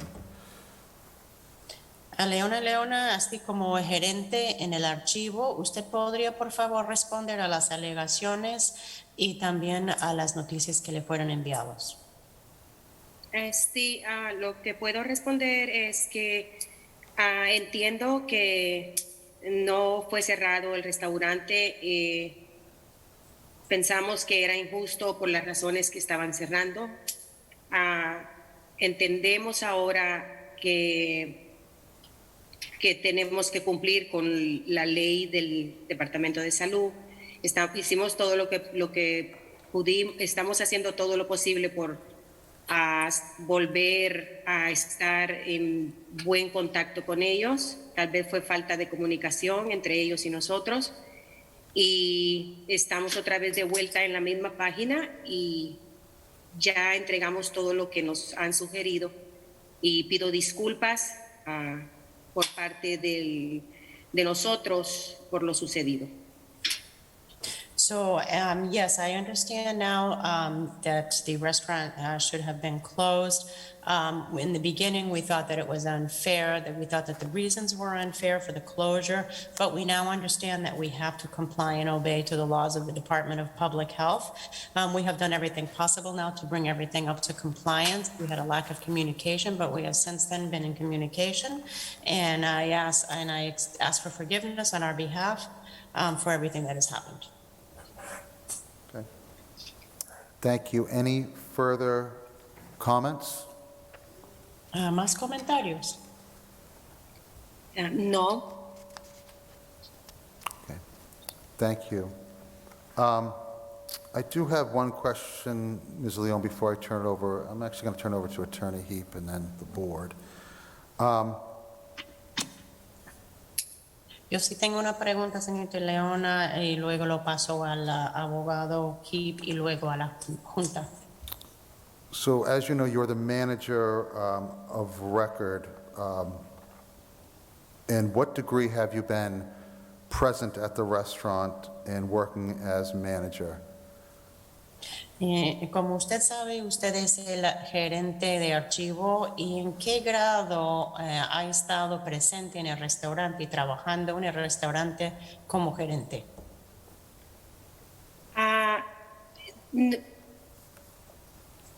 Cuando la pandemia vino, yo me alejé, pero no físicamente, fuera de pago, porque tengo 5 niños y tenía que estar con ellos. Entré en depresión cuando la pandemia vino. Al principio me dio COVID, ahora mismo tengo COVID otra vez, pero físicamente siempre he estado en la taquería. El gerente, el otro representante de la taquería es Francisco, es el papá de mis hijos, y físicamente nunca me he ido. De pago, sí, pero físicamente siempre estoy ahí, todo el tiempo. So, in the beginning of the pandemic, I distanced myself. I was without pay. I have 5 children. I had to be with them. And in the beginning, I also had depression. I also had COVID. I have COVID again right now. But I have always been present. I have always been there working in the taqueria. And Francisco is the dad of the children, and he's there as well always. But I have always been involved and present in the business. I'm hearing 2 things. One, that you've always been present, but also that you took an absence. Can you clarify the length of that absence, please? Estoy escuchando 2 cosas, que siempre ha estado presente, pero también tuvo una ausencia. ¿Usted podría aclarar el tiempo de ausencia? ¿Cuánto tiempo fue? Me refiero a ausencia a recibir pago. Ofrecí mi trabajo voluntario por no alejarme de ahí. Mis hijos comen de ahí. Ausente es pago, pero prácticamente siempre estoy ahí, todo el tiempo. So when I said absence, I meant as far as pay. The pay was absent. I worked voluntarily. I never left there. My children eat there, so I have always been present physically. Okay. I will note that I did watch the Board of Health video hearing, and I think something else was represented about an absence, but I will leave it at that. I'm going to turn it over to Attorney Heap for any questions that he may have. Eso lo voy a anotar. Sí quiero anotar que también he mirado el video de la audiencia con la Junta de Salud y quiero mencionar que se representó una cosa un poco diferente en cuanto a la ausencia, pero lo voy a dejar así y ahora lo paso al abogado Heap. Thank you, Mr. Chair. Ms. Leon, how many hours a week do you work at the restaurant? Señorita Leone, ¿cuántas horas por semana trabaja en el restaurante? Trabajar, como vuelvo a repetirte, estoy ahí pero trabajar, yo no estoy trabajando. Y ahora empecé otra vez a hablar con el dueño y le dije que sí, voy a volver. Volví para volver a agarrar, porque necesito dinero para mantener mis hijos, y volví y me enfermé. Y ahora estoy afuera por 2 semanas afuera mientras tengo pasa lo del COVID. ¿Puede aclarar que no está trabajando? Por dinero anteriormente no, pero voluntariamente para no perder mi trabajo porque lo necesito. Tengo 5 niños y necesito el trabajo. Sorry, just asked a clarifying question. Y necesito el trabajo y no que acepté quedar voluntaria. Prácticamente estoy ahí. Como digo, mis hijos siempre están con su papá. Entonces siempre estamos ahí. I am there working. Now I started again. I had spoken with the owner. I have worked voluntarily so that I would not lose my position there or lose my job there because I have my 5 children. So I spoke to the owner again to see if I could come back. He accepted. I started. I came back, and now I got COVID. So now I am 2 weeks out of work until this part of COVID passes. And I am working because my children are always with their dad.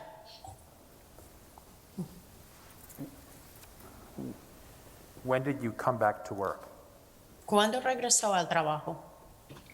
Yo hablé con la persona del Departamento de Salud, que ella me llamó, le expliqué la situación, le dije que iba a volver a agarrar pago, porque no voy a hacer mi trabajo a estar necesito el dinero, y volví el día 1 de enero a tratar de ayudar, y no hay gente para trabajar. Yo entiendo que necesitan más de mi ayuda física, hacer cosas allá, porque no tienen gente para trabajar, y pienso que esto está pasando en todos los restaurantes. Entonces decidí volver y he estado como todos, ahora que volví hace una semana, limpiando y haciendo todo lo que se puede hacer para volver a abrir el restaurante. Y pido disculpas por todo lo que está pasando. So I spoke with the Department of Health. She actually called me and I explained to her the situation. I told her that I was going to go back and receive pay because I needed to receive pay. I'm not going to be working without it. And so on January 1st, I returned so I could try and help. They have no workers. Now they need me more in person because it's the same thing is happening to all of the restaurants if there's nobody to work. So I went back to work at the restaurant and try to do everything that I could to help cleaning and in order to help open up the restaurant. And again, I am sorry for everything that has happened. Specifically, what day did you come back to work? Específicamente, ¿en qué día regresó usted al trabajo? Bueno, específicamente ya yo marcando como mi tiempo para recibir pago el día 1. So specifically to put a date so that I could start receiving my pay, January 1st. El 1 de enero me dijo, ¿verdad? Sí. Okay, just clarifying, I got the date correct. January 1st.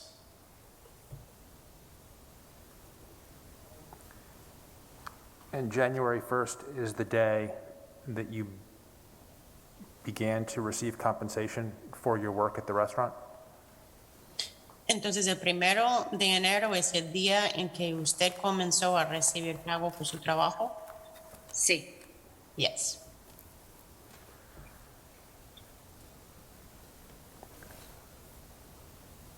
For how long did you work at the restaurant without compensation? ¿Y por cuánto tiempo estuvo trabajando con el restaurante sin pago? Bueno, desde que la pandemia nos vino a pegar a todos, desde ese tiempo, pero fue pero yo estaba, lo que yo quiero aclarar, no he recibido pago, pero he estado físicamente ahí apoyándolos porque no quería perder esta posición, porque sé que todo eso que hago es para beneficio de la familia mía. So, since the pandemic came and hit us all since then, and I'd like to clarify that I was working without pay, and I was always there present supporting them there at the restaurant so as not to lose my job because everything that I do is to benefit my family. And during that term, when you were working without pay, how many hours a week were you present at the restaurant? Y durante aquel tiempo, cuando estuvo trabajando sin pago, ¿cuántas horas estuvo en el restaurante al día? Bueno, también tengo que tener un tiempo estar en mi casa, pero casi por las noches, en las 5 de la tarde para cerrar, cuando estaba ahí, pues estaba presente. So, well, I need to have some time to be at home, but basically from 5 p.m. until closing, I was there. And what are your responsibilities? ¿Y cuáles son sus responsabilidades? ¿Personales o personal or What are your professional responsibilities profesional? With the operation of the restaurant? Con la operación del restaurante, ¿cuáles son sus responsabilidades profesionales? Ayudar en el restaurante, primero que nada, ser la manager de la licencia. Soy ciudadana americana. Les dije que iba a ayudar en eso. Y sí, ahora que yo, pues cuando ya estoy trabajando, pues mi responsabilidad es ayudar en lo que sea posible, poder limpiar, poder no cocinar, porque cocinar no tienen otras personas que lo hacen mejor que yo, pero estar atenta a todo lo que es lo demás, atender a los clientes. So to help in the restaurant, well, first of all, I'm the licensed manager. I'm a citizen of the United States. I told them that I would help out with that. And now when I go back to work, I'll help with whatever is needed. So cleaning, not cooking. They have other people who cook better than I do, to be aware and on top of everything that's needed to help out with the clients. And when did you first become aware of the town's order to suspend operation? ¿Y cuándo se enteró por primera vez del orden del pueblo para suspender su operación? ¿De la suspensión de la comida? ¿The food suspension? Yes. Sí. Exactamente el día que me llamó la señora Dana, la representante del Departamento de Salud, porque no fueron mucho tiempo, creo que le dieron a Francisco. Francisco supo esto 2 días antes de que iba a tener la suspensión de licencia, y creo que en ese transcurso de tiempo fue cuando me llamó Dana a mí también, y le dije, bueno, tendré que ayudar más porque en verdad está difícil la situación con conseguir gente para trabajar, y como 2 días antes. So Mrs. Dana, the representative of the Department of Health, had called me, and it was a short time before that. Francisco had very short notice, like 2 days before the suspension. So I think that during that time was when Dana had called me. And so I said, well, I'll have to go back to help out because it's very difficult right now to have workers for the restaurant, so they need me to help out. And why did you not close the restaurant when you learned about the order? ¿Y por qué no cerraron el restaurante cuando se enteró usted de la demanda de cerrar? Ahora mismo hasta esa pregunta me hago yo. ¿Por qué? Nos hubiéramos evitado de todo esto. Es una lección que aprendimos nosotros y es la misma pregunta. ¿Por qué? Para no llegar a todo esto que estamos llegando. Y por favor, pido disculpas de parte mía y de parte del owner también. So, right now, that's the same question that I ask myself right now, because we could have avoided all of this. It's a lesson that we have learned, and please, again, I am so sorry on my behalf and on behalf of, I didn't get the name, so I'm going to clarify. Y también, ¿usted pidió disculpas de su parte y de parte de quién? Del dueño. Okay, and the owner as well. So that's the same question that we are asking ourselves right now. We wouldn't be going through all of this right now. And what role does Matt or Matthew Saya play in the day-to-day operation of the Hungry Coyote? ¿Y qué papel juega Matthew Sea o Matt Sea en la operación de día a día? Él es el dueño. He's the owner. Does he have any involvement in the actual operation of the restaurant? ¿Está involucrado en la operación actual del restaurante? Es el dueño, tiene que estar involucrado. He's the owner, he has to be involved. Can you describe his involvement? ¿Usted podría describir cómo está involucrado? En todo lo que está pasando con el restaurante, tal vez no con la operación, porque por eso está Francisco, que es el que dirige todo el restaurante, pero él es el dueño, está involucrado en todo. Well, he basically in everything that's going on, perhaps not in the operation per se, because Francisco is the one who directs everything going on in the restaurant, but he is involved in everything.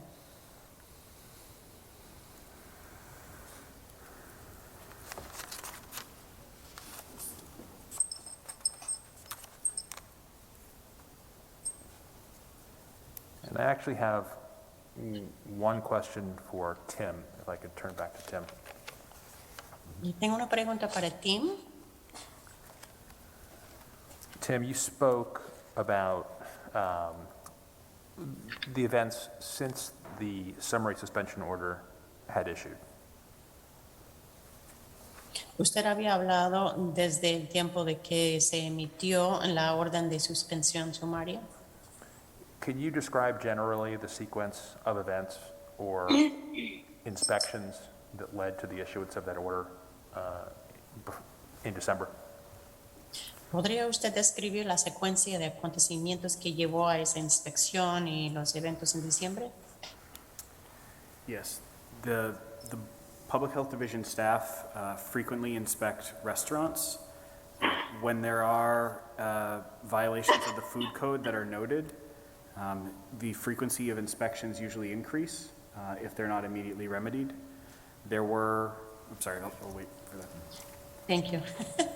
El Departamento de Salud Pública, normalmente el personal hagan inspecciones frecuentes cuando haya violaciones a los códigos de alimentación y esas inspecciones se aumentan cuando esas violaciones no estén corregidos de manera inmediata.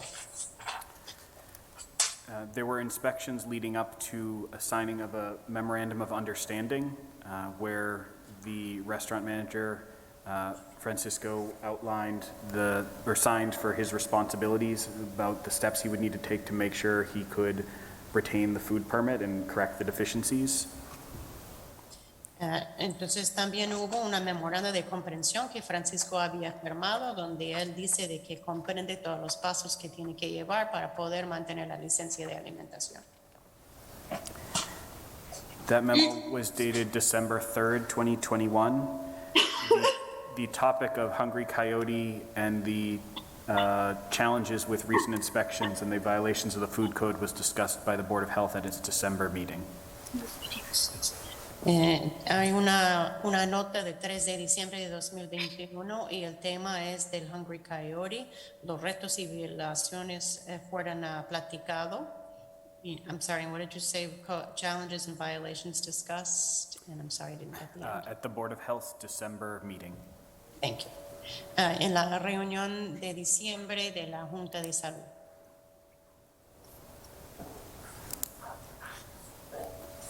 And so is it fair to say that the Public Health Division documented a number of violations of the sanitary code prior to issuance of the December 31st suspension order? Yes, there were a number of violations that were noted in inspection reports. The Board of Health packet included a almost 400-page set of information, including inspection reports with pictures and documentation, as well as email correspondence about the sort of history leading up to the memorandum of December 3rd and then the suspension order of December 31st. Thank you. Entonces, ¿podría usted decir de que es justo decir que el Departamento de Salud Pública había documentado una cantidad de violaciones del Código de Sanitación antes de emitir la orden de sumaria para el 31 de diciembre y dice, sí, numerosos informes, un documento, un paquete de 400 páginas con información, informes, fotos, documentos, correos electrónicos, todos los antecedentes antes de emitir esta orden, también con la fecha de diciembre 3 y diciembre, el último de diciembre.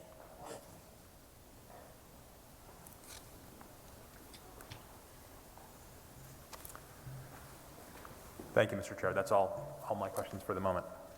Okay. Gracias, señor presidente. Eso es todas mis preguntas por el momento. Thank you. Just a follow-up question, then I'll turn it over, see if there are questions from the board. Are you TIP certified? Una pregunta antes de ponerlo con la Junta. ¿Usted tiene certificación de propina? ¿De propina? Yep. La traducción maybe está mal. Podría ser. Maybe the interpretation is incorrect. Pero I'm certified. Yes, I'm certified. You are certified. Mr. The Chair, question is TIP certified? Sí, sí soy. Yes, I am. Thank you. Tim? I would also note that Mr. Mendez was at the TIPS training that the town held on Monday as well. Thank you. I'm sorry, I didn't catch the name. What was at the meeting? I'm sorry, Mr. Mendez was at the training, so it's safe Okay. beverage service safe alcoholic beverage service training that the town held on Monday. Okay, thank you. Mr. Yes. Señor, me quiero anotar que el señor Méndez sí estuvo presente en la capacitación de las bebidas alcohólicas seguras. Attorney Heat? I was just going to ask a follow-up question, Mr. Chair. Ms. Leon, have you been TIPS certified during the entire time that you have served as manager? Can you clarify TIPS? Sí, he sido. Yes, I have been. She understands. Questions from the board? Preguntas de parte de la Mr. Junta. King? Where's Matt Saya? I'm sorry, can't hear the question. Where's the owner? Where's Matt Saya? Why is ¿Dónde está el dueño? Él tuvo un funeral He had a funeral. y yo no estoy presente porque tengo COVID. And I'm not in person because I have COVID. Mr. King? I'm sorry, he's at a funeral? Sí. I'm sorry, can't hear you. We might have to move it. So I I'm was sorry. going to ask. Yeah, he's at a funeral right now? ¿Usted dijo que está en un funerario ahora? En un funeral. Sí. Funeral. Yes, he's at a funeral. Could I ask where? Is it out ¿Podría of state? preguntar en dónde? ¿Está fuera del estado? Bueno, yo no sé dónde es el funeral, pero está en un funeral. Tiene que ser acá. Sí, es acá. I don't know where it is. I mean, if it must be here if he's at a funeral. Is it late for a funeral? No es un poco tarde para un funeral. No, los que estamos tarde somos nosotros. No, we are the ones who are late. Can you repeat that? ¿Puede repetir?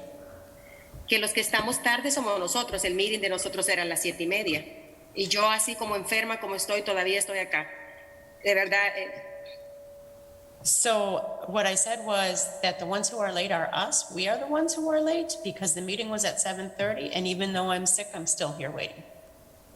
Yes, so he had plenty of time to get here. Él tuvo tiempo para llegar. bueno, yo no puedo responder por él. I can't answer for him.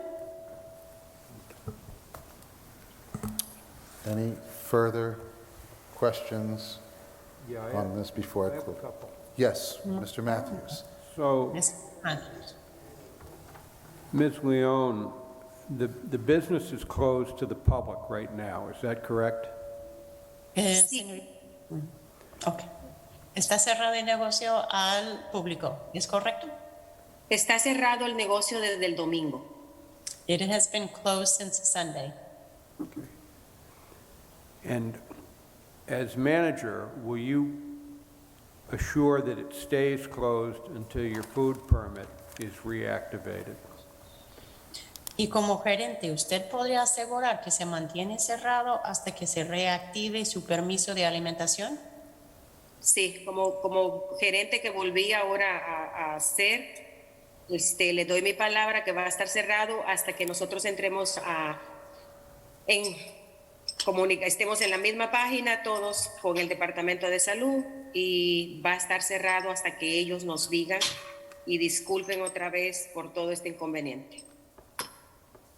So yes, as the manager, returning as a manager, I give you my word it will be closed until we are all on the same page as the Department of Health, and will be closed until they indicate and tell us that we can open. And again, I am sorry for all of this inconvenience. And you know that this board may suspend the liquor license. Is that correct? Usted sabe que esa junta podría suspender su licencia de alcohol, ¿es correcto? Sí, lo entiendo, y ustedes están en lo que ustedes decidan hacer. Están en sus manos. Lo único que puedo decir, todo fue un malentendido para nosotros y disculpas.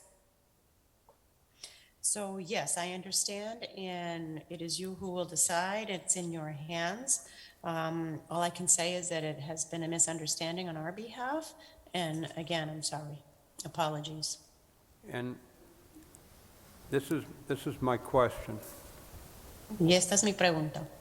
If this board suspends the liquor license, will you respect that and make sure that there is no sale, delivery, or consumption of alcohol at the restaurant until such time as the license is reactivated? Entonces, si la Junta decide suspender su licencia de alcohol, ¿usted respetará esto y asegurar que no habrá ninguna venta, entrega ni consumir al restaurante de alcohol hasta que la licencia se reactive? Le doy mi palabra. Será así hasta que ustedes decidan lo que quieren hacer. No se venderá alcohol ni nada que tenga que ver con alcohol. Le doy mi palabra como mujer. I give you my word, it will be as such, and we will not do it, serve or sell any alcohol until the board decides otherwise. I give you my word. Thank you. Gracias. Any further questions from this board? Más preguntas de parte de la Junta. Mr. Keene. Who's the insurance carrier? ¿Quién carga el seguro? El seguro, ¿cuál seguro? Which insurance? What type of insurance, liability? Or Yeah, liability. You have, do they know you've been shut down? Just a moment, please. Es un seguro de responsabilidad. ¿Usted sabe quién lo lleva? Oh, la responsabilidad del building la lleva Francisco. Es un seguro. Oh, el seguro. Todo eso lo lleva en cuenta. No tengo el nombre ahora mismo, tengo tantas cosas en mi cabeza, pero lo que es el contador se lleva el procedimiento de los seguros. Ahora mismo no me viene a la mente el nombre. Right now, I can't remember the name of the insurance. The accountant is the one who kind of takes care of all of those proceedings. And right now, I have so many things in my head, I don't remember the name. Okay. Do they know you've been closed? ¿Sabe seguro que el restaurante ha sido cerrado? No puedo, la verdad que no puedo responderte eso. No sé. I honestly can't answer that. I don't know. Okay. Do you think they're okay with insuring you when you've stayed open after the cease and desist? ¿Y ustedes creen que están bien con darles seguro después de que ustedes se quedaron abiertos después de la orden de cesar y desist? no sé qué responder, pero pienso que no sé qué responder. I don't know how to answer that. I don't know what to answer. Okay, you need a insurer to have a liquor license. You need a what, I'm sorry? An insurer? You do need insurance to be bonded, right? Usted sí necesita un seguro para vender licor. Tiene que ser, I'm not sure if I know the word for bonded in Spanish. One moment, please. Garantizado.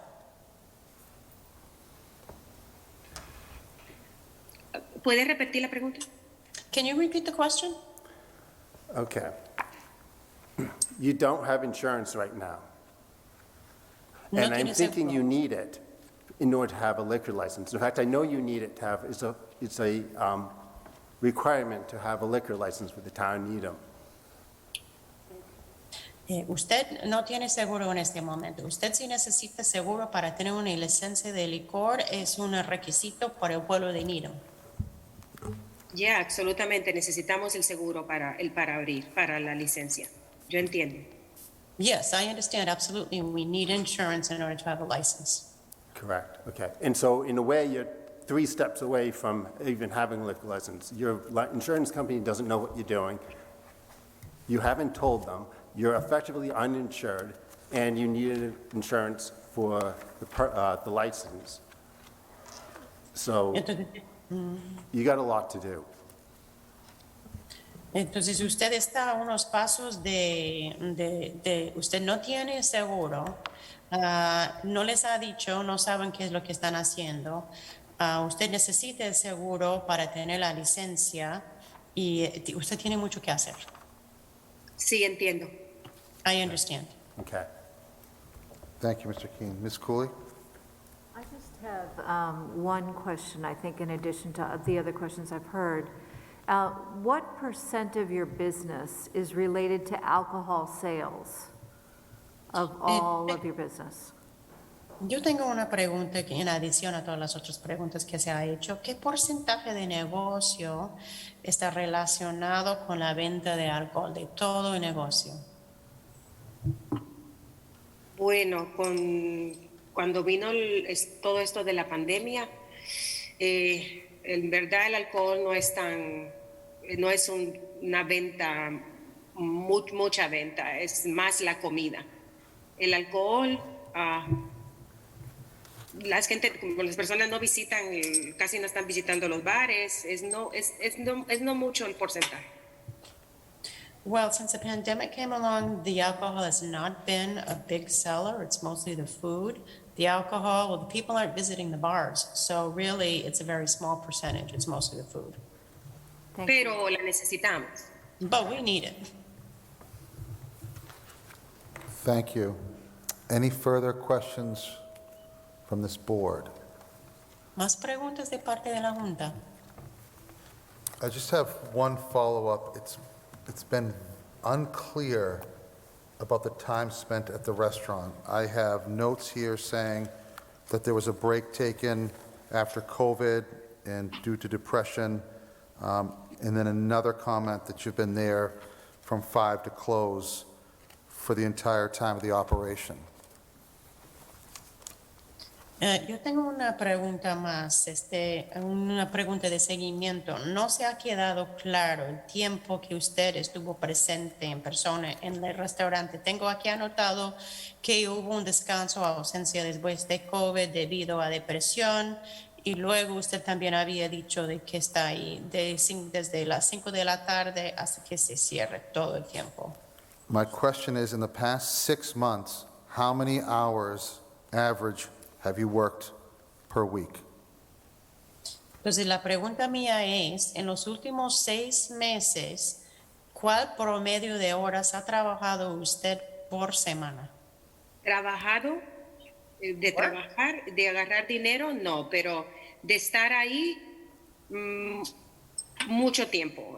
Vuelvo a repetir, mis hijos siempre están ahí, comen ahí, entro y salgo, y he estado mucho tiempo. So they're earning money? No. But being there all the time. I'm always there. My kids are always there. They're eating there. I'm in and out. I've been there a long time, a lot. Thank you. Gracias. And with that, we will stop the questioning and testimony. I'm going to turn it over to the board for discussion. Mr. Matthews. Ahora con eso voy a parar las preguntas de la Junta y el testimonio. Lo paso a la Junta para platicar. Mr. Matthews, actually, before I do that, Mr. Matthews. Before I'd wanted to find out if council or town manager or anyone else wanted to put in any additional evidence in relation to the concerns that the town has about this, particularly some of the questions have to do with the way that the business is organized. And, you know, some of us were here at the hearing about 2 years ago, April of 2019, when Mr. Saya and Leona and Francisco came in to apply for the license. Hold on, I think we need a translation. Sure. Thank you. Una pregunta antes de pasarlo a la Junta para la plática.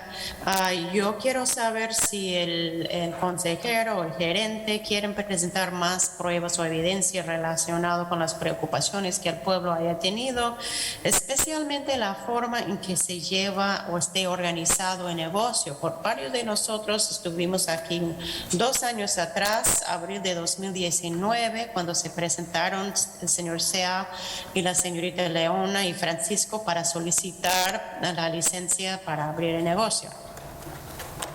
And the principal presenter for the license for the applicant was Mr. Saya, the owner of the corporation.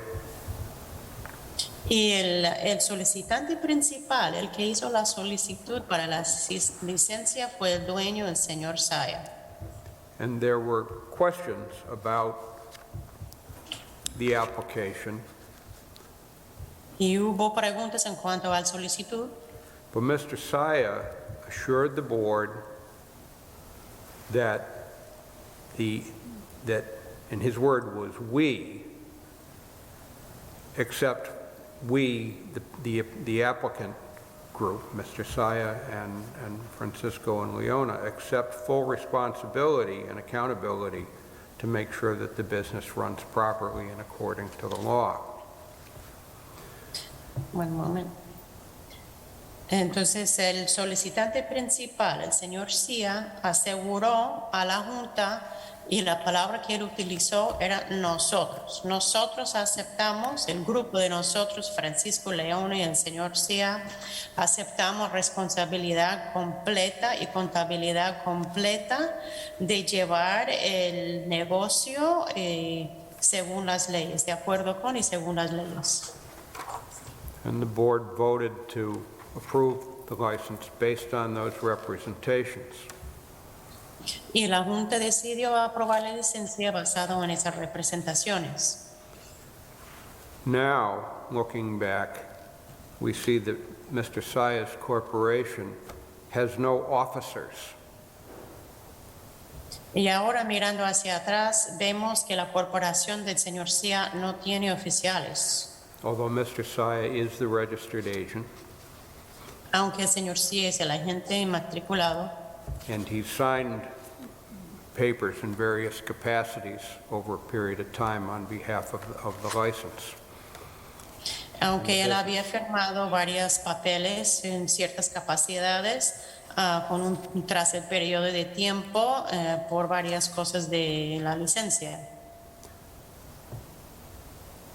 But the records that, in looking at this, the records in the Selectmen's liquor file don't fully appear to match up with the licensing information that's in the Board of Health's file.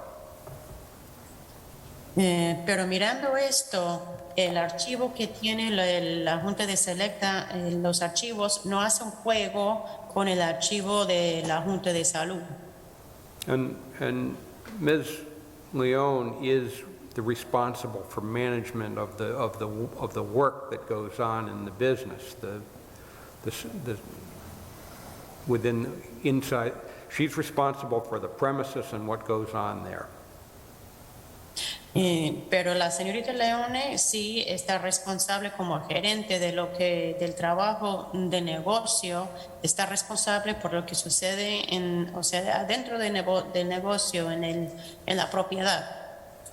But for the organization of the business, my understanding from what's been said and from what the evidence here is today is that Mr. Saya is the owner, and he's responsible for that part of the operation of the business. And he was on notice of the violation, but took no action, that he is on notice of this hearing tonight, but is not here. And that there may be other defects, including failure to file some required forms that the organization is supposed to file with the Commonwealth. I'm sorry, I'm going to go ahead and interpret. Entonces, pero para la organización del negocio, yo tengo comprendido y aquí ha sido dicho de que el señor Sia, y con la evidencia que se presenta aquí hoy, él es el dueño y él es responsable por esa porción de la operación de negocio. Él está en la noticia de las violaciones y no había tomado acción. Y también está en noticia de esta audiencia y no está presente. También puede ser que hay más deficiencias incumplidos en el archivo. So my question really is to Mr. Heap or to Tim or the town manager. Is there any additional information that they want to put into the record in order that because this to me seems to be a problem, and that how to document what their concerns and give us some guidance how to proceed. No, thank you. Just hold on a minute, Attorney Heap, please, for the translation. Thank you so much. Entonces, mi pregunta es para el señor Heap o el administrador del pueblo, si quieren entrar más información en el archivo, porque me parece que eso sí ha sido un poco de problema de cómo documentar las preocupaciones suyas y para que nos dé un consejo de cómo proceder y seguir. Attorney Heap. Thank you, Mr. Chair, and Mr. Matthews. When we first started working with the Board of Health on the order, Gracias, señor presidente, el señor Matthews. Cuando primero comenzamos a trabajar con la Junta de Salud en la demanda, en el orden, we took a look at the corporate filings on file with the Secretary of the Commonwealth. Entonces miramos los archivos de corporación que han sido entregados con la secretaria del estado de Massachusetts. And as Mr. Matthews pointed out, the corporate structure is unusual in that Matthew Saya is the only officer identified. Entonces, como el señor Matthews había identificado, la estructura de la corporación es un poco diferente en el sentido de que el señor Sia es el único oficial anotado. In addition to that, the corporate filings are out of date. The most recent annual report filed by Poet King Restaurant Group was filed in 2019. Entonces, en adición a eso, los archivos de la corporación están fuera de su fecha. El más reciente que están en el archivo de Poet King están en 2019. And I have with me tonight copies of all of the records that are available from the Secretary of the Commonwealth's Corporations Division, which we can include as part of the record if the board is so inclined. Y también yo tengo junto conmigo todas las copias de todos los archivos de la Secretaría del Estado de Massachusetts de la División de Corporación que se puede incluir en el archivo si la Junta desea. And I'd note that those documents just reference are part of tonight's record. Y voy a anotar que esos documentos hacen referencia al archivo de esta noche. Tim, did you, your visits from your department, health agents, did you ever speak with Ms. Leon or note her present?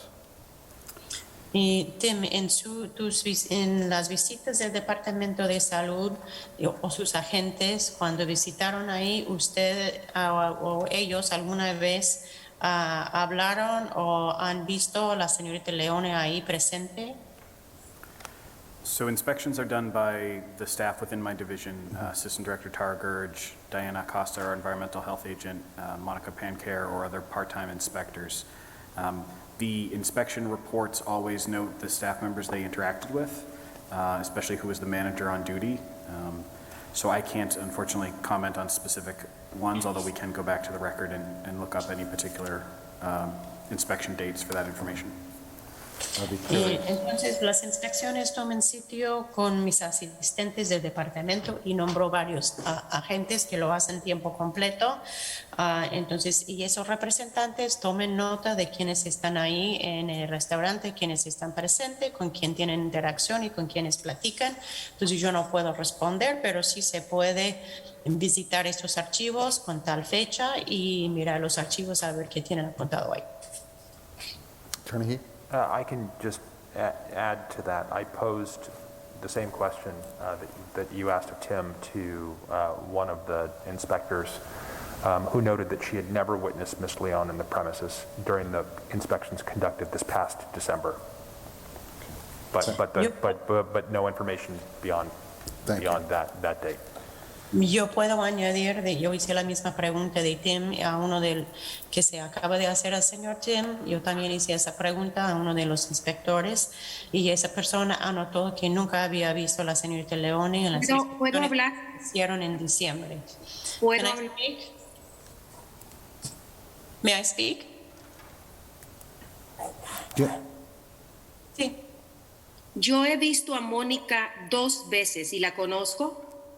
La última vez que llegó a la inspección no la vi, pero las 2 veces anteriores he visto a Mónica y he hablado con ella.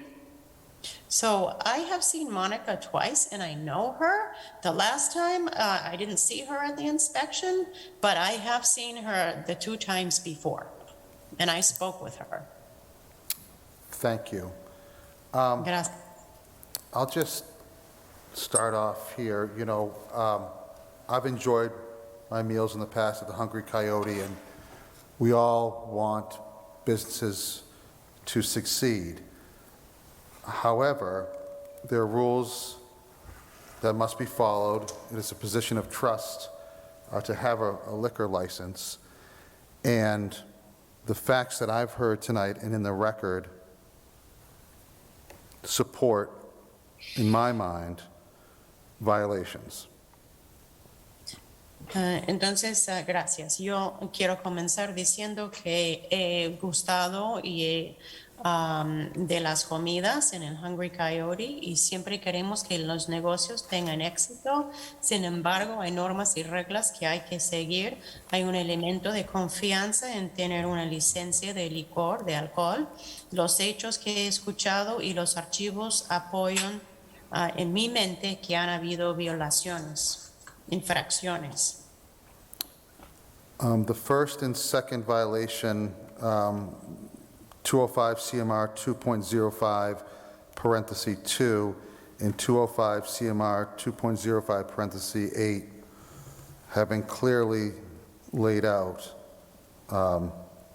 in tonight's hearing.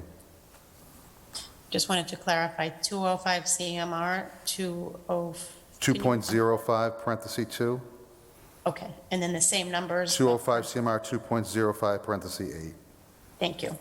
Entonces yo quiero anotar y decir de que las infracciones 205 CMR 2.05 entre paréntesis 2, también 205 CMR 2.05 entre paréntesis 8 han sido expuestos con claridad en esta audiencia. It is unclear to me, based on the testimony this evening, how this restaurant is run, where the owner is, and the overall operations of the Hungry Coyote. And because of that, I think we need to relook at how this business is structured, who is the person in charge, and after a violation, who should be in charge of the license. Okay, one moment. Entonces, lo que se me queda no claro, basado en todo el testimonio que hoy se ha dado, cómo este restaurante se opera, quién es el dueño, quién hace las operaciones generales del Hungry Coyote, y debido a eso yo creo que hay que mirar de nuevo la estructura, cómo está este negocio, cómo tiene su estructura, quién está a cargo, y después de las infracciones, quién debe de llevar cargo, estar en cargo de la licencia. So that is something for the board to decide this evening. And before I open it up for board discussion, I do want to ask if there's anything further that wants to be asked, or as Mr. Matthews asked, is there anything further from Tim, Kate, or Attorney Heap that they wish to put in the record before we get to board deliberation? Entonces, esto es una decisión que esta tarde la Junta tomará, y antes de hacer esto, antes de que decida la Junta, quiero saber si hay más preguntas o también de parte de Tim, Kate, el señor Heap, que quieren entrar en el registro. Thank you, Mr. Chair. Nothing further? Nothing further. Okay, I would No. ask that Ms. Leon, thank you for coming and giving testimony. I think we can move to the attendees, is that, or the, back into the attendees? Entonces, gracias, señorita Leone, por asistir y por dar su testimonio, y ahora podemos pasar a las personas que están asistiendo. Hold on one moment. Un momento. Just considering whether we ought to keep the translator present for our deliberations, just to ensure that the licensee... No, absolutely. And this would be akin to if someone were here tonight at the table, we would then ask them to step back into the audience as we deliberate as a board. Mr. Matthews? Let me just ask the question, if Ms. Leone is muted from here, then she can hear whatever, we can make sure that she'll be able to hear whatever the translator is saying. Does that make sense to leave her in the room? Sure, either that or an attendee, either way, so she can hear the translator is fine. Yeah, okay. Están preguntando si el intérprete debe de quedar presente. Están decidiendo que sí, que usted podría apagar su micrófono, pero puede seguir escuchando toda la interpretación que yo voy a hacer. Whatever accomplishes that goal. I think we want the same thing. Que llegue a la meta. Thank you. Thank you. Okay, board discussion on this. La práctica de la Junta.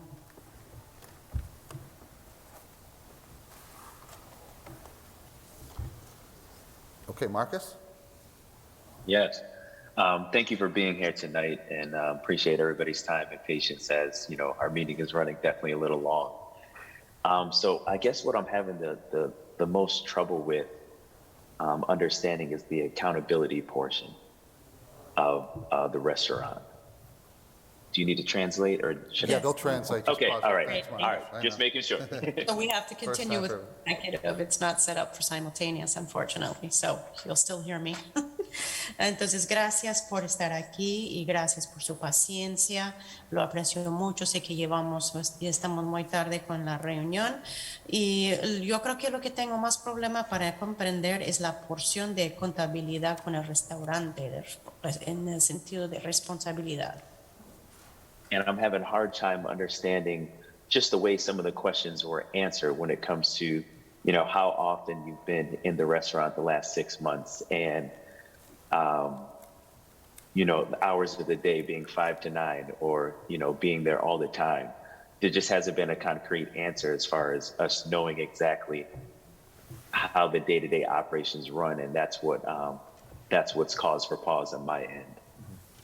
Y entonces, lo que tengo dificultad para comprender, también cómo fueron contestadas las preguntas en cuanto a con qué frecuencia y cada cuándo estuvo en los últimos 6 meses en el restaurante. Por ejemplo, decía que siempre estuvo ahí o decía que de 5 a partir de las 5 de la tarde.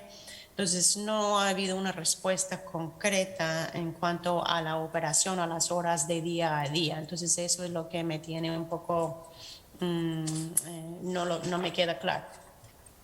And as our chair, Matt Burley said, I think just re-looking at the structure and the operational status of Hungry Coyote is something that I'm leaning towards as well, just to make sure that if we are functioning, this is open. You know, after passing all of the, after the suspension, you know, and coming up to terms with all the violations and the health code standards, just making sure we have the proper channels in place on a day-to-day as to who's going to be doing what, where, when, how, and why. Entonces, como el presidente Mark Burley había mencionado, mirar de nuevo la estructura y la operación, el estado de esto.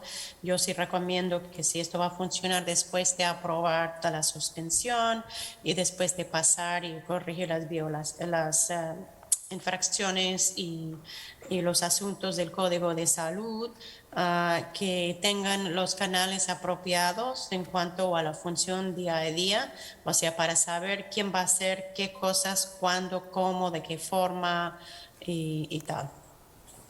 Thank you so much. Thank you. I agree, and I just want to be clear, this is separate from the food permit. So our decision and discussion tonight about manager or of the license, it will be separate from the establishment being able to open under the Board of Health regulations if everything is complied with. For food only. Entonces, yo For estoy de food acuerdo, only. quiero Right, aclarar que esto es aparte del permiso de alimentación. Nuestra decisión y plática en cuanto al gerente y su licencia es separado de poder renovar la licencia para poder llevar el negocio, abrir el negocio. For food only. Solamente para el alimento. So what I'd like to do to move this along is the first part of this hearing is to determine if there is an existence of a violation.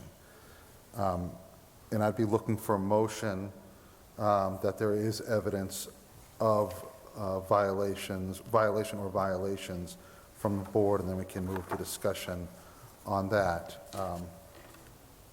Entonces, esta primera porción de ahora, de esta audiencia, es determinar si existen infracciones o una infracción y si también hay prueba y evidencia de las infracciones para seguir adelante con el asunto de la salud de la Junta. I believe council have a proposed recommended. Yes, and I will read that motion, or Ms. Cooley? Voy a leer la moción. I can certainly read it if you'd like. We do have a proposed motion from council. Move that Tenemos una moción. Sorry. Tenemos una moción sugerida por el abogado, el consejero. Move that the Select Board find sufficient evidence that Poet King Restaurant Group LLC, doing business as the Hungry Coyote, located at 1185 Highland Avenue in Needham, and its licensed manager violated, let me let you translate that. Thank you very much. La Junta Selecta, en cuanto al asunto del Poet King Restaurant LLC, también conocido como Hungry Coyote, ubicado en 1185 Highland Avenue en Needham, identificado con las infracciones de licencia. Bullet 1. I'm sorry, Ms. Cooley, if you could just add "and so fines."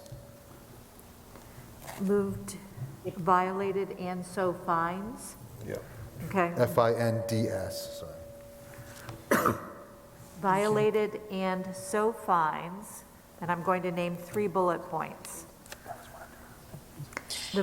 Entonces, y así se encuentra First, 205 CMR 2.05 parentheses 2, permitting an illegality to occur on premises, to wit, failure to comply with the summary suspension order of the Town of Needham Public Health Division dated December 31, 2021. Okay, one moment, that's a lot.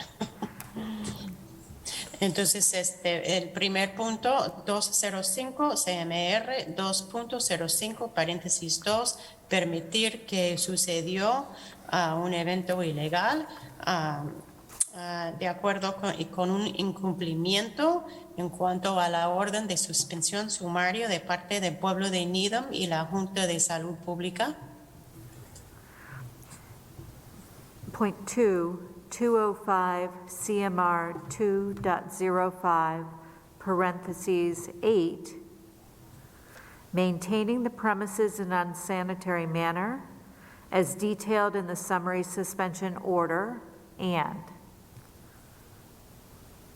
Thank you for the pause. 205 CMR 2.5 paréntesis 8, mantener en el sitio de negocio en un estado no sanitario y como detallado en el sumario de suspensión. I'm sorry, at the end.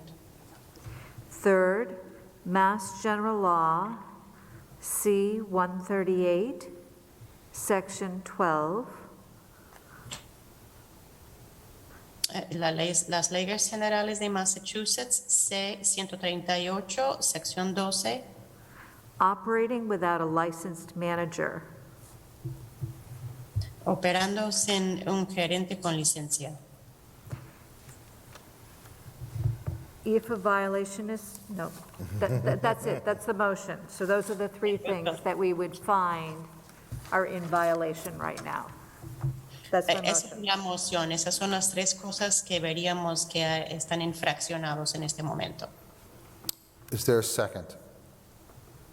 ¿Hay una segunda moción? Discussion on this motion. Ms. Cooley. Platicamos la moción. I just, there was a choice in the third bullet, and I actually selected the option for operating without a licensed manager. I'm concerned, after the discussion we've heard tonight, with whether Ms. Leon is on premises a sufficient amount of time to be considered, in our estimation, the licensed manager at the property. So I just wanted to state that. Entonces, hubo una opción en el tercer punto. La cuestión es que si la señorita Leone está presente tiempo suficiente para ser considerado como gerente del local. Thank you, Ms. Cooley. Any further discussion on this motion? Yeah. Más Yes, plática. Mr. Matthews. Sí, el señor Matthews. I want to say that I know how important the business is to Leona and Francisco and how hard they work at it. And I appreciate Leona's expression of remorse about the violations and non-compliance with the order. I think I should wait for the translator. Yeah, go ahead. Thank you so much. Yo quiero decir ahora, yo sé qué tan importante es el negocio para Leone y Francisco y qué tan fuertes y duro han trabajado en ello. Y aprecio también la expresión de parte de Leona en cuanto a su remordimiento de lo sucedido con las infracciones y incumplimiento del orden. And the pledge to abide going forward with lawful orders of town agents, the Board of Health, and this board is important. Y el juramento de estar en obediencia de aquí en adelante a una orden legal con la Junta de Salud Pública y también con esta Junta. And that pledge points to a much better future for this business if it can make it through what is going to be a difficult stretch in the near future. Y esta promesa indica de que este negocio tendrá un futuro mejor y más exitoso si puede sobrepasar por esta temporada. The board wants to see licensees succeed. La Junta quiere ver que los que tienen licencia tengan éxito. But they have to follow the law. Pero tienen que cumplir con la ley. The violations are proven. Y las infracciones han sido probados. And frankly, and the default of Matthew Saya regarding his commitment and obligations Y el defecto del señor sí en cuanto a su compromiso y obligaciones requires action to try to set this structure of this business and its operation on a better course. requiere acción de su parte para poder poner una estructura a este negocio y ponerlo bien en su camino. Thank you. Gracias. Any further discussion on this motion? ¿Hay más plática en esa moción? Okay, hearing none, we come to the vote. Mr. Y ahora Keane? vamos. Yes. Ms. Cooley? Yes. Mr. Matthews? Yes. Mr. Nelson? Yes. And the chair votes yes. Y la So- Junta decide que sí. Now we are on to the second phase, which is what we are going to do due to the violations. Council has suggested a suspension for a period of 30 days, commencing with the Needham Board of Health when they reinstate the license. Entonces, ahora pasamos a la próxima etapa de cómo hacer con esas infracciones. El consejero o el abogado ha sugerido una suspensión de 30 días, comenzando con cuando la Junta de Needham de Salud reinstala la licencia. And I guess where I'm at as far as a licensed manager is I would like to reopen this and have Mr. Saya and the licensee come back in with a filing demonstrating that they're capable. And that, I'm not trying to preclude, and maybe we can discuss this, I'm not trying to preclude Ms. Leon from serving, but I would want a full discussion, because at this time I am doubtful of her serving in that capacity.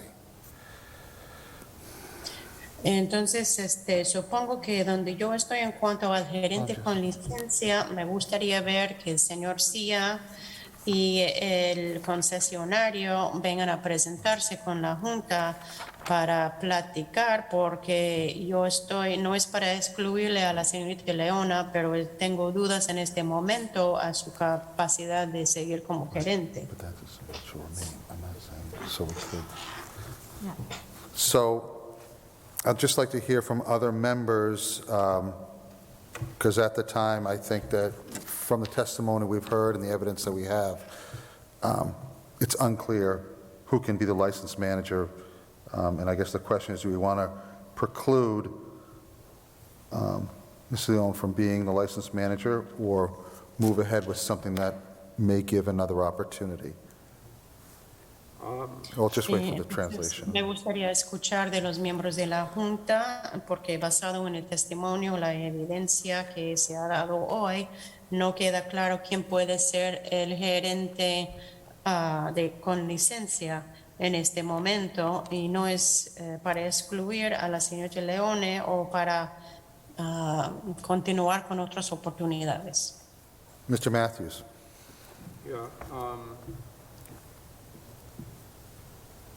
I don't personally feel I want to preclude Ms. Leone from being a manager based on this. We know, but I think a lot of the work that needs to be done, if Mr. Saya was here, it's really his company. He has the authority and the responsibility to square this off. And it isn't, when I talk about the organization, it isn't just a bunch of papers in a file. These are the rules that when they're in place and people follow them, that you know who's responsible, who's accountable, and you don't have the kinds of arguments and misunderstandings that brought us here tonight. If Mr. Saya were here, I would recommend that he and his company get a qualified attorney to help him restructure the corporation to the plan that he really intends it to operate under, to propose a qualified manager, which might be Ms. Leone or it might be some other person, to have a managing officer within his company be on record with the corporations department so that we don't have any problems of his not being available or responding personally to communications, and to make sure that take actions to make sure that the record ownership and licensing of everything to do with the restaurant is in a consistent structure, both in the health department and in the select board's alcohol licensing records. So that's what needs to happen. And I guess my question really goes to it would seem to make sense to suspend the license for a period of time until that happens. Now, I understand, and I'm going to stop because I'd like the translator to be able to. Sorry. If you need me to roll that all back, we'll start over again. Okay. El señor dice de que no siento que yo quiera excluir a la señorita Leone como gerente basado en esto hoy. Pienso que mucho del trabajo que hace falta, si el señor Lía estuviera aquí, el negocio es suyo, él tiene la autorización y la responsabilidad. Eso no quiere decir que simplemente es cosa de papeles. Son reglas y normas que hay que seguir y hay que saber quién es responsable. Si uno supiera quiénes son los responsables por X cosa y seguir las leyes, no habría ese malentendido ni esas discusiones y peleas que hemos tenido esta noche. Entonces, si el señor Cia estuviera aquí, yo recomendaría que él fuera a contratar a un abogado para tener una reestructura de su corporación,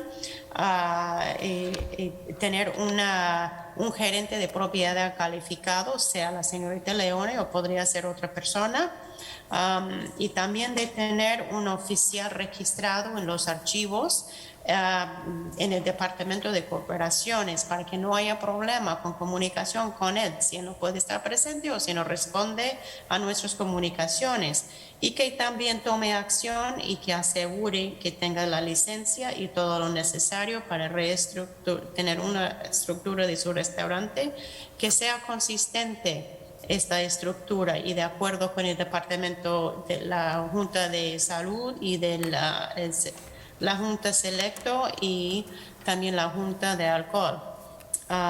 Entonces, yo pienso que tiene sentido suspender esto hasta que esto tome sitio. Thank you. But the question is, we don't know, Mr. Saya is not here, so we can't say that to him right now. But the question is, should the license be suspended for a period of time for that process to be initiated? And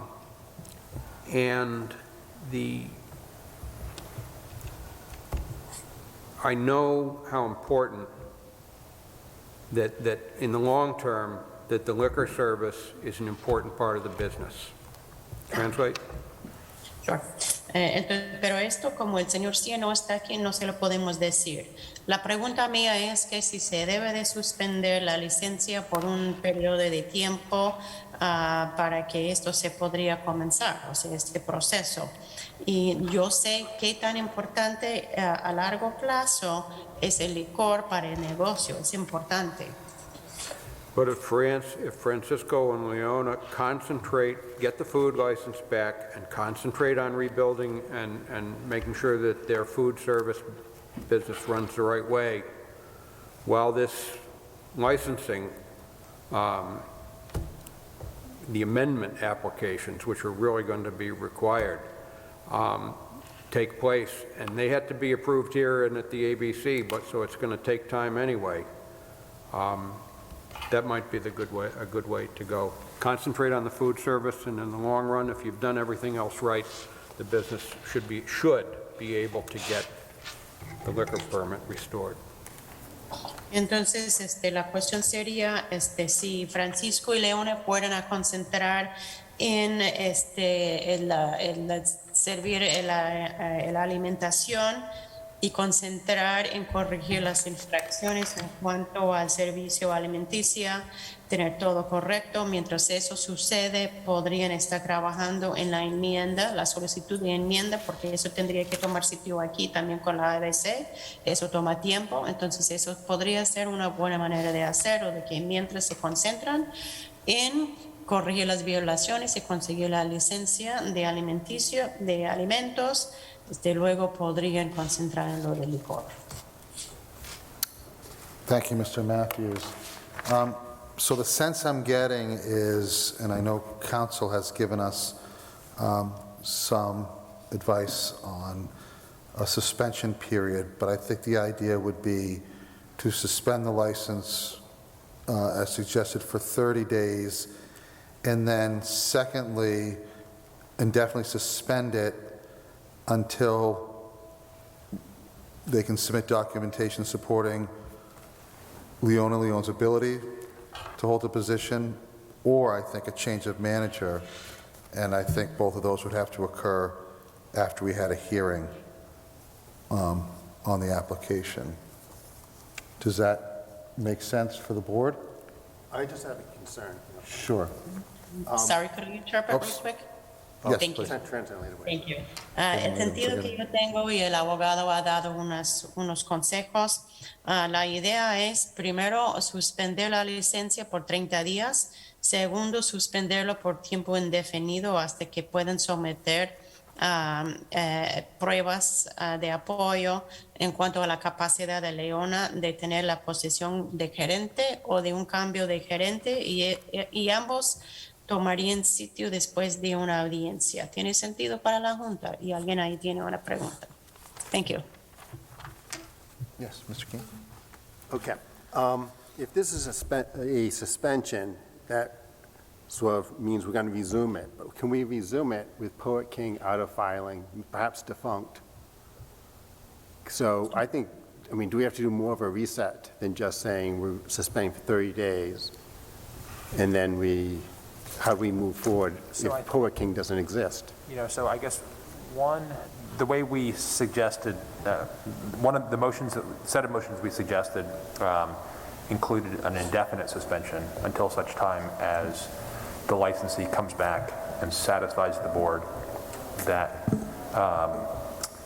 it has a manager in place who will responsibly manage the premises in accordance with the license. So I think that I was intended to provide the board some comfort that there will be no liquor served or alcohol served at the premises until the licensee comes back before the board with a suitable filing and attempts to convince the board that the situation has been remedied. Okay. I'm comforted that, at least as Leona said, alcohol. I'm sorry, translate. I'm sorry. Thank you. But I'm sorry, I couldn't catch all of the question. If you could repeat his question a bit clearer for me, please. My question? Yes, please. All right, the question was, at the end of a suspension, if it's a 30-day suspension, we can't just reset and resume if Poet King doesn't exist anymore. Ok, thank you. Entonces, la pregunta mía es que no podemos, después de la suspensión, cuando termine, no podemos recomenzar y seguir adelante como si no existiera Poet King. Entonces, ¿cómo seguiríamos adelante? Entonces, el abogado había dicho que una de las mociones había sugerido una suspensión indefinida mientras la persona con la licencia de negocio puede dar satisfacción a la Junta de que hayan tenido un gerente que puede llevar el negocio de acuerdo con la licencia, que no habrá licor servido hasta que el concesionario puede convencer la Junta, o sea, haciendo una solicitud ante la Junta y puede convencerles de que pueden llevar el negocio según las leyes. I don't know if that answered your question. Kevin, did that? Yes, thank you. Sure. Sí, esto contestó su pregunta y dice que sí. Thank you. So I would suggest that we move forward with a motion, hearing what the board's discussed and what town council has recommended. And if there's a motion in this form, that can be seconded and we can discuss. So is there a motion to move that the Select Board pursuant to Mass General Law, Chapter 138, Sections 23 and 64, forthwith suspend Poa King Restaurant Group, LLC, doing business as the Hungry Coyote, located at 1185 Highland Avenue in Needham, as follows? Y entonces yo sugiero que movemos con la moción de lo que ha platicado la Junta y el abogado del pueblo. Hay una moción en este formulario que se puede secundar en cuanto a las leyes generales de Massachusetts 138 y 2364 de suspender Poet King Restaurant Group LLC ubicado en 1185 Highland Avenue. Thank you. Suspend the license for a period of 30 days. Suspender la licencia por un periodo de 30 días. Now, Attorney Heap, there's a question if it should be immediate so that they can't still be in operation and serve liquor, or if it should start once the food establishment permit is issued. Una pregunta, señor abogado, en cuanto a la suspensión, el periodo.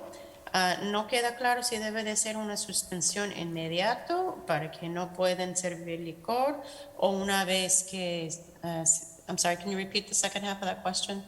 Or once? Or once they reopen. O una vez que reabren su negocio. Just give me, if you, Mr. Chair, if you could give me 10 that's seconds, fine. I think I can draft my way around this, Okay. this question. Si me permite unos minutos, yo puedo dar una respuesta a la pregunta.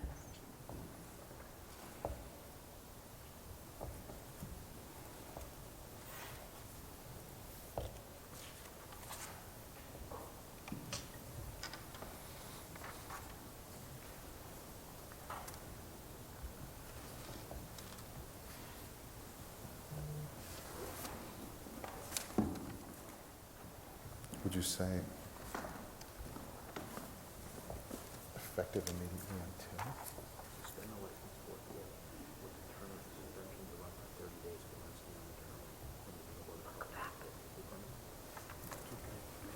Okay, thank you.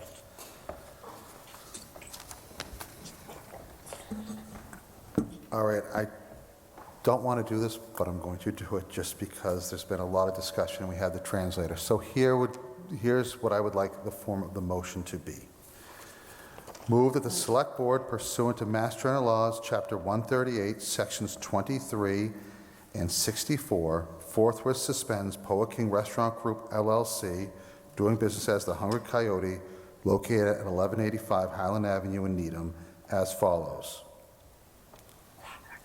Y entonces voy a hacer lo siguiente, aunque no quiera, tenemos mucha plática y también tenemos al intérprete, pero vamos a poner una moción de que se suspende la licencia según las leyes generales de Massachusetts 138, 23 y 64, suspender licencia de Poet King Restaurant Group LLC, también conocido como Hungry Coyote, ubicado en 1185 Highland Avenue en Needham, con lo siguiente.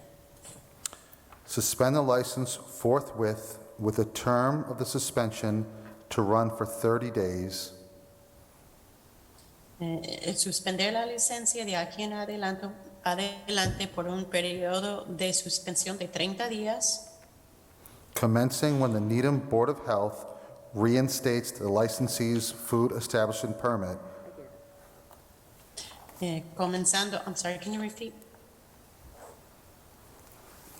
I'm sorry, can you repeat? Yep. Commencing when the Needham Board of Health reinstates the licensee's food establishment permit. Thank you. Comenzando cuando la Junta de Salud Pública de Needham reinstala la licencia de alimentación para el restaurante For violating 205 CMR 2.05 parenthesis 2.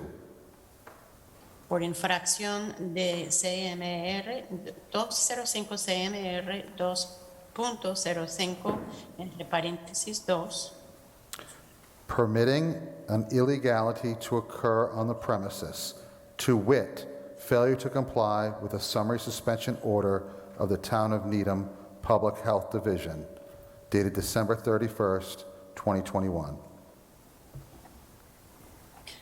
Permitiendo que una ilegalidad tome sitio, por ejemplo, incumplimiento de una orden sumaria de suspensión del pueblo de Needham, la Junta de Departamento de Salud, con la fecha de 31 de diciembre. And 205 CMR 2.05 parenthesis 8, maintaining the premises in an unsanitary manner as detailed in the summary suspension order. Y también 205 CMR 2.05, entre paréntesis 8, mantener el local en una forma no sanitario antihigiénico, como detallado en el sumario de suspensión.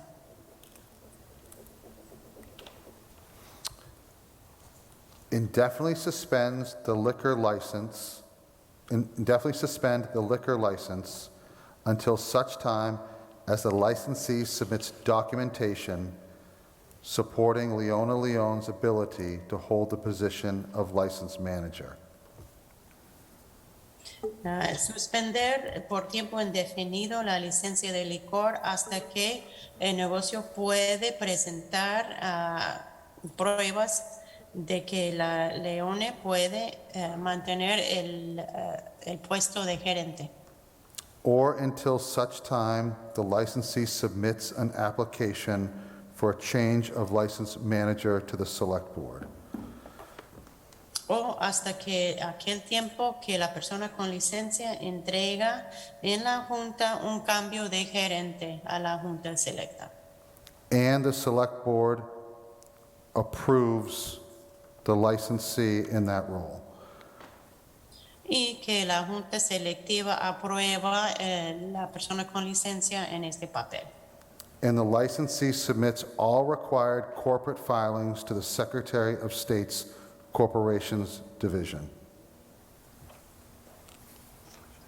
Y que la persona con licencia somete todos los requisitos archivados de corporación de la Secretaria del Estado, su división de corporaciones. Provided, however, that in no case shall the license be suspended for a period shorter than 30 days Y provisto, sin embargo, que en ningún caso la licencia será suspendido por menos de un periodo de 30 días from when the Needham Board of Health reinstates the licensee's food establishment permit. de aquella fecha en adelante cuando la Junta de Salud de Needham reinstala la licencia de alimentación. Is there such a motion? ¿Hay una tal moción? We have a motion by Ms. Cooley. Is there a second? Oh, second. Mr. Una Nelson moción with a second. Secundada por. Is there discussion on this motion? Y la plática de esa moción. Hearing none, we come to the vote. Mr. Nelson? Yes. Mr. Matthews? Yes. Ms. Cooley? Yes. Mr. Keen? Yes. And the chair votes yes. And then the third motion, I would like a motion to move that the Select Board authorize the town manager to draft and send notice of the Select Board's decision to the licensee with a copy to the Alcoholic Beverages Control Commission, and you should put Poet King Restaurant Group as the owner, or is that sufficient? Sure. Okay. And Poet King Restaurant Group as the owner. Y también han votado y todos han dicho que sí. Y la tercera moción es una movida para autorizar al gerente del pueblo de notificar a la Junta de Selecta con una copia también y entregar una copia de licor al Comité de Control de Bebidas y Alcohol con el nombre como dueño Poet King Restaurant Group. Moved by Ms. Cooley, seconded by Mr. Nelson. Any discussion? Hearing none, we come to the vote. Mr. Nelson? Aye. Mr. Matthews? Aye. Ms. Cooley? Aye. Mr. Keen? Yes. And the chair votes aye. That is unanimous on all three motions. Thank you to this board, and thank you for translating this difficult hearing this evening, and thank you to Ms. Leone, and we do wish the Hungry Coyote the best of success once everything is cleared up.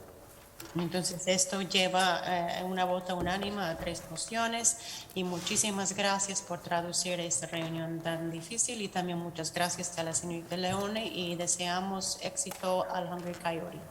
Whatever you need. Oh, yeah, thanks, sure. Let me just find, I'll get it right to you. Next item on the agenda is town manager. I did. Yes.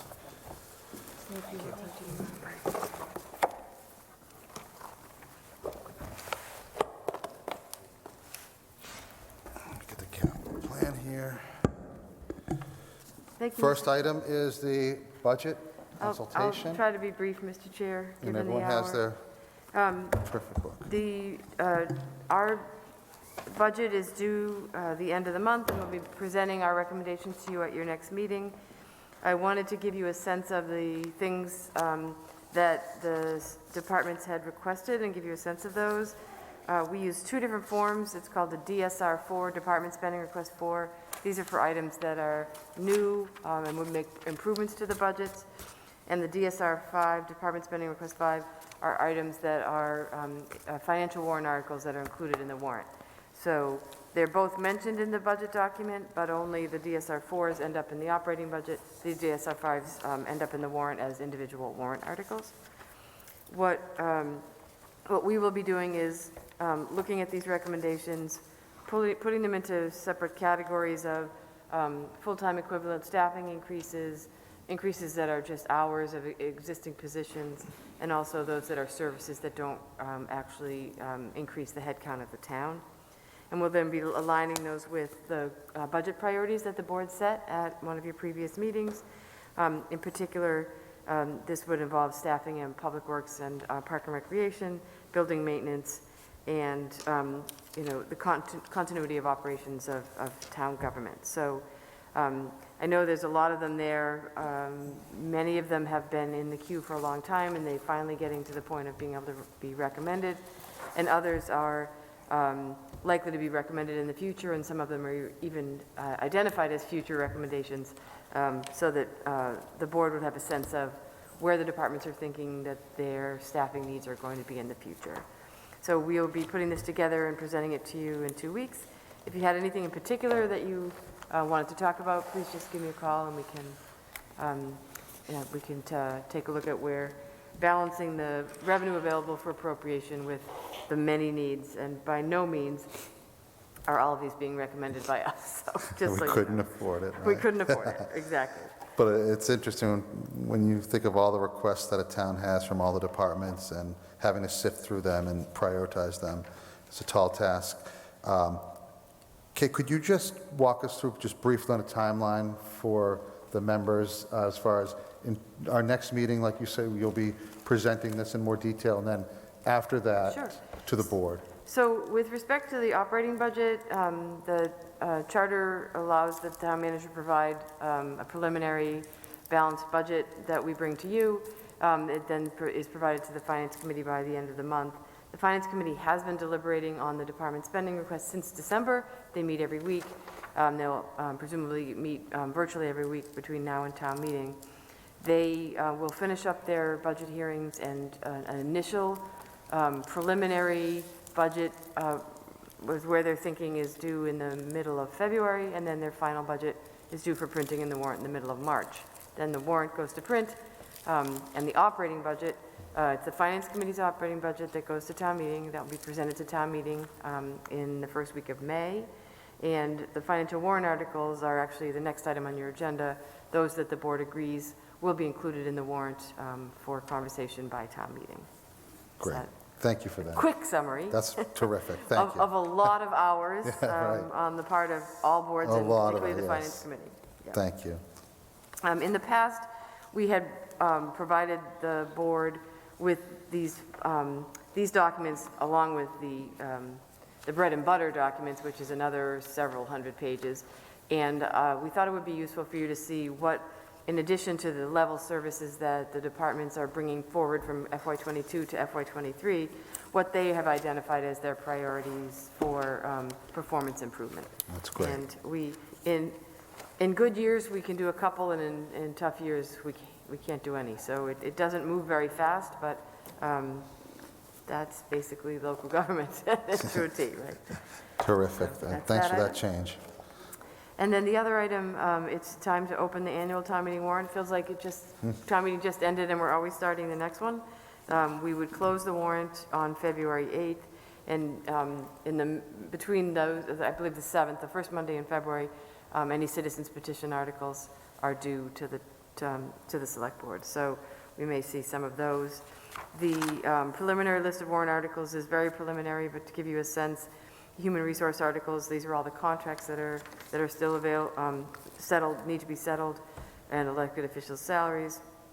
The finance articles are the budgets, but also those items that are financial warrant articles, which we'll continue to refine, and the board will decide whether you want to keep those in the warrant. And then the schedule is that we would then have presentations on these articles all during the spring. I've listed every one of the community preservation articles that were submitted, but some of them are actually being withdrawn, so this will continue to be refined. Not only are some withdrawn, the CPC itself may not move some forward. They are scheduled to consult with you as required under the bylaw. I believe it's March 8th. Capital items as included in the capital plan that you've already talked about. There's a few more that we believe that we're going to be able to fund some of the Tier 2 capital that we just presented to you in December, Tier 1 and Tier 2, and we believe that we'll be able to fund some of the Tier 2, which will be great. We've included all of the reserves in this preliminary, but we don't believe that we'll be funding all of those, so it'll be some additional conversation. And then in the general articles category, we have a street acceptance. We've been trying to work towards the establishment of a stormwater stabilization fund since the beginning of the pandemic, to see if that can get in our workload or whether that would have to be delayed again. The board had heard from the League of Women Voters about the possibility of looking at the way committees are appointed, and those could be both by bylaw and by charter. So we'll have some draft language for you to see if you wanted to move those forward. The Housing Authority composition, this is a true up of, if you remember, the law changed on how the Housing Authority is now composed, but the bylaw still says the old way. So that's really just fixing that. And then the board had spoken to the Director of Public Works about two different general bylaw updates. One is prohibiting household trash disposal in public barrels, and the other is tightening up the snow and ice on the sidewalks that she had brought in the last week. And then there is a request from the Retirement Board to increase the COLA allowance for retired municipal employees. That's a very quick summary, but there's no approval of these today. This is to give you a sense of what's on the warrant. I feel like it's, in a lot of ways, back to business as usual. There's a lot on there, and there could be more, so. And February 8th will be here before we know it, and that was town meeting in a nutshell. Is there a motion for the board to open the warrant for the 2022 annual town meeting? So moved. Motion second. Any discussion? Hearing now, we come to the vote. Marcus? Yes. Kevin? Aye. Mary Ann? Yes. Dan? Aye. And the chair votes aye. Great, thank you. Next item on the agenda, board discussion, goal statement revision, tab 7. As discussed at our prior meeting, we met on January 11th to discuss our goals and modify a couple, or one, it looks like 4.3, and delete 6.1.d, and then added a appointment protocol initiative under 7.4. And the discussion tonight is whether or not, and I'm thinking whether, that we should adopt the revised FY 2022-23 statement. I would move that the board vote to adopt the revised 22-23 statement of goals. Thank you. Is there a second? Second. Any discussion? Yes, Mr. Matthews. Yes, Mr. Chairman, I thought it was a good discussion, and hopefully it's really a couple relatively minor changes, but helps redirect a little bit. So, and it was a good piece of work to do. Thanks. Great. Thank you. Seeing no further discussion, we come to the vote. Marcus? Yes. Kevin? Aye. Mary Ann? Yes. Dan? Yes. And the chair votes aye. Great. And that, any committee reports? I had one, Mr. Chairman. I'll keep You it. have 2 minutes. I'll I want you to please. set the timer. I was going to do that, and you have one as well. Both this committee and some others recently have created study committees of one kind or another, and in the committee's composition adopted an idea of having the people on those committees drawn from other committees. And I think it's good to get input from the other committees. And I'm not suggesting that we change any of the appointments that have been made, but that we might consider, and I'd leave it to you, Mr. Chairman, because there's plenty on the agenda and planning to do, those composition, for all the ones that we supervise, should be changed so that the appointee can either be a member of the committee, such as the Planning Board or the Concom, or a person recommended by that committee. And there's perhaps 2 reasons for doing this, or 3. Some of the committees end up having people basically being drafted for responsibilities that other people have created that are above and beyond what they signed up for. They create serious scheduling problems in some cases. I know that's true of the Housing Committee that Marcus and I serve on, and limit the number of meetings and the pace that the business can do. And also, if you have some designees, and of course it doesn't mean that if there's someone, say, on the planning board that really wants to serve on that committee, they can take the appointment, but if there isn't, then that creates an opportunity for another person in the community who has an interest in planning, say, and in the subject matter area to get involved. So I hope that we might consider making those changes. Thank you. Thank you. I think that has a lot of merit to it, especially considering the amount of committees, and there's more to come as we move forward, and people can only do so much, but of course it wouldn't preclude someone from serving on that committee if they so choose. Any discussion on that? Okay. Ms. Cooley, you have a committee report? I did just want to give a brief report, and Marcus may want to chime in, that Nuwari met last night, the Needham Unite Against Racism Initiative group, and while we did sort of review an update of the community conversations work that a subgroup continues on, we reviewed all the committees and community organizations that have adopted or endorsed the Newari principles and vision for the town. And we also reviewed committees who haven't taken up that matter, and organizations, and determined that there were some that we particularly want to reach out to, and we want to reengage those groups to ask how they are planning to support that work on the part of the town, and to see if there's a way that we can be helpful to them in considering how they might be helpful to the town in furthering those goals. So there is some further work that the committee defined for itself to provide some tools to those groups for those discussions, but we will be pursuing that. Great, thank you.